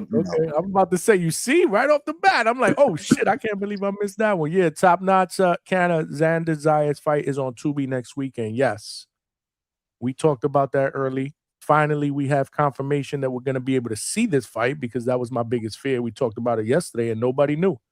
But it will be on Tubi, which is good news for me because I will be on the go. So at least I could pull up the damn cell phone with the Tubi app and see a little bit of it. But, of course, I have to see it the next day, on a regular screen. Money. Yeah, what up? Hey, you need to give me a Stock Chasers bingo card, too. A Stock Chasers bingo card. Oh wow! I don't know if we got a Stock Chasers bingo card. We have, but again, H-Town, you have to have at least what is that? You didn't have to have at the end of the day like 10 times. At the end of the day, you have to have at the end of the day.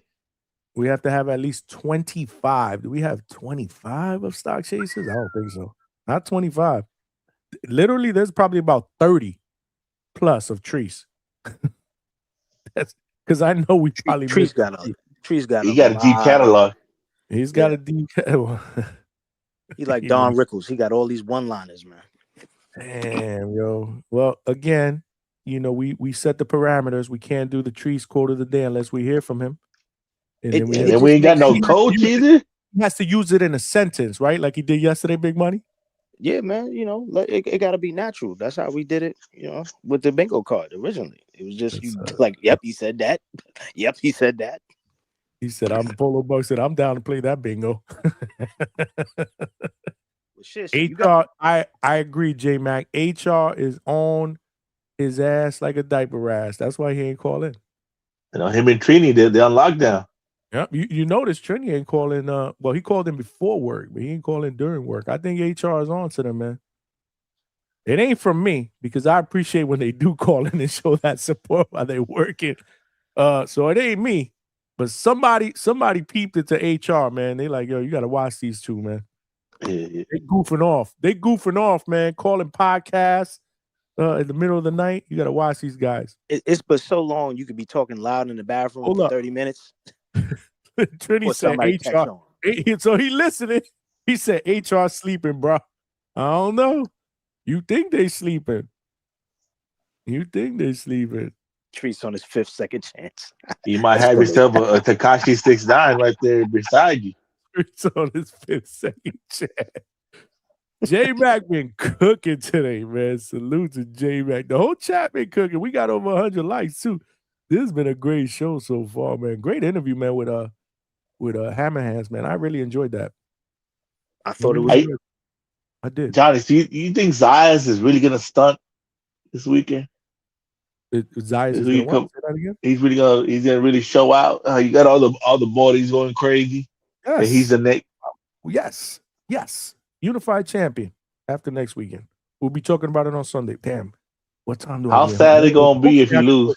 Sunday night. I may not because I'm flying back from New York. I may not. Damn, that kind of sucks. I have to wait till Monday night to do the show. Fuck. Hey, live from the airport, my dog. Live from the. You know I don't like to do bootleg shit like that, man. We got to do it proper, man. We get people to jump on, talk that shit. You know, the soundboard, the pictures, the bingo card. We got to do it right, man. We set standards here at DHS, man. We can't go backwards. It's only forward from here, man. You know what's funny, man? Sometimes I be wanting these guys to lose, not even because I just like them. I just like watching their fans crumble. I know, but that is the true definition of a hater. You know, man, ain't nothing like when Kreese is. You're good at what you do, bro. That's all I gotta say. Hey, Kreese is crying like fed my soul that day when Anderson lost. Oh shit! My boy was crying with passion. Excuse me. Look. Polo Bus said I can hear Streets telling you, excuse me, to HR. And when Albert Bell loses, oh man. You see, Jay said crash outs are funny. They like H-Town and everybody be crashing out. People love that shit, man. That shit is crazy. We haven't had a crash out in a minute. I hope I don't jinx it. I guarantee you tomorrow we get one. Watch. Well, I'm not going to crash out if Xander loses because Abbas, the same way I could say Xander knows Abbas knows Xander. Very true. When he was getting ready for Spomer, he sparred Abbas. When he was getting ready for Damian Sosa, he sparred Abbas. So these guys know each other. Yeah, they're gonna be comfortable with each other in that ring. Right. That's what I'm saying. I can't be mad one way or the other. Would I like Xander to win? Of course I do. I want Xander to win because I seen the heart that he displayed in his last fight to get that belt. You know what I'm saying? It would suck for him to turn right around and have to give it up. But at the same token, Abbas has been, you saw what he did to Tellez. You know what I'm saying? That dude is a disruptor. And he's one of those guys that wants his time too. He doesn't want to go unnoticed. And he already showed us that he's not to be forgotten. So this is a good fight to me. Absolutely.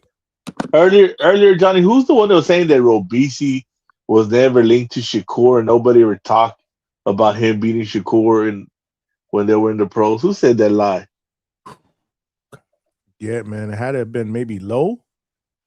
Yeah, that's a damn lie because everybody was talking about that till Robisi lost. And I'm not 100% sure. So if Low, you listening? Well, actually, he's not listening. He went to sleep. He got to get up at 7 in the morning. It might have been Malcolm because Malcolm liked to lie. One of the two. Yeah. You and Malcolm got this ongoing shit. That's crazy. That's probably going to be the next crash out. Look at these dudes in the chat. Y'all all toxic, bro. Look, Polo Buck, I encourage crash outs. Alberta, we are overdue for one. We love the crash outs from Roger that. Polo Buck, $10 super chat for the next crash out. Man, y'all all toxic, bro. Lord have mercy, bro. But yeah, Hold man. on, look at Treese in the chat. It was so peaceful without H-Town after Canelo got his ass kicked. He said when you disappeared, it was peaceful up here. That's crazy. I know what it is when they're working in 12 hours. You see how he's busy right now? Treese, why you ain't call in? We ain't get the quote of the day. We about to wrap it up because we about at 4 hours and we still got another show. Because the supervisor's sitting at his desk. That's why he ain't. They're watching them put them boxes together. People I don't know what you do, but I know you under surveillance. That's all I'm saying. Yeah, he's they definitely watching him. No crash out tonight though. I'm tired. It's already past 1 o'clock in the morning Eastern Standard Time. Maybe tomorrow. I don't know. When was the last crash out we did have? I don't even remember. You with Yeah, the pause it was talk. What did I crash out on? I About didn't the crash pause out on talk. somebody. Oh, that pause crap. Yeah, that was annoying. Hey Johnny, I was gonna gaslight you with when Reyes was on the other day. I saw the chat trying to gaslight me. Bro, I was gonna start the whole Asian thing I again. saw Big Money's comments. Bro, I was gonna start the whole Asian thing again. I said, let me get on the panel and start the I Asian think it thing was with Reyes. you, Big Money. I saw a couple of your comments in the chat. What did I say? I kept my composure. I don't know. I don't know anything about I it. don't remember. You know what He said you could read the crash out on Johnny's face. It's every word Reyes says. Exactly. I saw that one. You could read. I was just like, Johnny was up there. He was like, "This motherfucker." I'm not gonna do it. I'm not gonna do it. I'm not gonna do it. He cool. I kept my composure. He cool. But dude, you did make the face. We saw the face. Johnny, Remember that H-Town? Yeah, because I was like, should I do it for the culture and get out there and start gaslighting Johnny with Reyes? And I was like, man, how long we want the show to be? Actually, that was early. He was on early. It wasn't after midnight. Yeah, that was early. Yeah, that was early. The last one, that was at least about 2 o'clock in the morning. That's different. Yeah, man. But we done 4 hours, y'all. So I'm about to wrap this bad boy up. All right. Hey, we got another one. Text Coach, man. You need to text Coach and let him know that how the fuck did he got a segment on DHS, but then his ass don't show up for the segment. Man, he didn't even do no bets. Technically, that's tonight. I was about to say tomorrow, okay, but we have okay. 1 o'clock in the morning. I think that's tonight. That's Thursday. He likes to do his lock picks on Thursday's show, which is good. So we'll be back on tonight. We got Ryan Frazier's dad, Coach Frazier's on. So we'll have Vega on tomorrow night for sure then. Yeah, you'll see Vega. Definitely you'll see Vega tonight. Well, actually tonight, like I said, because it's past 1 o'clock in the morning. So Johnny, after Ryan Frazier's know, dad jumps off, we'll hopefully get we'll obviously open it up, talk that boxing shit, get last minute predictions for all the fights, whatever fight anybody wants to talk about. I would like to get, honestly, man, tomorrow. Guys, we talked about Muay Thai. We could talk a little bit about the undercard, but man, let's get some predictions on the Zuffa thing. Nobody's really talking about that. I think because everybody is just like waiting, like not even just waiting. It's kind of like when that cousin that you don't like comes over your house. It's like you're like, I hate this motherfucker, but we might have fun later. Who knows? And Johnny, I think that on that whole card, the only fight people really have opinion on is Kane and Hammer Hands. But realistically, like none of you dudes that have that jumped on the panel, you're not even giving your breakdown or who you got predicting. Like nobody's even talked about that. Yeah. No, everybody's just been like they're just excited to see how it looks. Yeah. I guess you're right. Big money. I guess you're right. But we'll show it a little bit of luck. But we could talk about any of the fights that's going on this weekend on tonight's show after Ryan's dad. Because that interview is going to be good because I got some good questions lined up. I don't know, man. Ryan, he said it was tomorrow and not, he worked 3 nights in a row. It was next Thursday. Yeah, you know what I'm saying? It could have been next Thursday. He probably spilled maple syrup all over his phone when he was typing. So he don't know what he's doing over there. Nasty work. We still love you, but that's nasty work, man. But it was the hockey season's going strong right now, so he's watching hockey. That's right. He is a hockey fan. The snow, one of the two. All right, my brothers, man. Appreciate y'all. Yeah, man. Salute, man. Y'all have a good night, man. Salute, Johnny. All right, Money Man. See y'all tomorrow, man. Definitely. You know it. Appreciate you, A-Sound. Appreciate you, Big Money. Definitely another good night. I'm going to talk to you tomorrow. All right, man. Peace. Peace. There you guys have it, man. Great show tonight. If you guys tuned in, we did a little bit over 4 hours. Which is usually what we do. We do anything anywhere from 4 to 6 hours usually. Salute, Polo Buck. Salute, Last Mile. I see you. J Mac, you was killing it today in the chat, man. I appreciate you. Roger that. You always killing it in the chat. Jesse Hernandez, I see you, man. We got to show people love. Alberto, always, man. You know the deal. You know how we do, man. Say, I see you up in the chat. Who went crazy? Chilling. LK chilling. Everybody, man. No, you ain't miss a crash out. We ain't have a crash out today. But everybody is they trying to talk one into fruition for tonight's show. We haven't seen one in about a week. So I don't know. It ain't gonna be for me, man. I'm not crashing out, man. We got boxing this weekend, man. I'll let somebody else crash out on each other, man. Appreciate you, Big Money. I thought it was a great show as well. Oh, Wizzy, salute to you, my guy. We did not have a Bermuda's outro, and fuck, we should have let H-Town give us the outro, man. Because I think H-Town represented on last night's show. Make sure y'all check out the H-Town outro. But usually Coach nails it, man, when he's on the panel, man. But yeah, Coach didn't show up. We did see him in the chat for a little bit earlier in the show. But hopefully we get him on tonight because it's Thursday night. We got boxing on Friday and Saturday. A lot of boxing. Usually when we have those type of cards on, this is the weekend that Coach said that you guys can make some money if you follow his advice with the betting picks. Yeah, I got the hatro next time. Yeah, you didn't close us out, man. Every night, if it's not Coach Bermuda, somebody on the panel has to close us out, bro. Because I can't close us out, man. I'm up here for 4 or 5 hours doing interviews, whatever, breaking up potential crash outs, keeping H-Town in check from cursing and hollering and all that other stuff. I mean, this isn't easy, man. This is work, man. Working this panel, man, trying to keep shit in order sometimes ain't easy, but I tell you one thing, I wouldn't trade it for anything in the world. I love doing these shows. I love hanging out with y'all, man. Like I said, man, this is why we put the hangout spot together, because I wanted to get this vibe where we could talk boxing and it could feel like y'all here in my man cave with me, man, just talking that shit, man. Like we just chilling. So hopefully y'all feel the same vibes, man. Shout out to Julian Hammer Hands William, did you hear me? Damn, Julian Rodriguez. I'm sorry, Hammer Hands. Great interview. If you guys did not see that interview, make sure you check out the playback. I think he jumped on about, I want to say a little bit after 10 p.m. We started the show about 9-10 p.m. Eastern. He jumped on around 10 p.m. Originally, he was supposed to jump on at 11. But, he texted me and said I could jump on earlier. Good interview, man. Great interview, man. Very, very transparent.